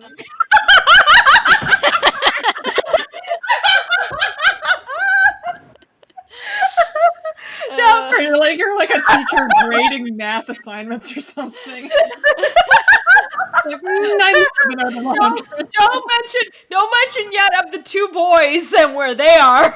Rocky Freckle. Yeah. Rocky, look, I put Rocky closer to actual prison, and Freckle closer to gay baby jail. Yeah, Freckle's like bleeding over into actual prison territory, and Rocky's bleeding over into gay baby jail. I think they're kind of like on the border. Is Zib's little section actual jail because he has been behind bars? Well, that's what I'm saying. He's in jail, but he's not in actual prison. But he's an actual jail. He's an actual the jail. irony He is not that an actual prison. The irony, I guess, is that although he is in jail, he's probably the one who deserves it least out of all the characters. Yeah. If someone can add actual jail. I don't believe that Zib is an arsonist. Just so. I mean, he's not a murderer. He's basically as close as a pacifist as you would get in Lackadaisy universe. Like the reason why Zib is so toked out of his mind all the time is that he's actually the most moral one, and he can't deal with everybody else. He can't deal with this shit. He's just like, I cannot deal with that. I'm too anxious, and I cannot deal. So he just tokes out of his mind until he's okay with it, and that's why everybody thinks he's a different way. Anyway, thank you everybody for looking at our very academic chart here. We're gonna write a dissertation. But that's the thing, Tracy, is that none of these decisions I made on this chart, which I'm sorry, don't kill me, were made on a whim. They were all seriously considered. I was like, I can't say, if I get these wrong, just dead wrong, I've done a failure by Tracy. And I was more afraid than anything that you would disagree with me about most of them. So my argument is that Rocky is actually closer to actual prison because he has a malicious streak. Meanwhile, Freckles is more a result of an emotional suppression. So he's closer to gay baby jail because he doesn't want to be in actual prison. He just ends up there. Yeah, he's just kind of drifting in that direction, but it's not necessarily. It's a slow, steady drift. I mean, it depends how many years into the story we are. If we get 5 years in, I think he will be in or close to actual prison. Because that boy in trouble. He heading for the chain gang. All right. Yes. I like the disappointed in everyone. That's the we have food at home kids. Yes. So for folks, it's like you would think that maybe Mordecai would be in that group, except that he absolutely belongs in actual. No, he was cutting up bodies to feed to pigs. He's absolutely cutting up bodies to feed pigs and not even thinking twice about what the fuck he's doing. Boy belong in prison. Oh shit, Luna Pestrova brings up a good point. We forgot the Arbogast. Okay, all of them except for Bobby are in I'm actually disappointed in you, but Bobby is in gay baby jail. That's fair. I think Bobby's kind of horny for his wife. I mean, he's pretty into her. Oh, So. He's a good husband. That's actually fair. Is Bobby just in horning jail? He's like, I'm good with anything so long as Elsa is. Yeah, I mean, he loves his wife. That's for sure. Look, he's a lovable teddy bear of a man, and he just really loves his he's very sexy ass nurse wife. Yes, it's like I hit the jackpot. I think he's very proud of himself for landing that. He's pushing 0. Meanwhile, she's so charmed ass by his Britishness, and it's like, honey, that don't fly. Oh, we also forgot about Horatio, but he's absolutely gay baby jail. Baby jail. Gay baby jail is Horatio. He's done nothing wrong except for being a sweetie thrown into shit he should not. Horatio is the warden at gay baby jail. Yes. Yes. He's like the hall monitor at gay baby jail. The warden is actually a probably good side thing, besides disappointed in everyone. By the way, please, everybody, Newt, if you could hand to people the blank version of that chart. I feel like once I again- should be up here with like a laser pointer, like Tracy, make we do your like own a version projector of this screen chart. and like Tracy, please make your own it's version. very scientific. It's very. I need to see what your version is like compared to mine. Look, I'm suffering here. Clearly. Yes. Guys, this is as close as I come to my fan bullshit as you could make me admit. I am delighted working on this project every day. This has been a dream job. I'm embarrassed and hurting right now saying it, but I love it so much. The booth cats are good, and I just want to do even more with my life. I love this project. It's why I dedicate way too much of my soul to all this shit. Yeah, thank you for all your hard work. Yeah, for those who don't know, Thank Fable just worked so hard on this thing, and I mean, I couldn't ask for somebody who would put more into it, so, like, yeah. Okay, by the way, now the edible hit. I was joking before, but now it's absolutely hit. That's the only reason I admit any of that shit publicly to you assholes on YouTube and etc. Letting you know. You can't get anything on me. We're a bit unhinged right now, but Fable deserves the break because it's been so much work. Just so you know. Forgive me. It's like 99% like super serious, get down to business stuff behind the scenes here. And God, I have so much paperwork I have to do. So some unwinding is fucking needed, day. is necessary. Do you know how much animators and crew talking right now? I've called you all the kittens for a reason. Y'all always climbing up my legs. I love you to pieces, though. Please don't think I'm insulting you, for the love of God. It's just the nature of being in the position of It absolutely director and lead animator is that it's just like everyone turning in their animations needs like constant feedback, and Fable has to really constantly be fun, giving that though. feedback while also doing the job of a director in other capacities. It's like super putting fun. together the I animatics love it. and editing and directing the people doing the comic dubs. Dude, I'm and like everything, excited every day. When I was asked what do I want to do for my birthday, I'm like, I don't know, my job. Because I was like, I couldn't think of anything more well, fun. you deserve to unwind a bit too. I love my job. My I know. job is fun. Yeah, we're the ones that are usually like, Fable, go to bed. Yes, we have to yell They at have Fable to an go to emote bed, for me and that that is I- also why we pitched in to get Fable that VR kit so that they Oh my can God. escape from reality for a little bit if they need to. No, I'm, dude, Star, you're currently in chat. I want to say thank you so much for making that model for me. I really appreciate it. I was trying to make something for myself, and I was like, I ain't got no time for this. And you Speaking of made me models, something- if like anyone's taking commissions for like a model, hit me up. I'm like looking for a model. Okay, thanks. Oh yeah. that So Kaz is looking for someone to do a 3D model for VR. Hey, Hope VR Star, Winston. they did an amazing job. On my Microraptor, which is not an easy character. Yeah, so if, It so looks if- really yeah, good. Star I did like it. it. Yeah, Star did an amazing Yeah, job Star, on that. I want to hear. I think hear from you, Star. How did that feel modeling that? I'm curious. it's in the slideshow somewhere. It was interesting. I think I was like scrolling through your media tab on Twitter and I found the doodle you did of like what it would look like in VR chat. So I mostly based it off of that. Oh, interesting. Because it was so well done. I was like, damn, how'd they get that? Would you model it in? Is it down Blender?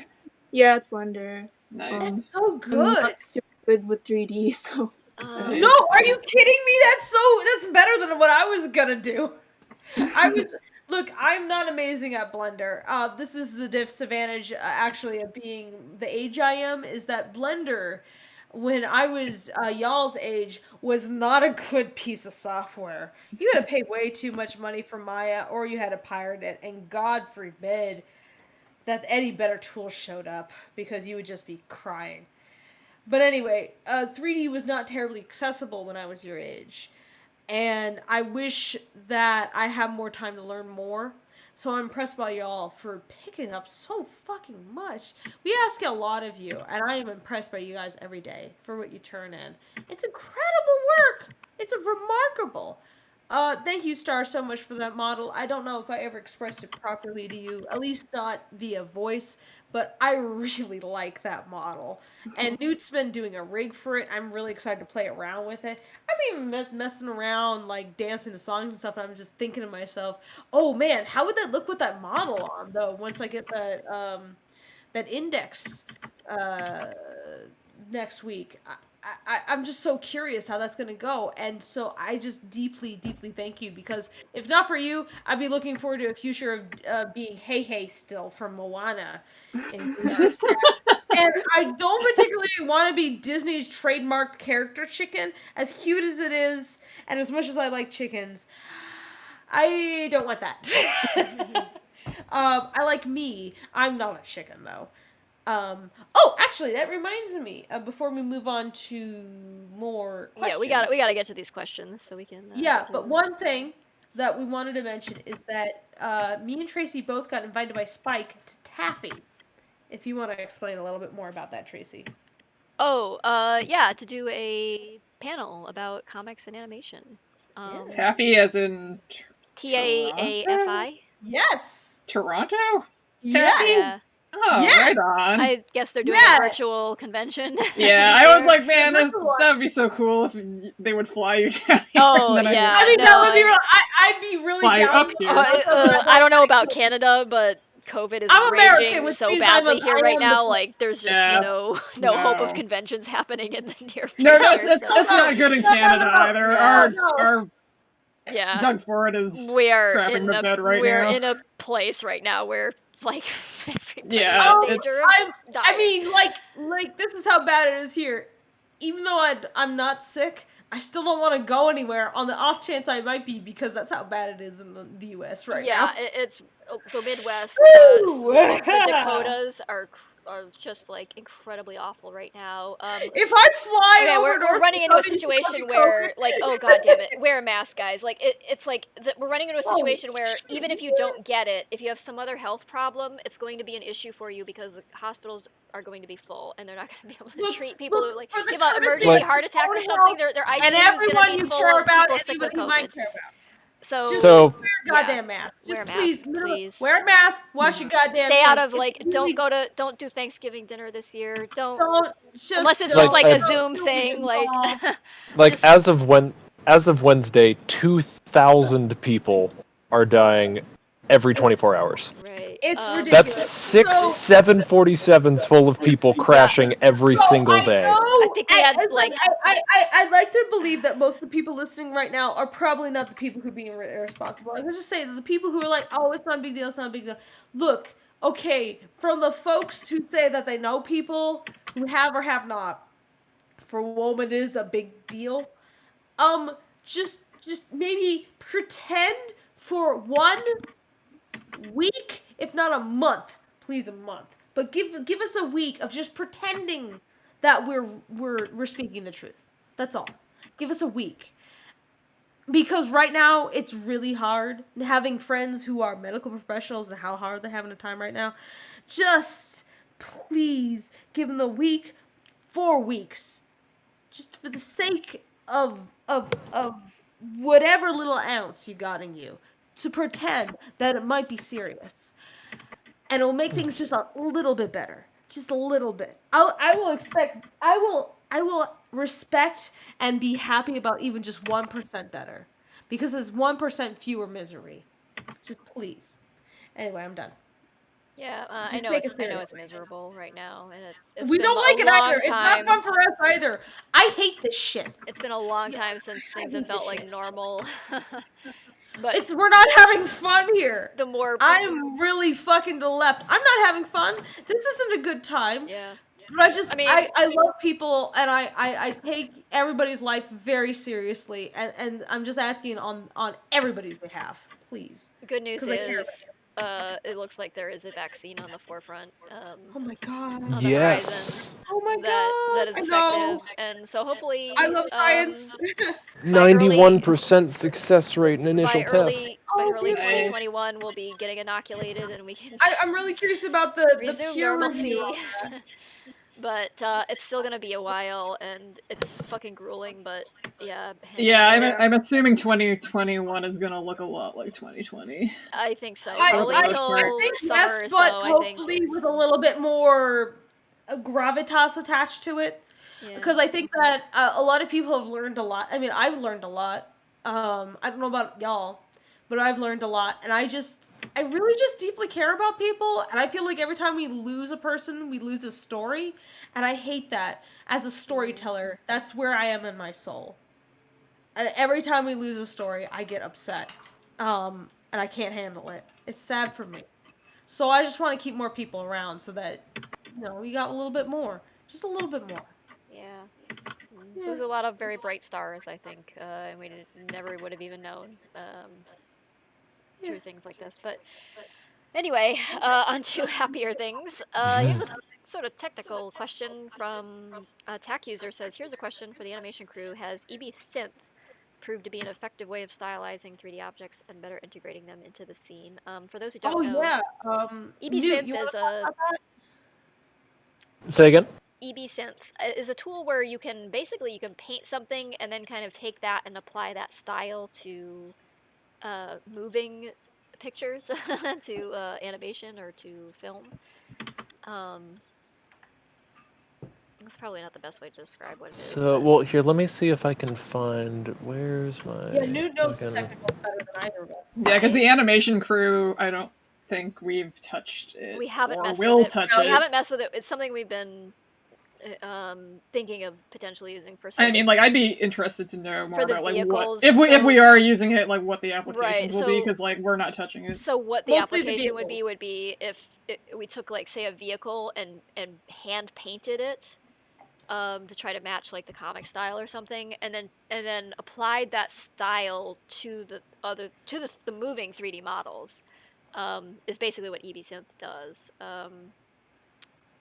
Let's pull up the website here. So, I'm gathering some data from Ashley and I's tests that we were doing.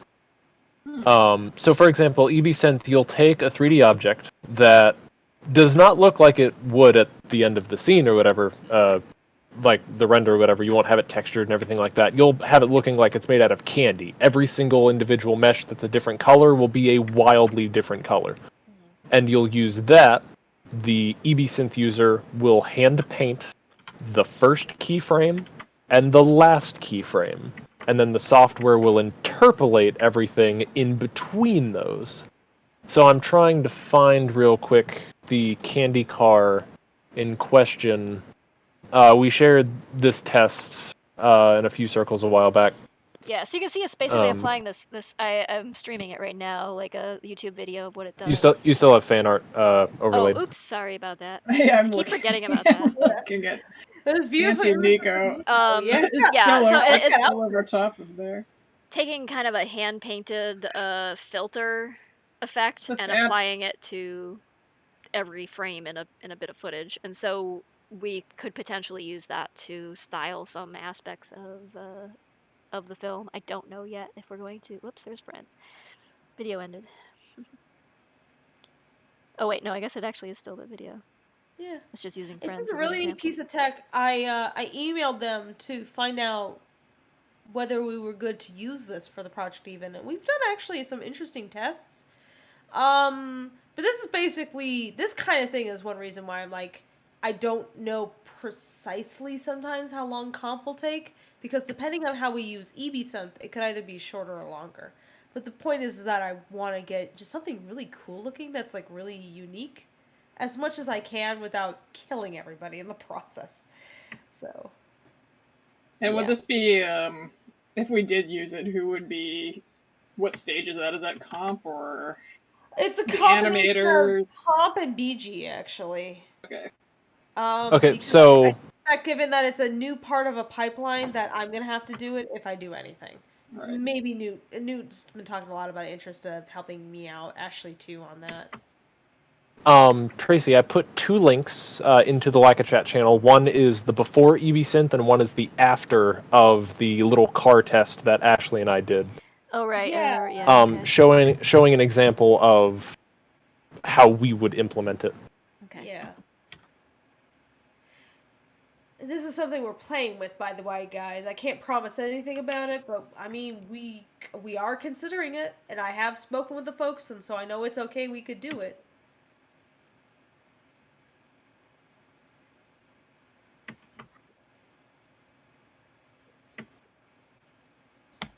Whoops, I need to set it to replay that. Oh, that canvas is looking good. I like Eternal that a lot. It's very pretty. Eternal Cyclone. Just remember the little question I had. Will Rocky ever recover from that head injury, or will it be only known as stitches from now on? I mean, it's gonna leave a mark. Dude, no. But the stitches don't last forever. But you know. No, he's not gonna be Stitches.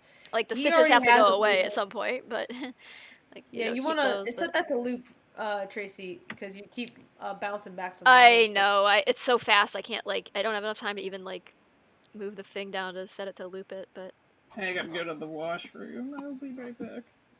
Let's see if I can. God, that model is so good. I'm so happy we finally got to reveal that to Mike. I've been waiting forever to show him that. Okay, there we go. I'm a fucking sap. Anyway, yeah, it's just that was a quick test to see if we could hand paint lighting into the vehicle, and because we don't want it to look like just stark 3D model. It should blend in with the other art, and so yeah, EBSynth is one way we're potentially going to approach that. We'll see. Shaders as well, like messing with shaders to try to just make them kind of fit in with the other art is. It may end up being a combination of both of those things, but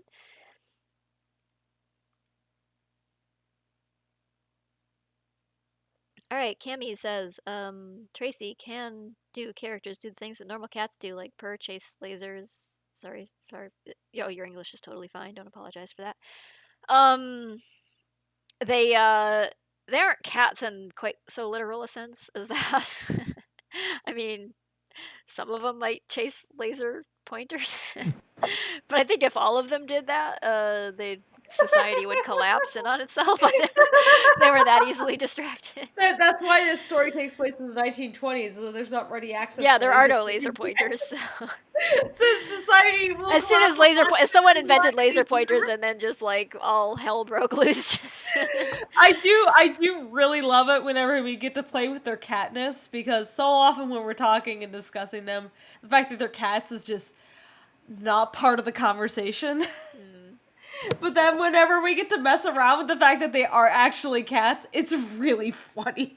It's like, oh no, the catness came out. Like when they're slapping each other. Yeah, we like to. It's like a thing we play with visually, but in a literal sense, they're really just. It's a story about people, and not about it's not explicitly about them being cats. There are certainly stories where you have anthropomorphic characters, and the story is, and I love those. Like Beastars and such, where it's very much about them being the animal that they are. And in this case, it's very much about them being people. It's just got this extra bit of abstraction because. I said to you, Tracy, that my theory of if you wanted to view this as somehow super literal, if that was just mandatory in your head, consider the Fae. If you're looking through the veil into another universe, and you see the characters, and through the veil they look like cats, but in reality they're humans. And that's my super literal interpretation of everything. Not actual though. It's just that it's more fun. That's really what it is. As an artist, it's just more fun to draw them all as cats. That's what you said, Tracy? Yeah, I think. I think there's multiple ways, in my mind anyway, that it functions to add levity to something that's otherwise a pretty dark and grim subject matter. I think that goes along with the stuff we were talking about, subtext and whatever. That's in school. You're or when you're younger and don't know how to pick it up, you're oh, so they are cats, and that must play into it somehow, literally. But Yeah, no, going. there's some interesting. It adds texture. Yes, it does. It has some metaphorical stuff to it. Like I've said that Mordecai probably comes off more interesting as a cat than he would as a human, because the presence of ears, whiskers, and a tail reveals a lot more about who he is than if he was just human and had the limitations of being. Yeah, human. he would be a lot harder to read, I think, as a Yeah. human. He betrays himself as a cat. And he'd be like a lot more terrifying. Yeah. Or like Rocky's particular. I think Freckle would be a lot more terrifying as a human. He'd be like, yeah, oh my god, I don't get away think from Freckle would come off as quite so adorable if he wasn't a little kitten.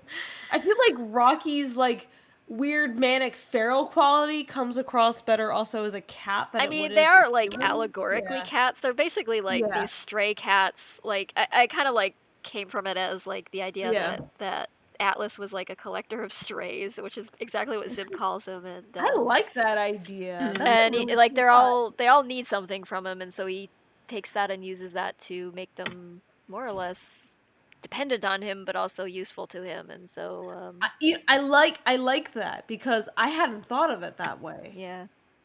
I almost thought of it as Mitzi being the queen cat surrounded by a bunch of strays. Of alley cats and strays and yeah. jazz they were cats. looking for a family, a clan, essentially, and they collected together. Yeah, well, I guess a Even cat Mitzi colony, focus. but they're kind of just left there, not sure what to do without the the originator This is the of thing the. when you're an animal nerd is it's like reading so many human qualities into animals and thinking about how that would relate to humanity, like if humans were cats or dogs or birds or whatever, how that translates. Like what other kind of lens are you using to focus on the story? Like what does that reveal? Yeah, I mean, I almost used in the comic dialogue, I almost used a dog pound sort of metaphor for how he found Victor and basically recruited Victor into his little operation. Found him in prison and kind of bailed him out, and but it seemed a little too on the nose, so I backed off of that. But that's pretty much essentially what happened. Is he just looked for. I mean, you think of it as on the nose, but to me, that's clever. I'm like, oh, I get it, yeah, and then you kind of knowingly nod.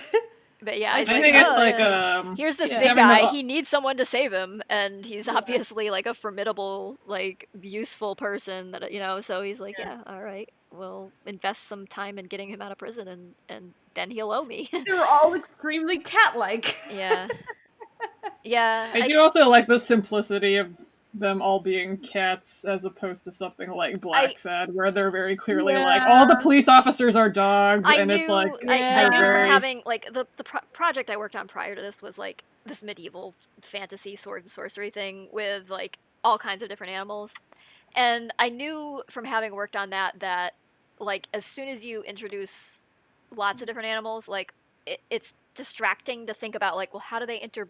How do they breed with each other? How's a wolf and a lion? Do they what kind of child do they have? Raising uncomfortable Zootopia. It raises all these these fantasy bio-fantasy questions that I didn't want. It's the story, but the story wasn't supposed to be about that, so I didn't want that to be the focus. So I decided okay, they're all the same animal. That way, this isn't even a question. It's just it's just yeah, that's a good decision. The only downside is that with my comic, I have one squirrel, which is going to have people say, "So are there other animals?" No, and my I only mean, thing, you can. no. Here's the thing, though. Oh yeah, I'm just talking about my own personal Oh, I know. decision. You can. We're just talking about comics, and I just kind of phased back in, so I just wanted to bring up mine real quick. You can. There's so many ways you can approach it. If you feel treating it like bio-fantasy, you can tackle that head on, or you can just not tackle it at all. It doesn't have to matter. It's up to you, to pick, as the writer, to pick your battles, basically. So yeah. I mean, but the funny thing is just they'll ask me, "Are there other animals?" And I was like, "No." And I'm like, "Why is there a squirrel there?" And I was like, "Because when everything first started, I created Susanna, and I liked her design so much that I refused to get rid of her. So she's literally the only squirrel in the entire world." Yep. But I like that though. Is that here's the thing? Is that which fascinates me with, I guess, quote unquote furry stories where there's animal characters, is that whatever you choose for whatever animal they are is extremely significant, and it says a lot about your story, and then you had to build this whole world around it. And that fascinates me. I love that. I love that shit. I love science fiction and fantasy because it just like builds a whole world around whatever concepts it's bringing up. And so that's part of what fascinates me about furry stuff, basically. So, I mean, whatever end you're doing with it, I mean, all of it's valid, man. And I'm always curious to see how you handle that because there's some standard ways that people do it where they just kind of ignore it, and other times where people do it and then they think about what it means, like what they're going for. And either way, I'm gonna probably have some fun. So I love that shit. It's fun stories, fun. Yeah, and it's a tale as old as time too. As far as like anthropomorphizing animals to tell a human story is certainly nothing new. I mean, you go back to even the classical period, and they were doing this kind of thing. So yeah, I don't. To me, it seems It's a fundamentally powerful. human It's a to read powerful ourselves into tool animals. for Yeah. yeah. It's anthropomorphizing things seems like something very fundamental to being human to me because it's about projecting your own humanity onto the world around you. So whether that be an animal or a plant or a rock, and then you create a story around that by relating to it empathetically. So that's one reason why furry stuff, I guess, fascinates me, is that it's a way for us to It's almost a way for it to like step out of your own skin and look at like observe humanity through an outside lens, sort of, instead Yeah. of like through trying to perceive it through your own. I mean, so much personal of like experience. Pixar It's like- stuff is like that. Yeah, It's like that's floating why they're outside all of like it and watching blank with it. emotions. Yeah. Yeah. It's a rock with emotions. Anyway, I've got a fun police because we've got a lot of questions to get through, and Yeah, we've been going for I'm about 4 sorry, hours now. I forgot So what time it is. all right. Onyx says, "Are any of the animators on the team available for mentorship? I'm a college senior animation student graduating next month, and I've had trouble finding one while finishing my senior film."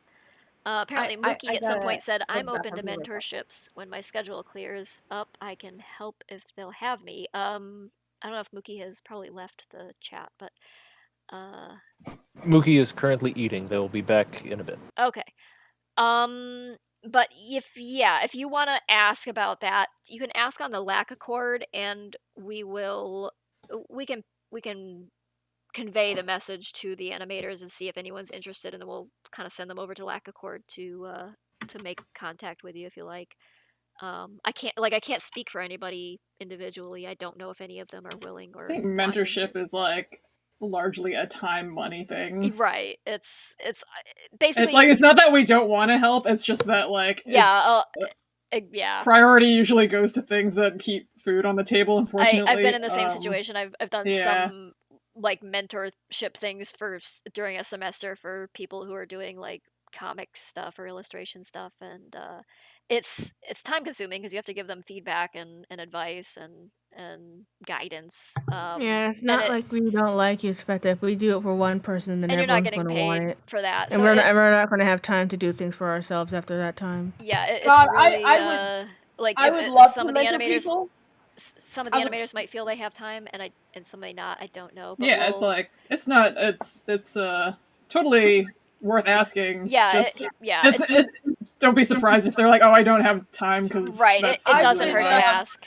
But so feel free to ask, and we will convey the message and reach out and see if anyone's available. And it may be that no one is, and it may be that 1 or 2 people are. But yeah, just it doesn't hurt to ask. So do that.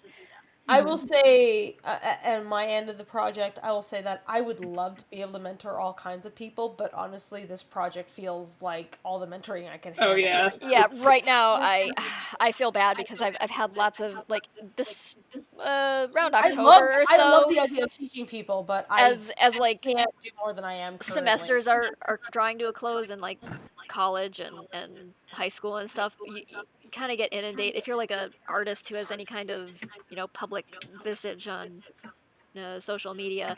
You're gonna get inundated with requests for mentorships and for interviews and like answering questions and. Yeah, you gotta draw boundaries. And you've got to. Yeah, please understand. Like, if you're not getting a response from an artist at any point, it's probably not personal at all. They're just like they've got probably 7 or 8 different messages like yours in their inbox, and they're like, "Oh no, what do I do?" But then it's like that's why you have the internet and communities, Right. and that sort of thing, which is like because I don't think I ever had like a dedicated mentor. Yeah. Although I did go to school for it, so. Mhm. But then after that, it was It's just different like, from school to school. I think different professors may push students to go like formally find someone to be their mentor for a semester. oh And yeah, others. well and yeah, others that's are, interesting. If it's like your third year placement or yeah, something. it's. I think a lot of it is pressure coming from the schools, and in some cases, I want to grab those professors and shake them and go, knock it off. Do you know how like hard it is just to scrape a living together as a freelance artist, and you're like eating up our time by doing this, and then making your student go and like beg somebody for their time. It's like fucking knock it off. I'm but- sorry I'm giggling during your very serious conversation, but I finally caught up with the Lackachat on the Discord, and I'm just losing my mind over what they're saying. What are they saying? It's got to be more pleasant than what I'm talking about right now. I can't handle how funny they are.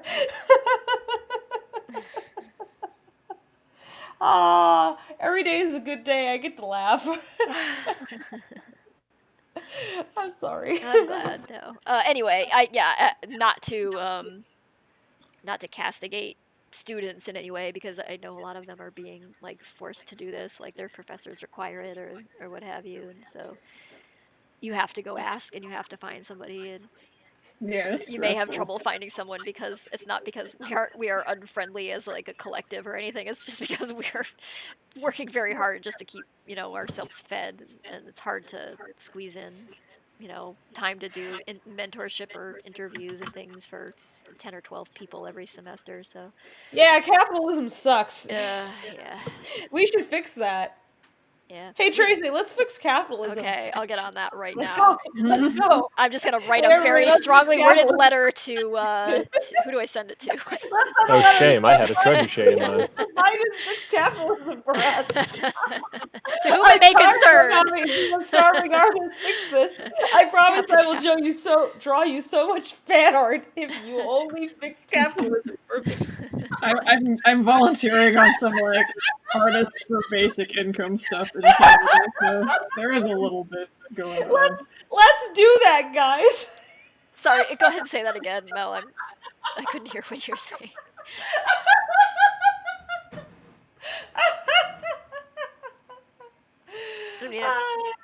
Okay. I'm sorry. Anyway, that was saying that, Mel. Oh yeah. Go No, ahead. I was just saying, like, I'm doing some volunteer work with an artists for basic income group in Canada, and it's really interesting. I think it's like just things seem very bleak, but if you actually do want to put a little something towards stopping capitalism, you can join up with other people who are like, yeah, basic income is one way to countermand those effects, and let's just get together and convince people it's a good idea. Even unionizing, like, oh man, the unionizing. game artist community needs unions. Proud so I badly. was of the folks in Vancouver as part of Titmouse to unionize. I'm like, oh my god, thank you. I don't want the union to just exist in Los Angeles. You want to know why LA is the black hole of media? It's because unions exist here. So if you want to make things better, please establish unions elsewhere. That's why any progress is made. Work together, god damn it. Jesus Christ. Oh, you have more in common than you know. I mean, the game artist community is just so accustomed to being mistreated that I don't know that they know. Oh, I love them so much. Anything other than existing in that like abusive, toxic employment situation. It's like, just please, just unionize if you can. I know they make it hard. They certainly don't want to like. At least like Game Workers Unite is well, they're trying. They're making progress. I really hope so, because I feel like we're on the cusp of that happening, but it just needs to happen. I don't know. Maybe if IATSE had that's the animators union had some sort of more divisions that included like game stuff. That'd be great, because I think right now it's like they're trying to start from scratch, but I think they like joining up with someone who's has SAG ventured into the gaming sphere. I know they're. I mean, SAG is part of movies and TV, but do they do game stuff too? I doubt it. I don't think so. And I mean, maybe for voice actors, but not for That's what I'm saying. SAG more for VAs than anything because I feel like they probably fight harder. They seem to barely cover VAs. They do, but they're like, there's some controversy. They seem lately, less I know interested that. in that than in like live action actor sort of like. Yeah, it seems like most of the rules are more focused on what it's very focused on being like on set, you know, for long periods but for of time. our end of the medium, it can be a little difficult because I feel like, unfortunately, this is the actual effect, by the way, guys, of the what's sometimes known as the animation ghetto, basically, where the way animation is treated kind of like a lesser medium. It's the way the unions are regarded in some ways. Just how voice actors are treated versus live action and, you know, actors. The fact that animators are not really considered actors, even though they really are. They just act with drawings. The way that, like, if you're a writer and you work for animation, what kind of union you belong into compared to other writers for live action shows, like, a lot of that stuff, I don't know. It's just... it's like animation has like a grand tradition of being union busted. Yeah. Disney and all that. Yeah, god damn, there's some really awkward history regarding Disney and that stuff, that's for sure. Nope. Yeah. Oh my god. Anyway. Yeah. Not to get too political. About capitalism. Sorry, and I'm just sitting here waxing philosophical about the history of Los Angeles, basically. Yeah. It's an interesting topic for sure. Thank you. Moving on. Anyway, Moonsparkle says, I am studying animation but feel like a failure. What do I do? I mean, I guess it depends on, I don't know if you're still around. You may have left since you asked that question, but I don't know in what capacity you feel like a failure, but just speaking as an artist in general, like, it's easy to feel like a failure all the time, no matter what you've achieved or accomplished or, you know, how long you've been doing it. It doesn't matter. It's that feeling of failure. It's not about your actual accomplishments. It's entirely internal. You probably need to change your own internal definition of what success and failure are. If you're just using external qualifiers for it, you're probably just going to be hurting all the time. Like, don't rely on other people's approval and things. Like, it's like, what do you want to do? Are you enjoying what you're doing? And, you know, that should be more your measure of. And it's the thing of, like, if name one artist that, or anyone who started with something that didn't feel like no failure when they started up with everything. Everyone that you've probably seen that started up with something has probably failed at what they were trying to start with, or at least feel like they're doing so as failing. Oh my god! No matter what the situation is. Hold on. Do you guys know how many failures I've had? Fable, let Kaz finish. Sorry. I tried to tell. I can only speak so much because I got background noise. So I'm trying to speak what I can. It's like one of those things of, if everyone who felt like a failure stopped because they felt like a failure, we wouldn't have half the ability to do what we were doing right now. Like, if Tracy felt like she wasn't going to get anywhere with her comic, we wouldn't all be here. If Fable felt like they couldn't continue doing art and stuff, we wouldn't all be here. If Bill Gates, Bill Nye, insert the Rocky Bill Nye.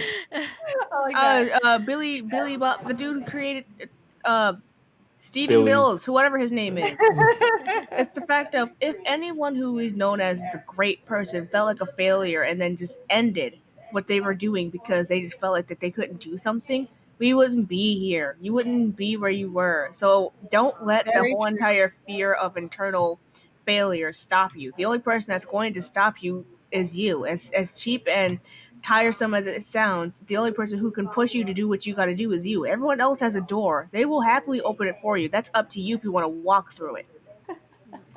Yeah, kind of a addendum to that. Like, it's okay to feel like you aren't there yet, wherever there is for you, because that kind of keeps you motivated to keep going.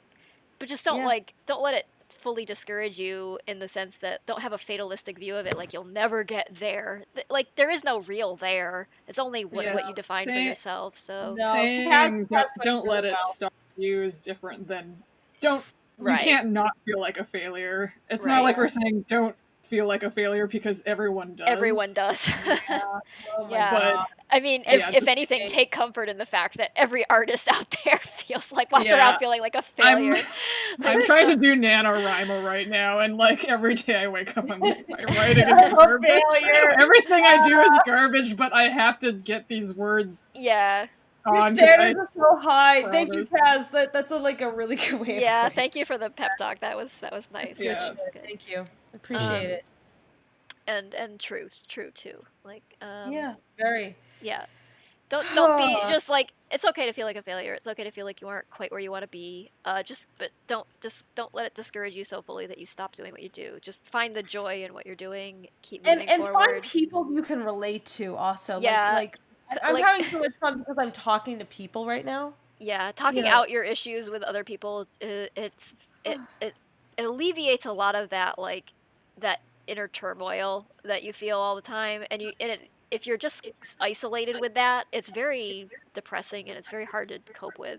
But if you share it with other people and you talk about it, and you talk it through, and you find that there's lots of other people who feel the same way you do, it somehow is like a release. It's like just helps you deal with that, because you realize like you're not alone in that feeling and that struggle, and it's okay to feel that way, and it's normal to feel that way. And yeah, also just to add on to that, like it's really nice to be able to relate to other people, but do not have them be your heavy reliable resource of like why you should like don't use them as your crutch over and over again. Like if you feel like you're about to fail, don't expect them to always be the ones to like hype you up, and then you still refuse to take their word. Right. Like, There's certainly a way in which you could abuse that, where you become kind of a like the Debbie Downer of the group, and you're just So like constantly like, seeking the approval of other people like, and validation. thing. Yeah. I have Go a ahead. post. Oh, me? Yeah. Okay, I have a poster that's on my wall. That's apparently a quote by Tom York. It was a poster I bought from some indie artist at a CTNX actually, and it says. So if this is not a Tom York quote, who is like the guy who does Radiohead, then I apologize. But I just thought it was a nice saying. It's easy to be miserable. Being happy is tougher and cooler.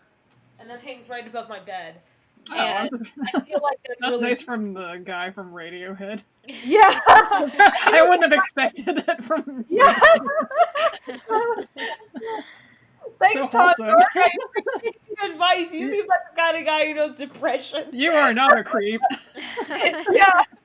No, I love their music so much. If I had the opportunity to do a music video for Radiohead or Nine Inch Nails, I would take it in a heartbeat, because they're like two of my favorite fucking bands. Just like goddamn. Sorry. Anyway. But I thought that was an interesting saying, because I felt like that was especially true this year, where I just felt like, yeah, it is really hard to be happy. It's easy to be miserable. Yeah. But you know what? I'm going to try to do the hard thing and do whatever I can to find some joy in whatever I have going on, because that sustains me. Because it's so easy to be miserable. But that doesn't mean I have to be, or that by being miserable I'm helping anybody. I'd like to be happy so that I have the energy to help other people. I've had too many issues where I've run into people who would they would be sad, and when I would try to lift them up and stuff, it's a huge drain on me, to where I kind of feel like emotionally drained towards people who come up to me nowadays where they're sad and need validation and stuff. I can't give it to them, because the only thing I just say, dang buddy, that sucks, hope you get better, bye, because I literally can't handle it. If they keep But- returning. Yeah, sometimes. Yeah. Well, there are times in your life where you just won't be emotionally equipped to deal with other people's shit, which is fine. And there are times when you will be able to help somebody, and then there's sometimes people who will just keep coming back for more, looking for more and more validation, and they're kind of start trying to form a codependent relationship or something, and you sometimes will have to be like, no, I can't, like, you're doing good work and you should keep it up and everything, but I can't be your therapist. That's totally fine too. Like, don't feel like you have to do that. But as much as you may rely on your friends to help lift you up, make sure that you're you're reciprocating in some way. That can be really tough for Yeah. young people, especially to find that core of yourself. Yeah. That you can is not reliant on external factors. It's very hard because a lot of us grow up like craving that validation, not really getting it from the people around us, and they kind of like set you up to be a validation chaser. Yeah, and that is one of the things that like I do think social media really social media brings out in exacerbates people. that quite a bit because then it becomes like this weird numbers game where if you're not Social media is like your early 20s, but a whole system. yeah, commodified for Basically, commodified young adulthood. Basically, just to like simplify it, because like it can get into like very dark topics of like validation and needs and sadness. Basically, hold yourself to a much better value than you believe that you have. Like, don't just automatically shame yourself down because you're not that person. Like, that person you're probably looking up to thinking that they have it all, and it's probably has struggled just like you and is still struggling, and you just only see what good comes out of what they're struggling with. Like, don't just think that they have it all good. They probably don't, just because you think that's what's going on. Everyone's got something going on. It doesn't invalidate your situation, but just remember, not everything seems to be perfect just because they post a really good drawing online. Yeah. This conversation's so good, Kaz. I'm like, oh man, it's lack of therapy. Yeah, bear in mind that everybody's social media existence is like a curated version of who they are. They're carefully deciding, even if they aren't consciously doing it, what aspects of their life they present to the public. So you aren't getting a full picture. Like you may be like envious of somebody who has like Not even someone as shameless as me right now, who absolutely the edible hit. I'm having a good time right now, guys. All right. Anyway, let's get through some of these questions. We got a tech user says, for the 2D animators, what have you had to wait, hold on. For the 2D animators that have had to animate on top of 3D models, how were the files delivered to you? Did the objects come with layers, or did you need to mask some things out yourself with the for the interactions? Oh boy. My time to shine. Apparently Mookie had answered this in text. Mookie said Newt is the best and he makes our lives easier. Hire Newt. 1,000 out of 10 stars. I'll second that, but yeah. So I guess Sagan, if you want to like.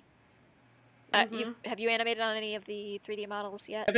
I've been cutting my teeth on this 3D, 2D stuff, because I did a little bit of it on Motor City, but like not really to this extent where the characters are interacting with stuff a little more extensively. And I just finished doing some I'm right now doing something where there's like the 3D background is moving, and so the 2D has to be moving on top of the 3D, and people are holding 3D objects in different angles. So, I'm sorry.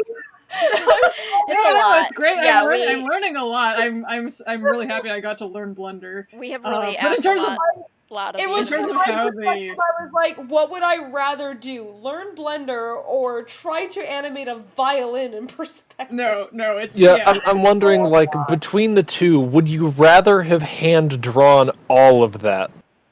Definitely not. Yes, thank you, please. No, it's like I was like, I know where the pain points in animation. I really wanted to make it easier. Are you guys? Once you get the pipeline down, it's pretty simple, I think. But yeah, we usually we get the object. It's like, oh, a shovel, and then it's like, you kind of rough out the character without. You might have a screenshot or something that you just yanked from the 3D file, just like as a reference, and then have it to scale. But then you kind of like approximate where that object is, and at that point you're just sort of scribbling, like everything is in a rough stage anyway, so it doesn't have to be exact. And then you maybe toss that into Blender, and then there's a way where you can. They have access to 3D models for like the violin, the shovel, the flashlight. The cars are entirely 3D. God, what else? Crowbar? The crowbar was 3D. Yeah, crowbar. I think the coffin. Any object. As far as I'm aware, every single handheld prop you will see, which includes the violin, the bow, the flashlight, the crowbar, the shovels, the coffin, the wrenches, props, the guns, the everything. Yes. Oh my god, the guns. The Yeah, guns. so the gun is a really good example because like Oh. what I'm doing right now is I'm drawing the guns in the rough animation, but like they look like Tetris pieces. So it's like I'm just roughly sketching everything in, and then I'll toss everything in Blender and then move the gun, the 3D model gun, in the right position, and then toss that back into my 2D program. And so you kind of have to like flip it back and forth, and gradually you get a more accurate picture of what's happening. And it sounds confusing when I talk about it, but it's like it's pretty intuitive.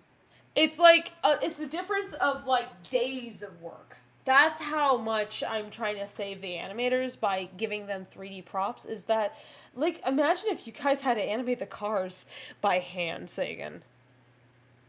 I mean, it would look hilarious. Exactly. Do you want to like? There's the question's a bit granular, and that's asking how were the files delivered to you? Did the objects come with layers, or did you need to mask things out yourself for the interactions? So yeah, because we haven't really gotten to the masking stuff yet, so that will be an adventure. Mostly comp, but it's like because we haven't colored anything. Or yeah, well, when it comes to the cars have like different layers on them, and the animators have typically like if the for instance if the windows are like smashed up, then we have a version where the animators use smashed up window version of things. And not just that, but so they pop off the background so people can draw on them in post. We have smashed glass, and we have smashed glass with a green screen mask, and we have lit and unlit, and shaded and unshaded, and a variety of things. So much 3D models don't usually come with layers because each of the shots has kind of their own requirements. So you guys are getting Blender files for these things, and then you're taking the actual object and animating it. Are you pulling those into Toon Boom, or are you animating them keyframe by keyframe in Blender and then lining it up with your animation? Can you explain that process or? Well, for me, I'm animating Sorry, I'm back. I'm animating everything in Blender first, and then I bake it just like Newt taught us to, and then I put it in Toon Boom, and then I draw over that if it's a car. But like if it's a gun or a prop, I would probably go in Toon Boom first, and then bring it back into Blender before I finish everything up. It actually kind of depends on like the layering and stuff because I think I talked about this before, but when it comes to like doing stuff, you want to do what leads the action first. So like if it's a prop, you want to do the character first instead of like animating a floating gun or something. So yeah, a lot of back and forth. For me. I'm not sure about the others. That's a good answer. It does depend a lot on like if it's a very different situation when you've got a character holding a prop that they're just moving around that follows their hand. That's basically a child of their hand. Or a character in a car where the character is then the child of the object. So yeah, exactly. I raise you a person in a car with a gun. And the animators, there's that too. That also comes up. So yeah. The last thing that I haven't finished yet. That's one of the reasons why I haven't finished it yet. Because like I have to animate the cars first, then I have to animate Freckle holding the gun, and then I have to bring it back into Blender to animate the gun just on its own. So yeah. And there's some flexibility of the work process there as well because it's basically whatever the animators need to do in order to get the rough animation done as well as possible and then hand it off to cleanup to do.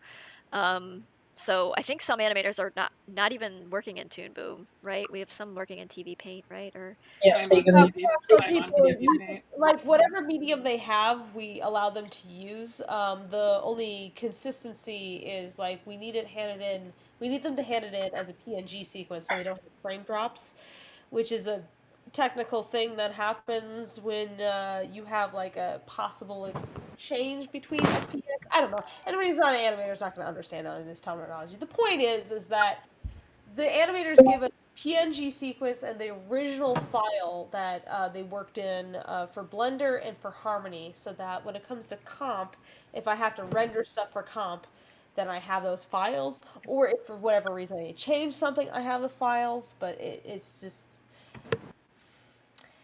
I'm sorry, I lost my train of thought, guys. Please help. If we would like to take a quick intermission on this question, $5 super chat from John Haga. So I was wondering, I was watching The Departed the other day, and I had a crazy thought. Is Freckle an undercover cop? He'd be a fantastic. First of all, thank you, John. Really appreciate that. $5. I like that fan fiction. I love that movie. The Departed is one of my favorite gangster movies. Oh, we should watch that. Yeah, we should. We should make a movie night and watch that'd be a that. good one. That'd Not be a good one to tonight. watch. Not tonight. No, No, not we are tonight. we are too wasted tonight. I mean, it'd be funny. But... I think Freckle would be a fantastically awful undercover cop because he'd be very bad at lying. He'd be just feel so guilty about it all the time. Plus, he's murdered several people in the process of being an undercover cop if he is. So, I think Freckle doesn't know what side he's on. yeah, Freckle's not so much an undercover cop as he's just like a confused child. Freckle, but he's trying to be James Bond, which would be the worst thing ever. He does not have that kind of swagger. He just like oh no, he tries to order anything on the rocks. It's like apple fucking juice. It's like yes. White Russian, straight up, hold the vodka. What's this like Pussy Galore shows up to him and he's like, hey baby, what's going on? And he's just like, I'm sorry, I have to go. My mom needs help with the lunch. Freckle strikes me as the kind of guy who like punch someone in church and then immediately run to the confessional. Yeah, he takes his. Yes, no, Tracy, that sounds really accurate. He takes his chocolate milk shaken, not stirred.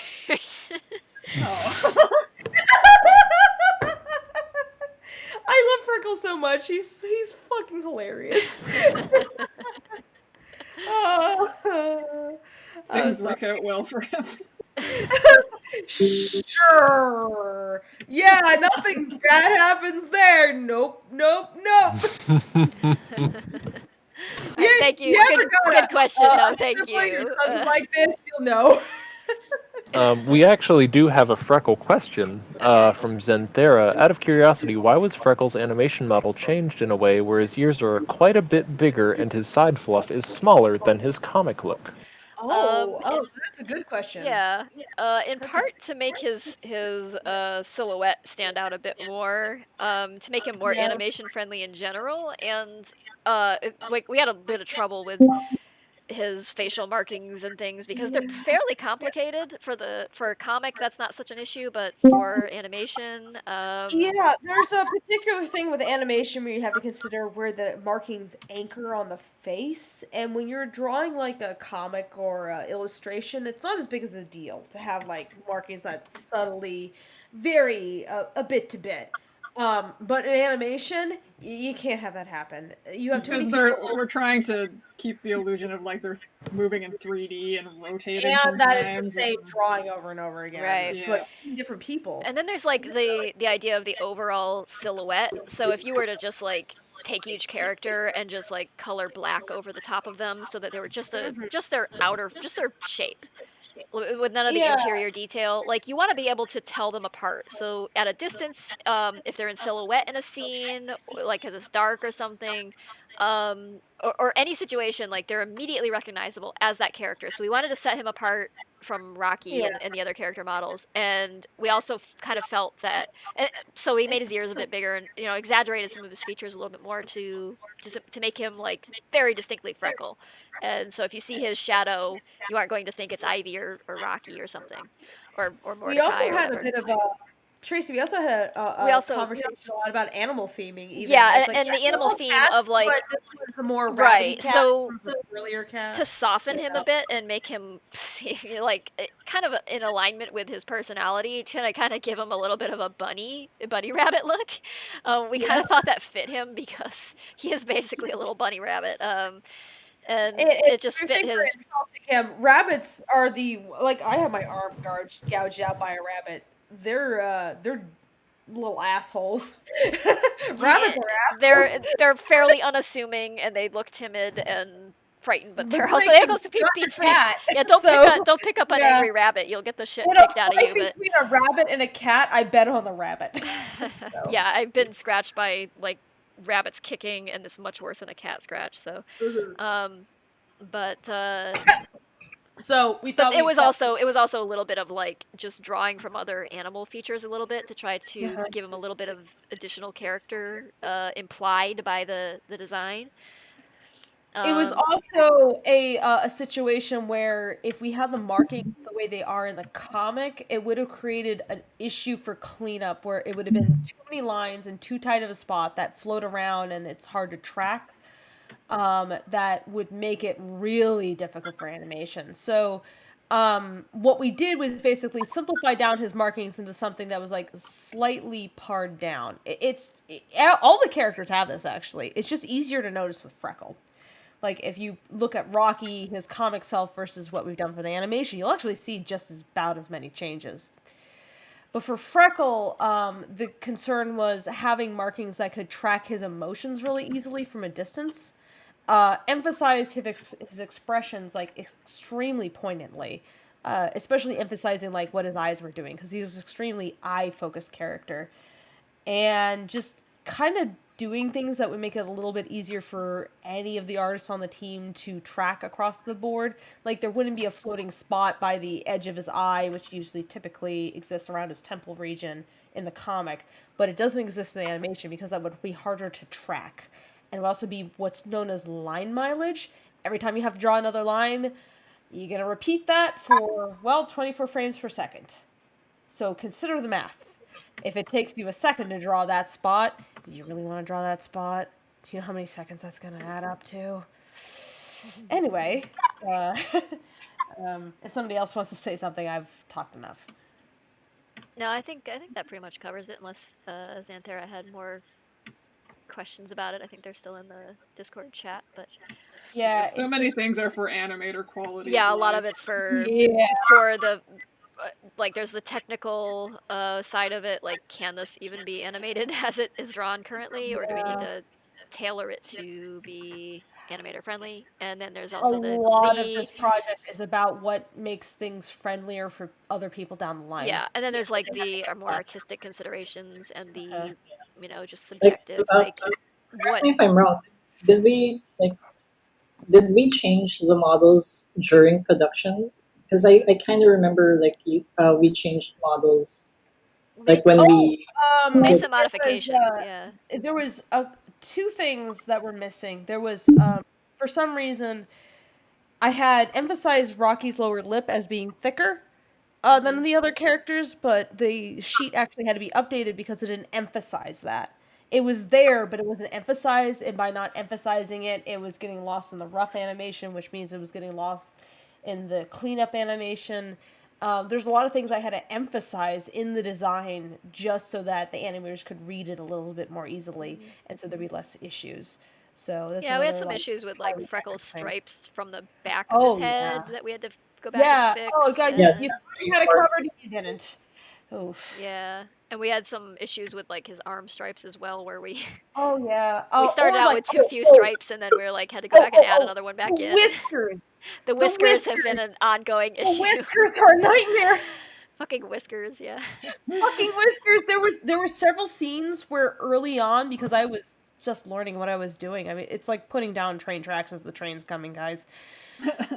Early on, none of us noticed that the whiskers were missing in several scenes of the rough animation. I was like, until they went to cleanup, and then the cleanup artist, like Z specifically, was like, "Hey, what do you mean the whiskers are missing?" I was like, "Oh no," and I felt like an idiot because I didn't notice that back when I was really fresh, brand new baby at this.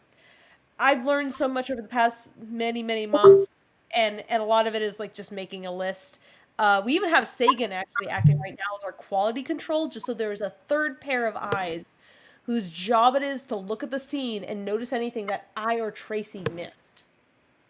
And yeah, that's how much brain power it takes just for basic bullshit. Yeah, we basically have a checklist now of details that are easily forgotten that we have to mark off before anything goes Oh, to God. the cleanup stage, like pinstripes and buttons and Oh.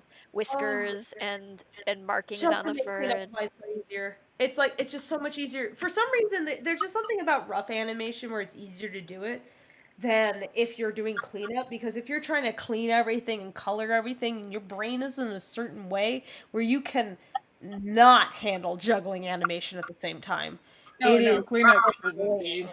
Yeah. Ideally, cleanup shouldn't be thinking about Yeah. that stuff.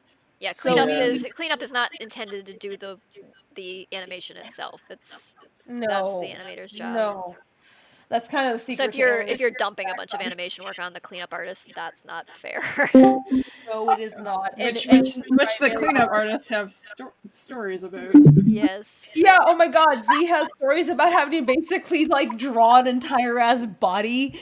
Or like, yeah, the rough animator, like the character looks like they have Kleenex box. I know, It's just like, are you?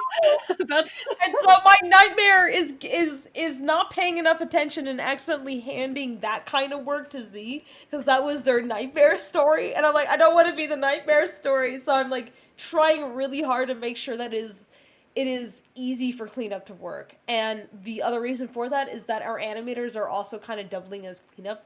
So as they're finished with things and they're waiting for work to do, then I can start to assign them cleanup because now we have a whole pipeline designed for cleanup so that everybody, the way they do things is basically the same, so they don't have to think. It's the technically complicated but mentally simpler, easy part of the process. But it's still really hard. You can't have a computer do this, basically. Huh? What? It takes a lot of time out of your day to do cleanup. It does. It does. So when you're doing rough animation, you're basically like feeling the acting out, and you tie things down enough that you're like, okay, this is on model. But then when you take it to cleanup, they're putting in the color, they're putting in the stripes, they're putting in the brows, they're putting in the gradient, they're putting in the lighting, they're putting in the shadow.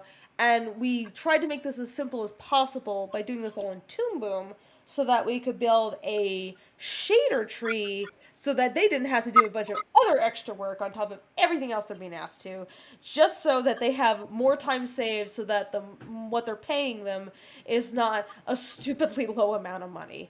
I really just want them to be able to actually earn what they're earning. I really do. Anyway, so we are trying our best to, throughout this process, keep it as close to humane as possible. Because it's hard. It's a hard medium. Holy. Sorry. I talk too much. That's okay. No, you're fine. I think we're all running out of steam a little bit here, I think. So let's get through these questions. 5 questions left. Oh, how much more can I embarrass myself? Let's see. Kami says, "Hey, I just remembered a few weeks ago I had a dream where Mordecai was babysitting a little girl. Now I wonder how the Lackadaisy characters would be taking care of a little kid. Oh my god. Don't give them a child. I mean, People would just take it and enjoy it, right? I'm just imagining this as the most wholesome story idea I can picture. Every single one. Oh my god, how delighted would Victor be in like some subtle way where he doesn't want to admit it? To have Oh my god. a child who will actually listen to him instead of being a defiant teenager. A little girl, what's more. Yeah. It's like, oh no, memories, and then he just kind of falls apart on the inside. He would emotionally. probably go hide, honestly, because he wouldn't want to get emotional. Oh no. No, I have too many feelings about this. I can't help this. No, escapes. Yeah, Where's the exit button? For Mordecai, it would just be like dealing with one of his sisters. He would just treat it like that.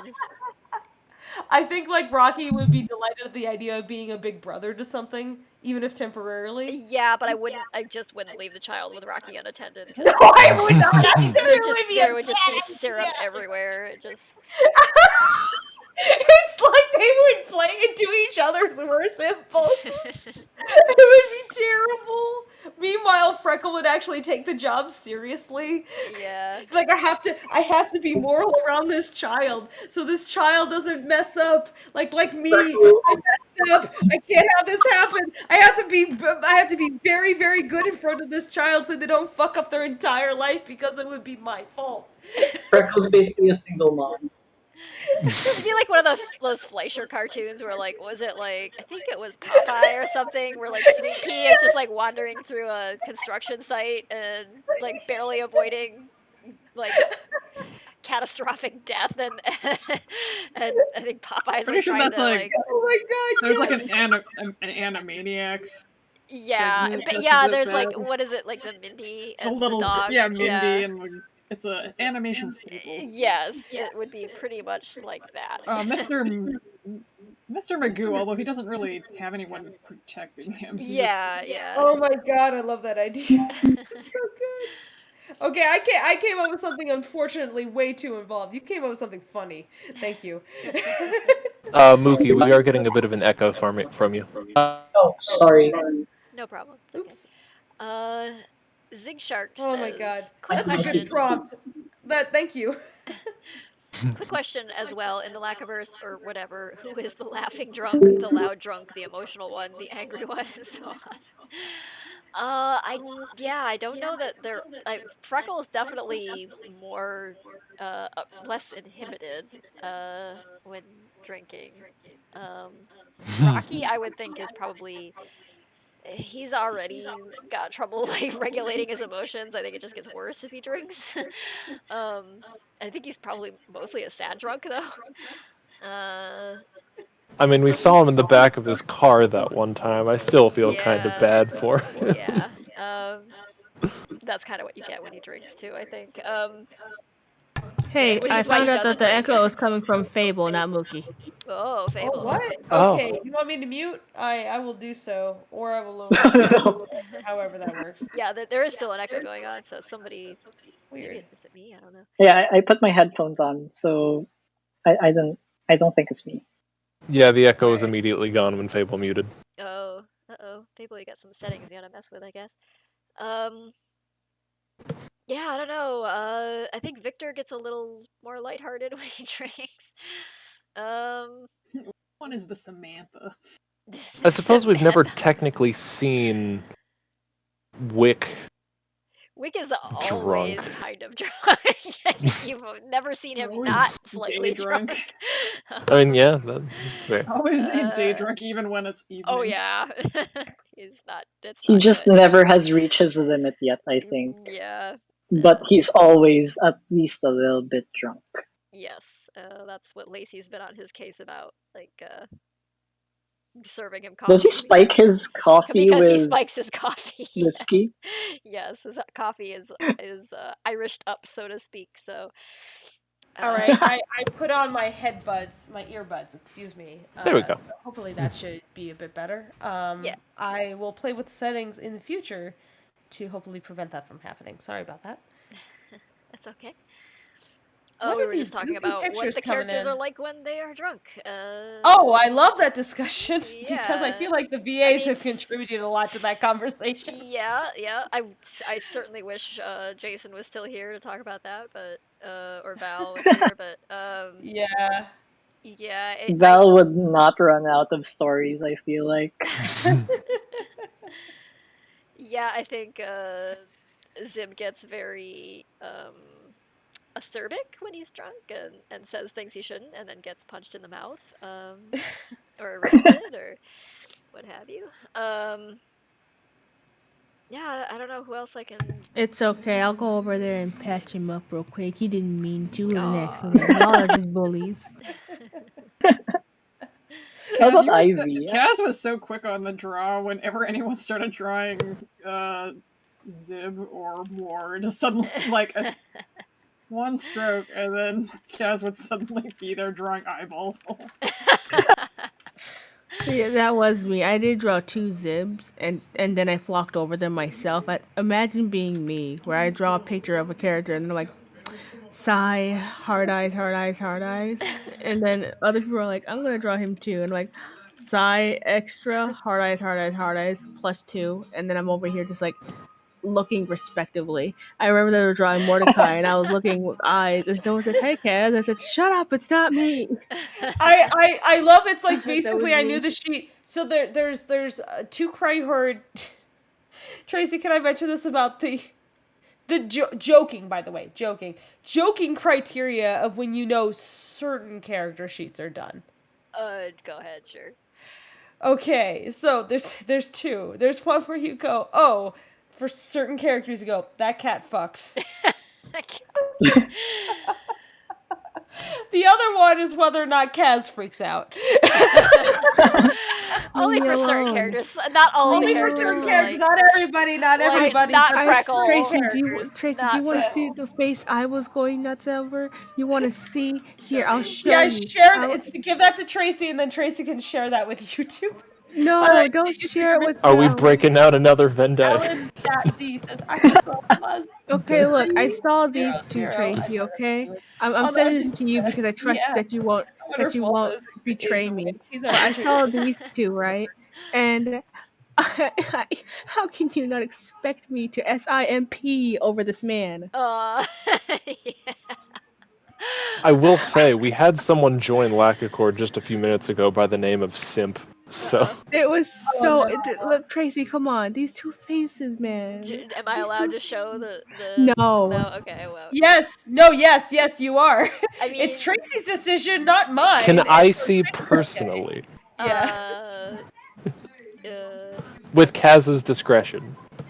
Newt, I swear to God, if you send it to me, I will not. I would not betray your trust. I will slap the slime off of Yasona. I swear. Please know, he would dry out so fast. That's the point. Now Tracy, I will send it to you. Anyway, if you can, like, if anyone can guess what, I'm gonna go ahead and point out. I'll just reveal that it's on Zib's character sheet, but I won't tell anybody what it is. And if anyone can guess, they're welcome. It's an ARG, guys. Welcome to Lackadaisy ARG. What is on Zib's sheet that made Kaz freak out? All right. It's a special game. Anyway. Das Dingo C says, okay, question. I just now remembered, always wanted to ask, how did you do research for Lackadaisy, Tracy? Well, research is an ongoing thing. I mean, I've done, like, a general research about the 20s, but it also, like, so happens that pretty much any page I'm drawing, I have to research very specific things that I hadn't thought of needing to research beforehand. And so... I might have like an overarching idea of like the 20s and the politics and everything going on, but then like suddenly you need to incorporate someone making a phone call in part of the comic, and so you have to look up like how did that work? How did you make a long distance call, or how did you make a call? Because a lot of phones didn't even have a rotary dial at that point, so you had to like ring up a operator and get through that way or what have you. And I thought I knew rabbit holes, Tracy, when I was working on my own stuff, but like getting involved in your world, I'm like, oh my god, like the degree to which you just there's a lot, and I get plenty of things wrong, and I sometimes I have to fudge things because I just can't find the information I need because it's so obscure. But I try to make it line up as well as I can within reason with the actual Tracy, now I'm curious. Does anyone ever call you out for your inconsistencies or like mistakes? Yeah. When the tire iron. People get me all the time. Like, yeah, I mean, oh my god. I've the gotten goddamn lectured tire about iron. so many different things frequently with the cars, with the guns, with the tire iron that Rocky originally had in Volume 2 was like so tire irons looked different after World War II because the way you car designs were different, and like the like standard idea of what a tire iron looks like that you have in your head is almost certainly a post World War II tire iron, whereas like before that they looked a bit different for cars of that era. And, so I had initially got that wrong, and so I had to be corrected there. But there's other things where I like make a conscientious choice to, and I usually make a note of it on the website if I'm like deciding, like for instance that.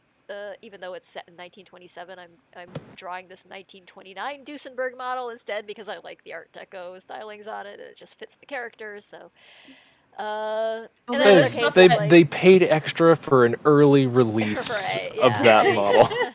It's like we year have off even that because, like, thing from the in the short that exists that we had like long extensive conservation Conversations.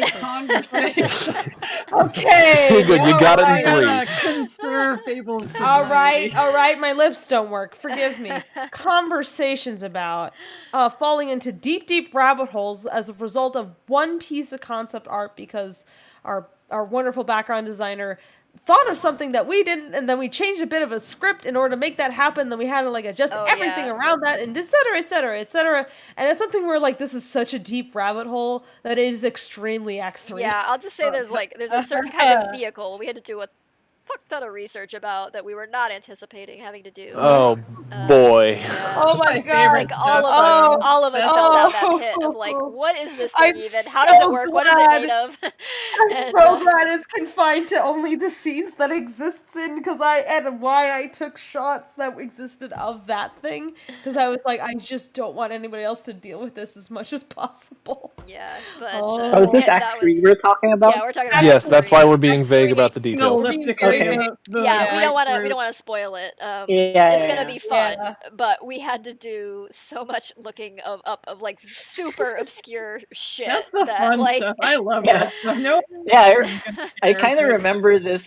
I think this was the first call you guys had, and then we went off tangent for almost an hour just figuring this out. Right. So, like, for those of you who may not know, like any historical film or historical like period piece TV show or something, they have history consultants and fashion experts who know, like they have a team of people who they pay if they care and if they like care, the if they give a Tudors or damn at something. all. Like, and generally most shows and movies that are historically based that come out these days, they do care. They care within reason. They care within like they still fudge things for their own, for plot convenience. Yeah, and things did like people that. ever see that tweet like- thread about Mulan? Oh yeah. Like that was a good example of like they went down rabbit holes, but there's some things they were just like, oh, it'd be funny if Mushu was doesn't cooking always a mean- tiny dumpling on a bonfire. Yeah, it doesn't mean they're going to get everything right. Like, yeah, there was something about cooking or something in that. The funniest thing I remember from that thread was that a background artist came out and said the reason why they're all eating rice is just because they forgot to put it in the layout. Yeah, it was one of the Bancrofts actually. Like they didn't draw. They didn't draw like. Yeah, Oh no! They it was didn't like, add more dishes. No, yeah. Such an animation thing. They're just eating nothing but rice. Like, Yeah, they're just eating rice, and it's like, where's the depressing. vegetables? What should they have? Rice? Yeah, it was easier to animate. It's like it's really quick to add in, guys. It's like when they weren't trying to be offensive, they just. It's kind of funny, They like, just and then you think forgot. about like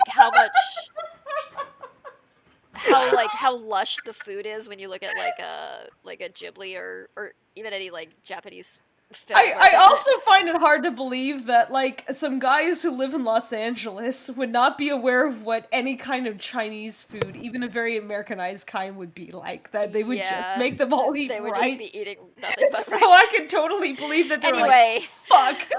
pretty much They did a any pretty good job, production, though, any after like that. any professional level production, they're going to do After research. reading that thread, I was like, it's pretty good. Like, And they even may the- ignore the it. They thread- may ignore the research, but they do it. Yeah. They pay people to do it, and They it's do like it. when you're doing something Yeah. on a small scale like what we're doing, we have to do all that ourselves to try to get it right and not be like lambasted by gun nerds and car nerds and history nerds and everything as soon as the film comes out. Nah, And we are going to at some anyway point. because people are going to Yeah. take issue with some of the decisions we make. It's just the way it is. But I will yeah, 'cause still I- say, compared in reference to the one item that we can't talk about in Act 3, big shout out still to Cadillac oh for yeah, their Oh my involvement. god, yeah! Because when I was designing the car, when I was designing the Cadillac, I was having some trouble finding some references for it.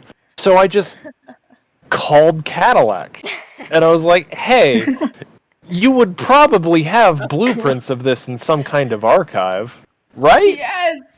And the lady who was on the phone sounded so excited when I asked. Oh, wow. You found the car nerd! Hooray for you!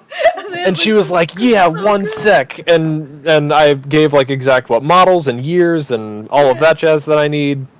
And she got my email, and she sent me a dossier of a decade worth of manufacturing and maintenance data and blueprints and factory schematics and home repair data and all of that jazz, top to bottom for these vehicles. And I'm just like, fucking props. Okay. Yeah, it's kind of amazing that you reach somebody on the phone like that even knew. Yeah, because like or Cadillac is cared. pretty iconic, so Yeah.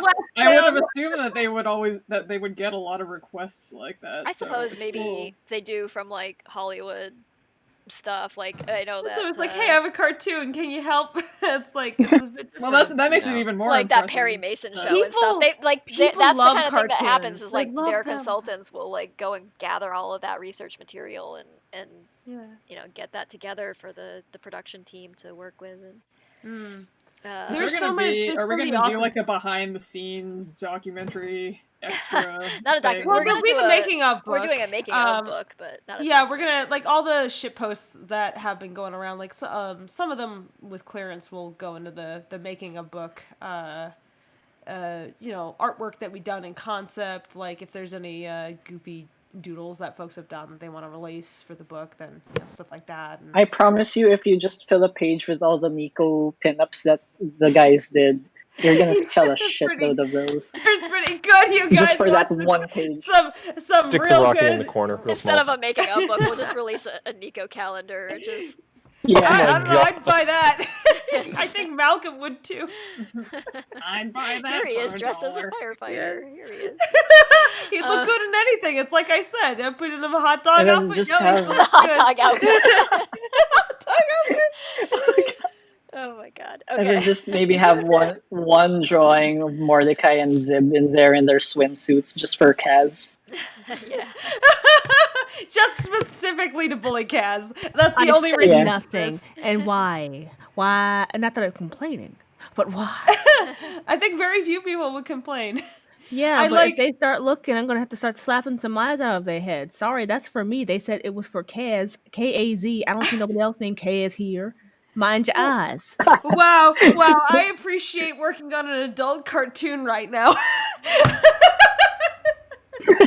I'm sober. I'm just. Sober I know you here. are. I don't need to be. Anyway, I don't need to be drunk to be like this either. Okay, fun please, Yeah. Dustin, Okay, go okay. to the succinct answer is I do a lot of research. It's ongoing. Like it started before the comic even began and continues to happen like anytime I'm doing something. And of course, a lot of it has happened for the short film as well, where we've needed to fill in empty spots where we weren't quite sure about things. Yeah, how it's done is usually a combination of like books, direct reference material. Like Newt said, if we can find like schematics from a company that made a product, then that's like ideal. Fashion references frequently from like old catalog art and things like that, old ad art. You can find lots of stuff online, but I would always caution to like double or triple check that information because people spread things around that aren't true, and it like as soon as someone posts it on a website, like someone else grabs it and reposts it, and then it becomes like quote unquote common knowledge, but it's all wrong, or it comes from a movie or something, and the movie just fudged something, and then it becomes like everyone just assumes that that's the correct thing or whatever, and it isn't. So yeah, you have to be a little bit careful too, because you can easily like be misled by that sort of thing. But yeah, research from all over the place. Frequently, even like YouTube videos. Like we watch so many videos of someone like starting a Model A up with a crank and things like that. I won't Oh, go we into got why, some but wonderful reference from from people one of on our the Discord. Lackachat actually. Yeah.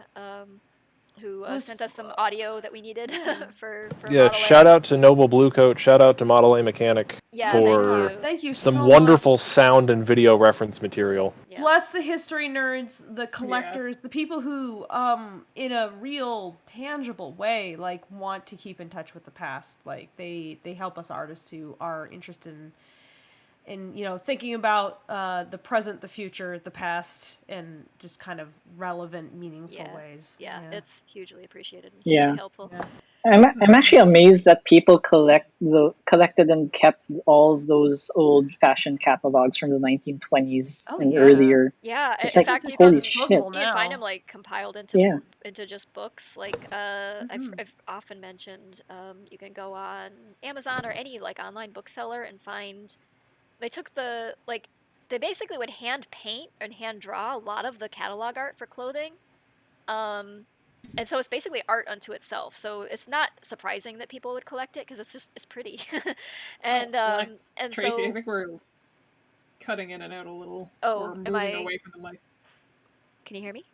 Yeah. Oh, there you go. There you go. Oh, sorry Much about clearer. that. I don't know what happened. Sorry, I- Discord, guys. Yeah, my mic didn't move at all, so I think it's just Discord, but or my internet, I don't know, but sorry about that. Anyway, I was saying like the catalog art from the early 20th century is mostly hand painted, hand drawn illustration stuff. Occasionally you'll find photos and things, but it's not all that surprising that people would collect it because it's kind of like it's art unto itself, and you'll find things from like Sears Roebuck catalogs collected into like little like paperback books that just show like what people wore and bought.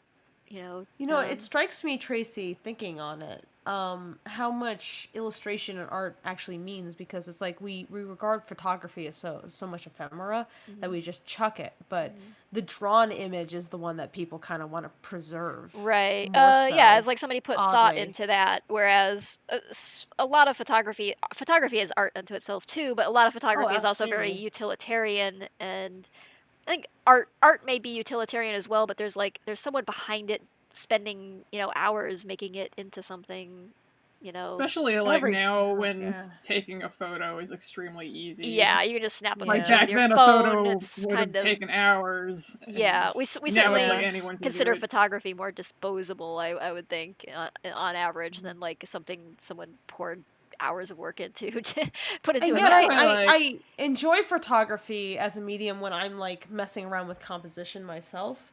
But yeah, the disposability of it's like sometimes I Yeah, just it's like snap you a take picture just you to take think like about the shapes. you take like 50 or 60 pictures of something to get like the one good shot, right? But like with art, it's like you are focused in on the one good shot of like making that. So it's a different thing, and yeah, so it's like hand painted art, and it was like this was like the golden age of illustration. So they were like, this was in the 20s. Like printing technology had advanced to. Prior to that, they were pretty much limited to like 4 colors, and now or 3 colors or 2 colors.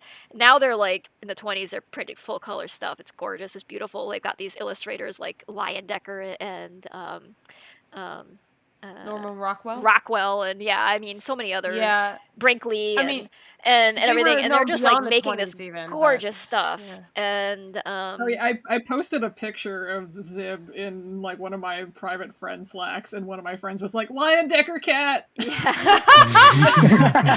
Oh, that's Like, like a even- really funny picture. Like, I would like to paint that myself, honestly. Yeah, I That'd be love really looking cool at looking. Leyendecker stuff anytime I'm doing like painting stuff. Like, God, it's just so. Yeah, I can picture that. I can picture that and be like, oh, that'd be really fun to do. Like Yeah. the way the strokes would be. And even his 'Cause quote-unquote Leyendecker is sketches definitely are a just big like where he does that inspiration for me in cross-hatching. painting. Him and like James Gurney. Yeah. Oh my God, I love James Gurney so much. He's a wonderful painter. Yeah. Anyway, yeah, it's Dinotopia, research right? was Yeah. the point, and there's so many different ways you can do it. And also, someone pointed out to me today that Cassell's slang dictionary now has an online version that's called Oh, very nice. where you can like search by like time period. Yeah, you showed that to me, and I was like, "Oh my goodness!" Yeah, it's I'm called going to get lost in Green's this. Dictionary of Slang, and it's really fun. So if you're like looking for slang from a certain time period, just like visit that site. I will. I'm gonna look it Repeat up it. right now. Link it to me. Yeah, I'm gonna paste it into Lackachat. Hold on. Yes, I need it because I'm all like, I want to make my comic, and I want to like at least make the characters sound like they talk from that time period. and Yeah, get a good absolutely. I mean, yeah, like, so you you can wanna like go connect into to that. you can go into advanced search and pick like a span of time, whatever years you want. You can pick like 1925 to 1932 or something, I'm gonna look this up. I'm gonna look at 1910 to 19. I mean, sorry. And you can see like the words that were commonly in use at that time, the slang terms that were commonly used at that. It's very cool. Of course, you can just like free browse too and stuff like that. But yeah, like Cassell's is something I've used a lot in the past, and of course, it's a huge book that's expensive. But now they've got like a huge part of that book like just published free online. So yeah. I'm curious though, is this just English? I mean American English, or is it like the whole English? This one is English language. I think it incorporates a fair bit of like British slang as well. But there's also a lot of overlap, so it's a little hard to. Sometimes it's hard to tell. Like sometimes a British bit of slang will make its way to American jargon, but it says. If something's from the U.S. or yeah, not, it'll generally specify like where it came from too, and like what its original use was, and like where it ended up sometimes, because frequently like terms like bimbo used to refer to a man, and then at some point it became a derogatory term for a woman, like around the 70s and 80s for some reason. But in the 20s it was like a term you used to describe a man. So it's like just weird things like that happen with slang, and it's just fun to. Anyway, that's totally off topic. I'm just like Tracy. I love this shit. It's like, oh my god, there's act like the giddy goat. Act like the giddy goat. The assumption is that the animal is naturally foolish. Note, Stevens and O'Brien, Materials for a Diet of Australian Slang from the 1900 to 1910. Yeah, like I said, I think it's just English in general, so it could be Australian or British or American or any other. Fascinating. That makes sense. That's really cool. I like that. I like that quite a bit. This is a nifty website. Oh my god, the internet is so cool, guys.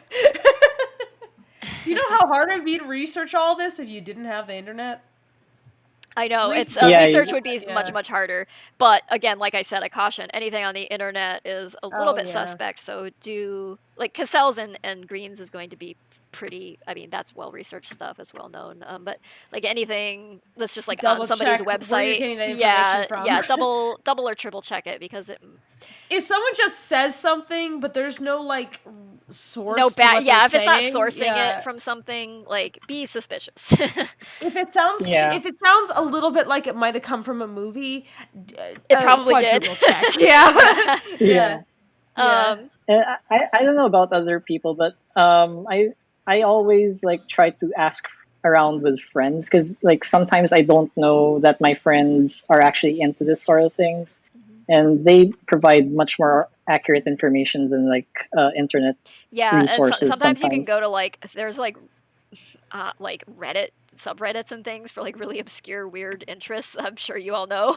But like you can sometimes find just like a community of people talking about a thing that nobody else is interested in, but they're like just like totally into radios from 1930 to 35 or something like that. And it's fascinating. It's like it's the whole community of people just around this one little thing. And it's like, ooh, people watch. People get excited about strange stuff, and they get really into, and they like form communities around it. So that's sometimes the place to look for like obscure information. Like telephone technology has been one of those ones where there's a group of people who just like collect old telephone stuff and know about how old telephone systems worked and everything, and like the ins and outs of it. And that's stuff where like I this find is like why I love people.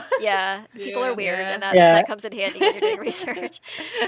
Anyway, and the thing is, they love talking about this sort of shit. So you know, they'll welcome any questions that you toss their way. I love hearing about it. So same. It's great. Okay, so Sail to the Moon says, I have a question. In Iowa, around 1900, the major pancake mix company only produced the mix a select few months of the year. Was there also a pancake season in Missouri and St. Louis? Not that I know of. I think like pancakes, or certainly like you could buy like pre-made mix. As racist as it is, as its origin is, like Aunt Jemima was around, I believe, as early as that. You can find ads for it in like old magazine. But also, I'm almost delighted. You could also make your own. Like people would just make their own pancake mix. Like you would be less inclined to buy pre-made stuff in the 20s. Like you generally would just have your own. Like you just make it from a recipe. And pancake mix is not something that's hard to make like No, yourself. I feel like pancakes are one of those things that arises from the fact that you don't have much. Right, it's around. like simple ingredients that you probably have in your kitchen already. That's Basically, why every culture. You has have flour and water that you can pancake of some. Yeah, and you might find it called like griddle cakes or stuff in like the earlier parts of the 20th century and stuff. But it's the same thing, really. It's like it's kind of the fundamental human food. Like every culture has their version of some kind of pancake. Yeah. Yeah. It's and like, no, I'm not being existential about this. It's just something interesting I've learned about food history. yeah, like some kind of flour, whether it's buckwheat or wheat flour or whatever, plus butter, plus it's just like it's not hard to and eggs, and you just mix it together and fry it. I just like on the contrary that there's a time where Rocky would be eagerly waiting for pancakes to come back into season. Pancake season. Oh no, he's got pancake fever. No one convinced him of that. Just to keep him from. There's Christmas. Every day. There's Thanksgiving. There's Christmas, and then there's pancake season, and then. Yeah.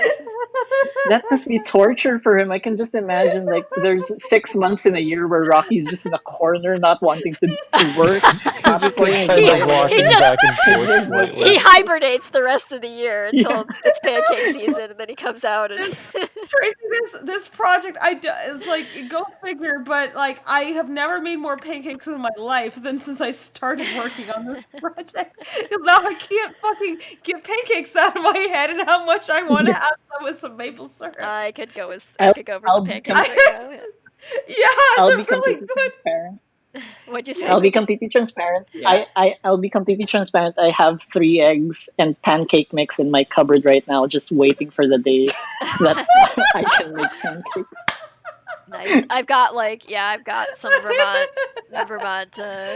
maple syrup in my cabinet. I guess waiting to be used. I've had it saved up for the last month. What'd you say, Sagan?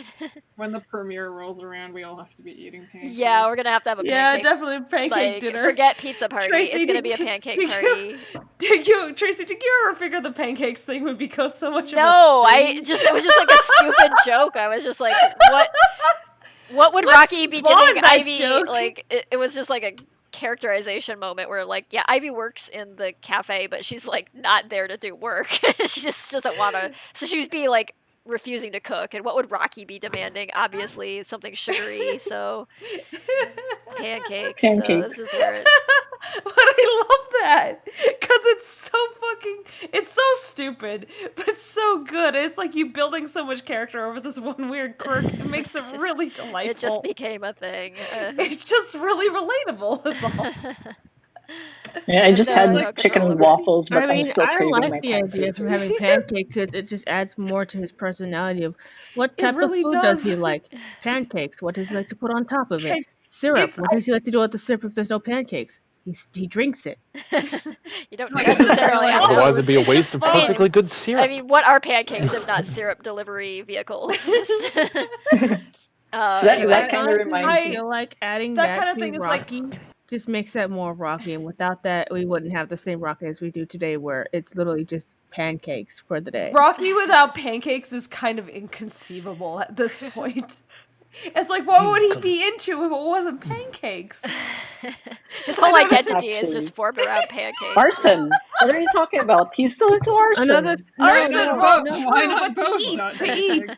But Yeah. here's the thing, though. We've already eats established fire. that he wouldn't be the same without pancakes because He when would he was be- introduced to waffles, the first thing he did was just start questioning how he just, was like, I mean, yeah, he accepted them at the end of the argument, but if he had a choice of pancakes and waffle, you bet your sweet Bippy he's going right back to the pancakes. That's probably correct. Yes. Yeah, He likes I just the finished my amorphous. cut of Sophistry, guys. By the way, we've passed it on to the editors Oh, to yeah. get that comic dub out, and I'm really excited to put that one out because really it's so fun. fucking funny. I'll play it and be like, "Here, Tracy, watch it." And so I'll hear her watch it, and she's like giggling the entire time, and it's so adorable. Well, it's because the voice actors are just like the fucking They're really congratulations funny. part just fucking kills me. Congratulations! We have somebody takes that we did a whole. I think I cut together a whole. Where did I save this thing? had a whole cut together like Evangelion ending where it's just Rocky saying congratulations. Just saying repeatedly Over and over congratulations. again. Congratulations. All right. Can we animate that? Can we animate that? Yeah. I'll build that, and then you guys can animate. Hey, you guys I'm will not know. paying you for it. You'll but you know can we have ran fun out of if you budget want. if the animated short ends with the congratulations scene. Oh no, that's such a good ending though. It will be drawn in crayon too. It's just stills. It's not even animated. It's just still images. No, that should be what you guys. If you want to take that and you want to do something with that, then just draw it as Rocky's crayon drawings of congratulations over and over again. He's just, and that's he's just congratulating himself. And... with a series of drawings. Do we also get like the $200,000 and then the kazoo playing by him? And then he sure. Why not? And then we fly away and buy a whole bunch of bull. Did you guys know that Walt Disney started in Missouri? Yeah, Kansas City. Oh. Well, he was I think he was born in Illinois or something, and then he moved to Kansas City, Missouri. Did a lot of his growing up in Kansas City and started his business there, but it failed, and then he moved to LA. I'm going to formally blame Walt Disney for everything. But he's got that sort of like heartland folksy like outlook that a lot of his cartoons have. It's I mean, like all the definitely Disney shorts influenced him. were so much like more soft-hearted than like the Looney Tunes stuff that had kind of an edge to it. I think that's probably where it comes from. He kind of had that like I had a Midwestern. discussion with you where I was discussing about how the difference between Fleischer Studios work versus Disney were very much at the same time, and it's like that urban versus rural point of view. The sensibilities are different, definitely. Stories, I think not even just Fleischer, but also the Looney Tunes stuff. Like it came. Oh my goodness! Came from people I think who were more city oriented, more from California, and it's got a bit of a bite to it. Whereas Disney's all very like folksy in comparison. And, yeah. God, But I'm such an animation nerd. Yeah. I just fucking love this shit. I'm too dedicated to it. All right. Schmoopy says, for Fable or Tracy, when planning out a comic, do you write out a script for the entire story and draw out the story accordingly, or write down the brief notes of how you would want certain scenes to go and write the dialogue on the way? Ooh, that's a good question. Yeah, a little bit of both. I like to plan like at least the skeleton of where things are going, and then I kind of flesh it out like progressively. So like something that's way far out in the distance, I may have not written the actual dialogue for. I know like what needs to happen in a scene, but I don't have like the actual dialogue written. And then for something that's like partway between there and where I'm at, I'll have some of the dialogue written. I'll have like environments planned and everything, but it's not fully fleshed out. I might like change the dialogue up. I might insert a joke. I might change a character design or something, and then like the stuff that I'm like right on top of, I've written out much more in detail. So it's kind of like the stuff that's further away, I leave a little room for not quite improvising, but for changing like details and stuff along the way. So like I know other people who like meticulously plan out every little detail, but I think I would get bored by like doing that. I wouldn't, by the time I got to drawing it, I wouldn't be happy with my work anymore, so I'd rewrite it anyway. So I just like to leave it like it's not open-ended, but it's got enough like wiggle room that I can make adjustments as my artistic inclinations like dictate at that time. So Fable, if you have a different answer to that. Yeah, I mean, well, I've done writing on my own in the singular, and I found that it's a bit of what Tracy have said, but it's also like sometimes I just have this very clear image in my mind of a scene and the way it will be shaped and colored and played out. Like I can see that movie in my head. And like the way the characters interact with each other, the way they speak, the way the mood is, the lighting, everything is just like so clear to me, and I want to figure out how do I get to that. And then I kind of like spider web my way across as I consider like how do I get to that. It's like what's the midpoint, what's the third point, what's the fourth point, you know, how do the beats of the story how do you play connect out? those dots? And that will spawn more scenes in my head that I can see. Yeah. And I suppose that's a poetic way of putting it, but honestly, that's how I think.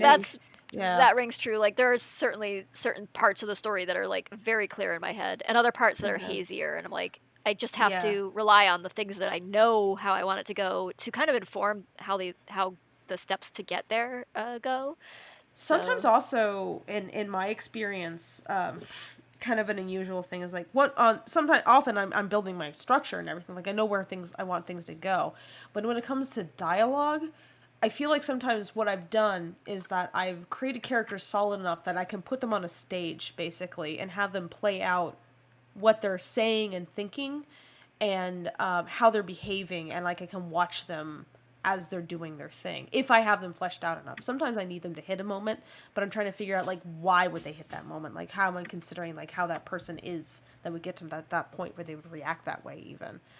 And you can just like watch it play out, and I feel like that's kind of the magic of like if you've got enough information, if you've built up the characters well enough, they can kind of exist as separate people in your head sometimes, which makes it a little simpler, I guess, to write them in some ways because you're kind of acting them out as you're writing. But that's just my experience. So I think the scary thing for me watching webcomic stuff is like you're kind of almost performing as you go because like I have a prose fiction practice and generally you don't sit there like writing in front of people or like releasing it serial style. Like you do the whole thing and then you polish it and then you release it when it's polished. And then webcomics, you're like doing it for an audience as like step by step, and that's very interesting way to do it. It's kind of strange having like that kind of real-time interaction with the audience. In some ways it's like it's very cool, in other ways it could lead you down a bad I don't know, you have to kind of be careful with it. But then it's like a balancing act. Yeah, writing for the short film was kind of a different ball game because you have to nail down everything like very, very certainly, because you then have to go and record based on it and you have to make animatics based on it and everything. And so you can't like change your mind along the way like you can with a comic that's progressively like you're releasing it one tiny piece at a time.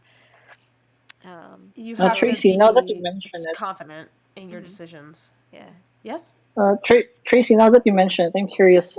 Were you ever derailed because of audience feedback when you were writing I've certainly the comic? questioned myself. And I'm sure I've been like influenced in ways that I couldn't even like put a finger on by like the way people react. Like I certainly like have been more conscientious about communicating things because I realize people don't catch on to things as easily as I sometimes assume they will. So like I'll imply something and I'll think it's clear, but then I realize like because so many people will say to me like, "Oh, I didn't get that," or like, "I didn't realize that," and then I'm like, "Oh, maybe I'm doing a bad job writing it." So you end up like second guessing yourself a lot.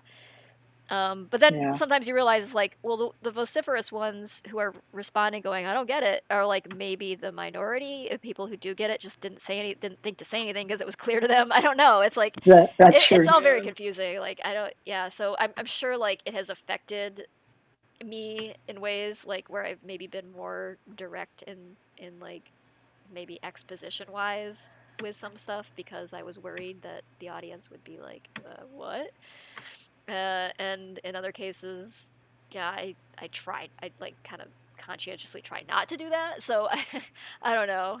It's almost like you can't even calculate to what degree you've been influenced, and the only way I could ever really be sure is if I like in a vacuum was able to rewrite Lackadaisy without the constant feedback.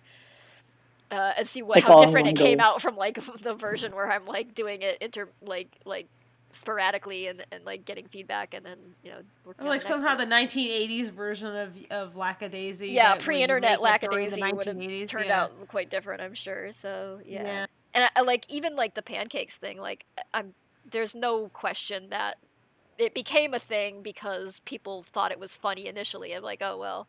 Here's another comic about Rocky and pancakes because it got me thinking about like what was he like as a kid, and was he of course pancakes would have been his favorite breakfast because that's what kids like, and in what ways would Nina just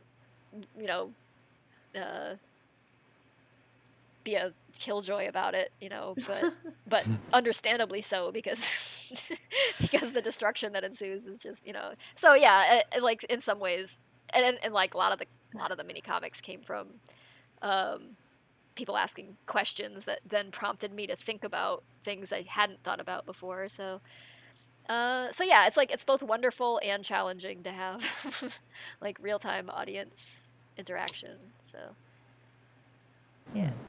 I can't imagine working a different way. I'm too much stuck in this time period, man. Yeah, we're all products of our time period, and that's just the way it is. So might as well the internet embrace is it, I a guess. interesting place, especially as an artist. I mean, like the amount of people watching I'm able to do as a result of the internet is incredible. We were just talking about like wandering on a forums full of like car and fashion nerds, and like how much you can learn about people and their interests just from that. And I don't think you could get quite the same experience if you were existing pre-internet. I don't know what it's like to exist pre-internet, really. Yeah, You know, I can think even as a back late to millennial. like early childhood when millennial, yeah. it wasn't really a thing. I think it became like you started seeing people putting like website URLs in their commercials around the mid 90s, I want to say, like 95, 96. It was just kind of like an offshoot thing. It's like now the internet's like practically feels like a physical environment. Yeah, but and it really wasn't. Yeah, originally. so many I've read so many stories about like companies from the 90s thinking the internet was a passing fad and it wasn't going to catch on, so they just Oh like my God, went yeah. like Sears and things like that, who just were like, nah, we don't need an online presence. This is just like a trend. And then now Sears doesn't exist anymore. Exist anymore now. It's like, wow, bad call, guys. But yeah, like some companies were like prescient about how important it was gonna be, and some were just hand waved it off, and it's crazy. Oh yeah, that, like, I just listened to the 99% Invisible episode about GeoCities. Oh yeah. And the whole observation, it was based on the observation of, well, what if we treated this new internet thing like a physical place and like made it so that people could have like their own little patch of it, like as if they had a house, and that's why it's called GeoCities, because I see. it's Yeah. like a metropolis. Yeah, It sounds very like cute when you listen to it, but it's like they changed the landscape quite a bit. Yeah. Yeah. They weren't Landscape's not wrong. even there anymore. Yeah, but they weren't wrong at the same time. There's like I still have some it's I guess it's cool being a 90s kid because you remember all this stuff is actually part of your background, but like I feel like, you know, there's never going to be another point in history where we have the early internet, and I get to have that in my brain. Like our parents were like the generation during which TV became like this prevailing cultural phenomenon, and we are the generation during which the internet became that thing, like surpassing TV even, really. I guess we'll be the boomers when the brain chips come. Yeah, right. I think about that sometimes.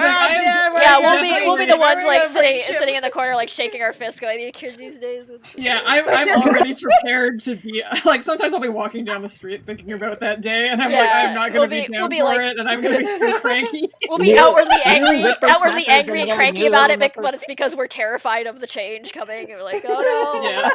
It's like, I'm sorry guys, this might be the wall millennials have. We'll try our best though. I hope to think I would like to think that at least us would be slightly less asshole-ish than, you know, our parents and etc. generation about it. Yeah. We'll try.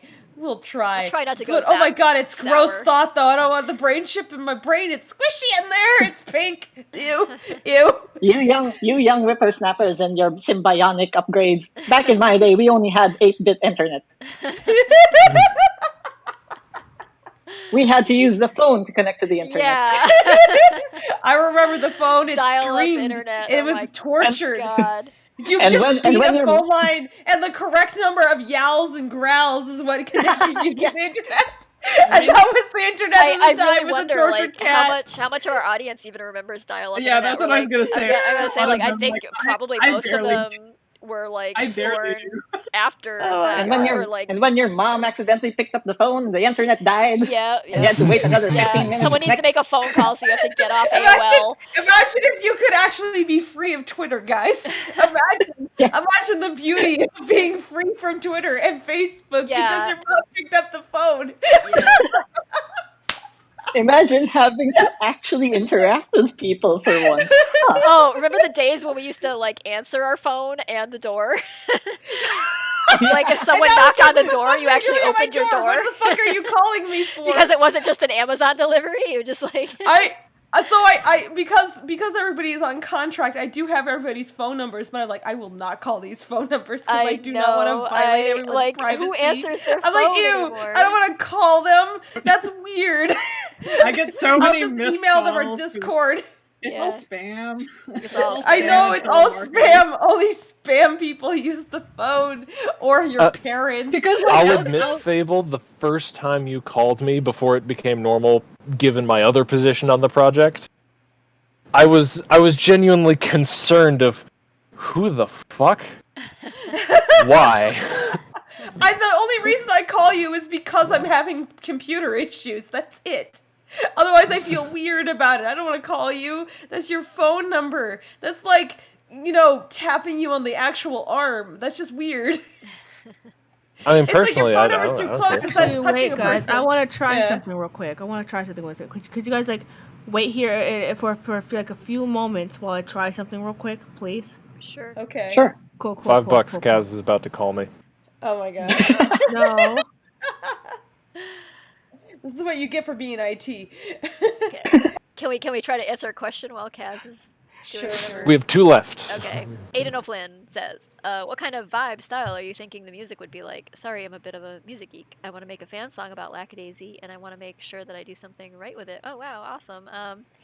Neat. Yeah, for the short, we're going with kind of a electro swing sort of. Yeah. Like if you think of somewhere along the lines of Caravan Palace and. Earphones. Oh, I hear a whirring. Oh, that's like a okay. Hello. actual phone knew. sounding phone.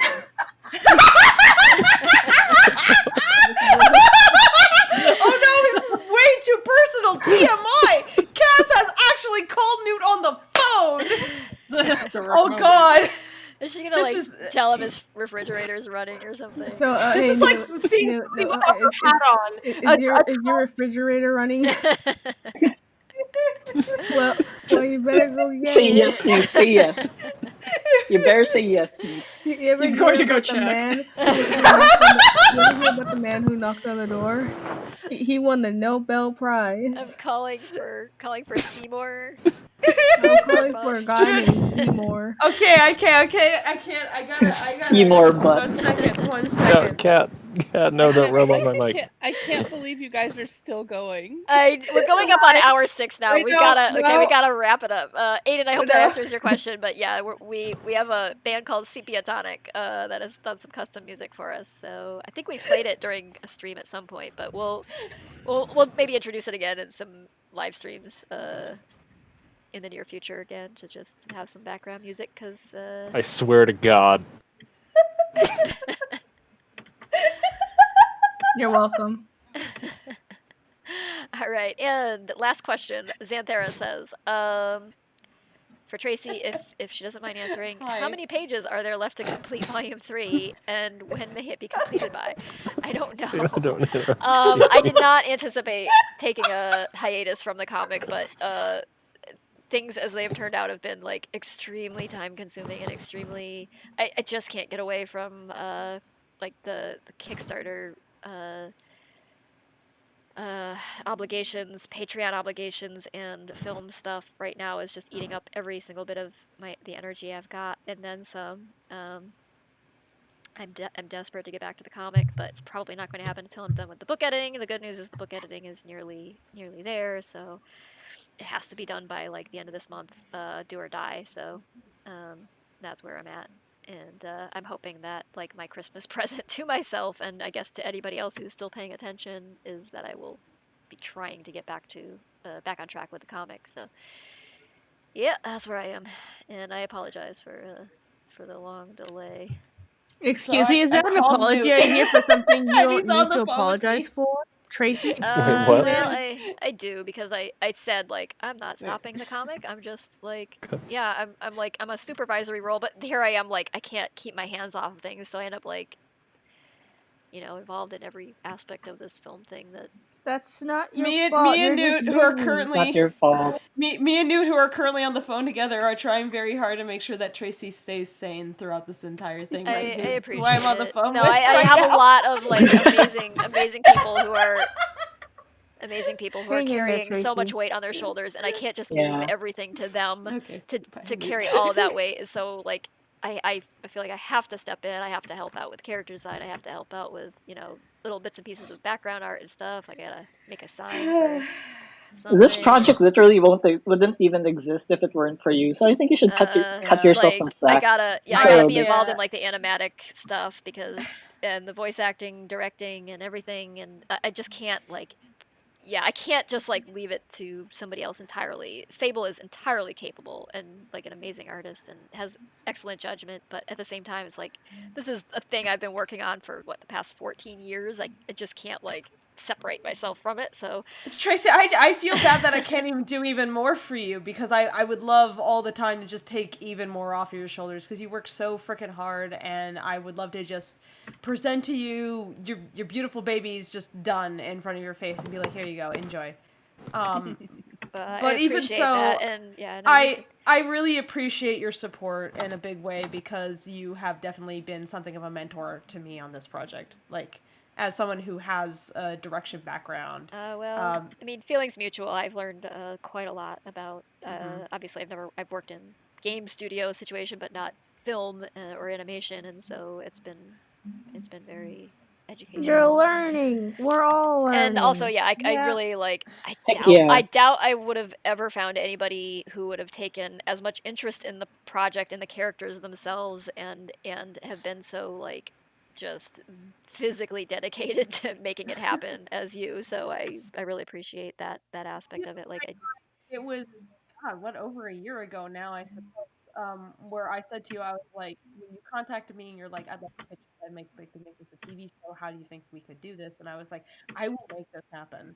And I was very serious. I don't just state things like that without being. Yeah, it was over a year. It was like a year ago from the point we started the Kickstarter that we started talking about it, actually. So yeah, it's been going on for a while. So it was like early spring of times. Yeah. So and then we ended up here, which was kind of unexpected, but I didn't think we'd be doing it ourselves so directly, but we are, and so I'm happy with that. To. Like, how often do you get an opportunity to do something like this? So you just gotta do it, and it's gonna be hard and trying, and you're gonna suffer for it, but in a good way. So But look at how far you've come already with such an amazing group and supporters and all the other happy sappy stuff that you would want to hear. Yeah, look at you. I have feelings. I have feels about it, and yeah, you guys. Here's the thing, y'all are doing an amazing. Care about damn booze cats, Jesus Christ. Like, here's the thing, y'all are doing all serious jokes and stuff aside, y'all are doing an amazing thing, Thank you. And it's like one of these unique experiences. Even with all the bumps in the road and all the hard times, even if it's not 100%, it's the experience and the fun and learning, and that you could just do this all over again when the time arises, and you'll be more prepared next time, and it'll just get better each and every single time. Yeah, I am a masochist. What? My boss used to tell me something. He always told me that if you're not doing it wrong, you're not doing it right. Like, if you don't fuck up, you're doing something wrong. Yeah, I suppose if you're playing I think it's normal. If you're playing it too safe and just going by the book all the time, and then you're really not doing anything interesting. So yeah, think about it this way. My mom told me when I first started cooking, you don't have to follow the instructions to a T on the box. So I was like, you know what? She's right though. That's good. That's a good allegory. Yeah, I like that. True. Yeah. I think guess the difference between a cook and a chef is a cook follows the directions and a chef is an artist, makes an art of it, and it's less prescribed. So I think as long as it's fulfilling for you, it's not hurting you negatively, and you're learning something from it, I don't see any problem with messing up.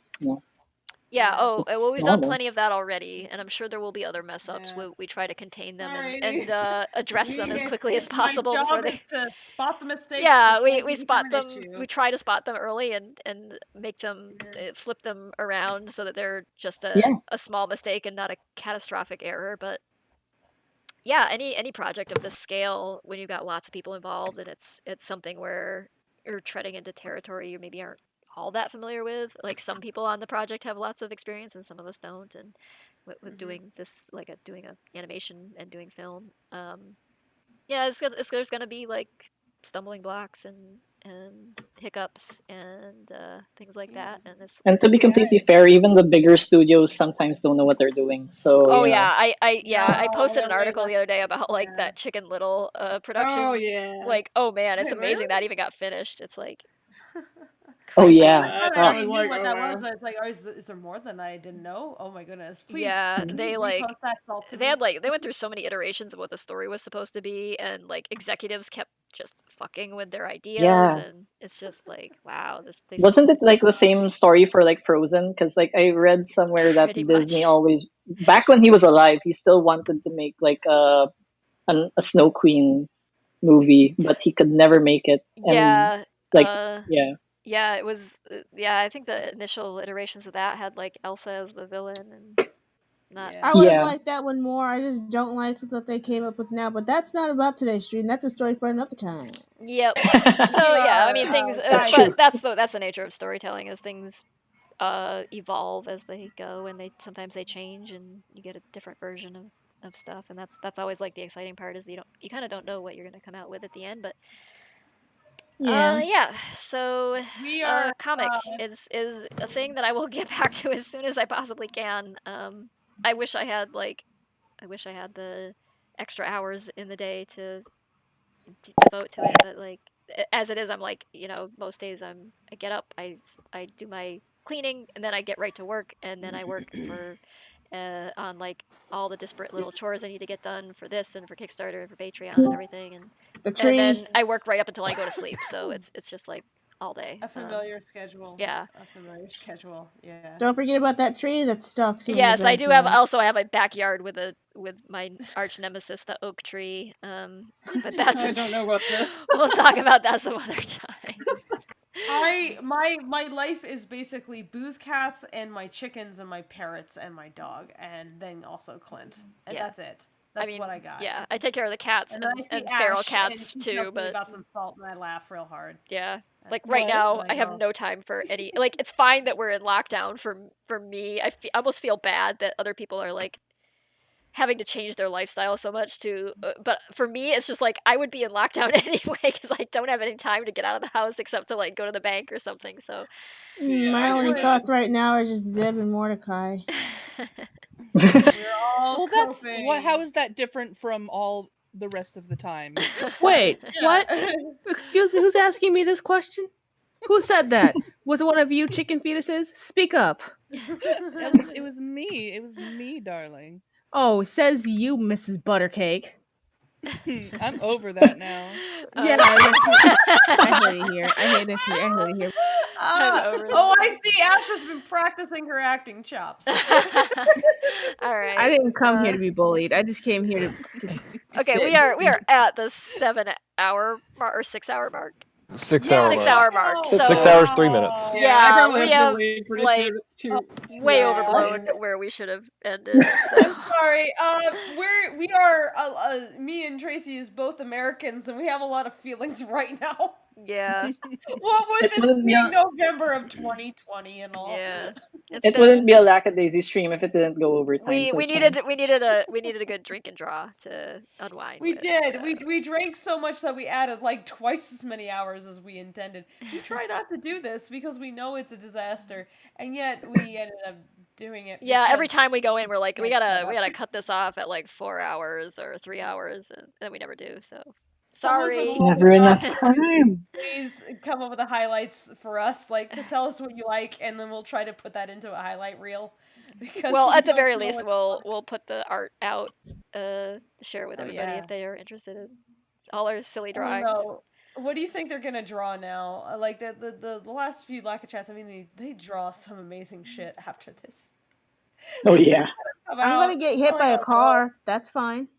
I mean, yeah, that's true. Wait, can we get something for Ash too? What? Oh, I can draw Mitzi. I can draw Mitzi having pizza. Definitely. I owe Ash something, so I'm gonna toss that in. Oh hell Mitzi's pizza party. Yeah, that will be a Lackachat. It's just Mitzi orders pizza. Please donate to the super chat for Mitzi to order more pizza. Another $10 for another call to the pizza place. $20 to actually place the order. Like that's what I need to do. Like for Mitzi's OnlyFans, I just need to make it a video series instead of like putting it literally on OnlyFans. But it's just put videos on YouTube, and it's Mitzi's OnlyFans, and sometimes she's reading silly obituaries, and other times she's just ordering food. EOD DoorDash. Clawing at my own face. Okay. All right, we gotta wrap, guys. Thank you so much for joining us. I'm sorry we talked for so long. I hope we answered your questions in some capacity. I had a good time. Hope some of you did too. At least, you know. Apologies to future me for deciding that $5 was all it took to get me to take an edible. I am a cheap whore.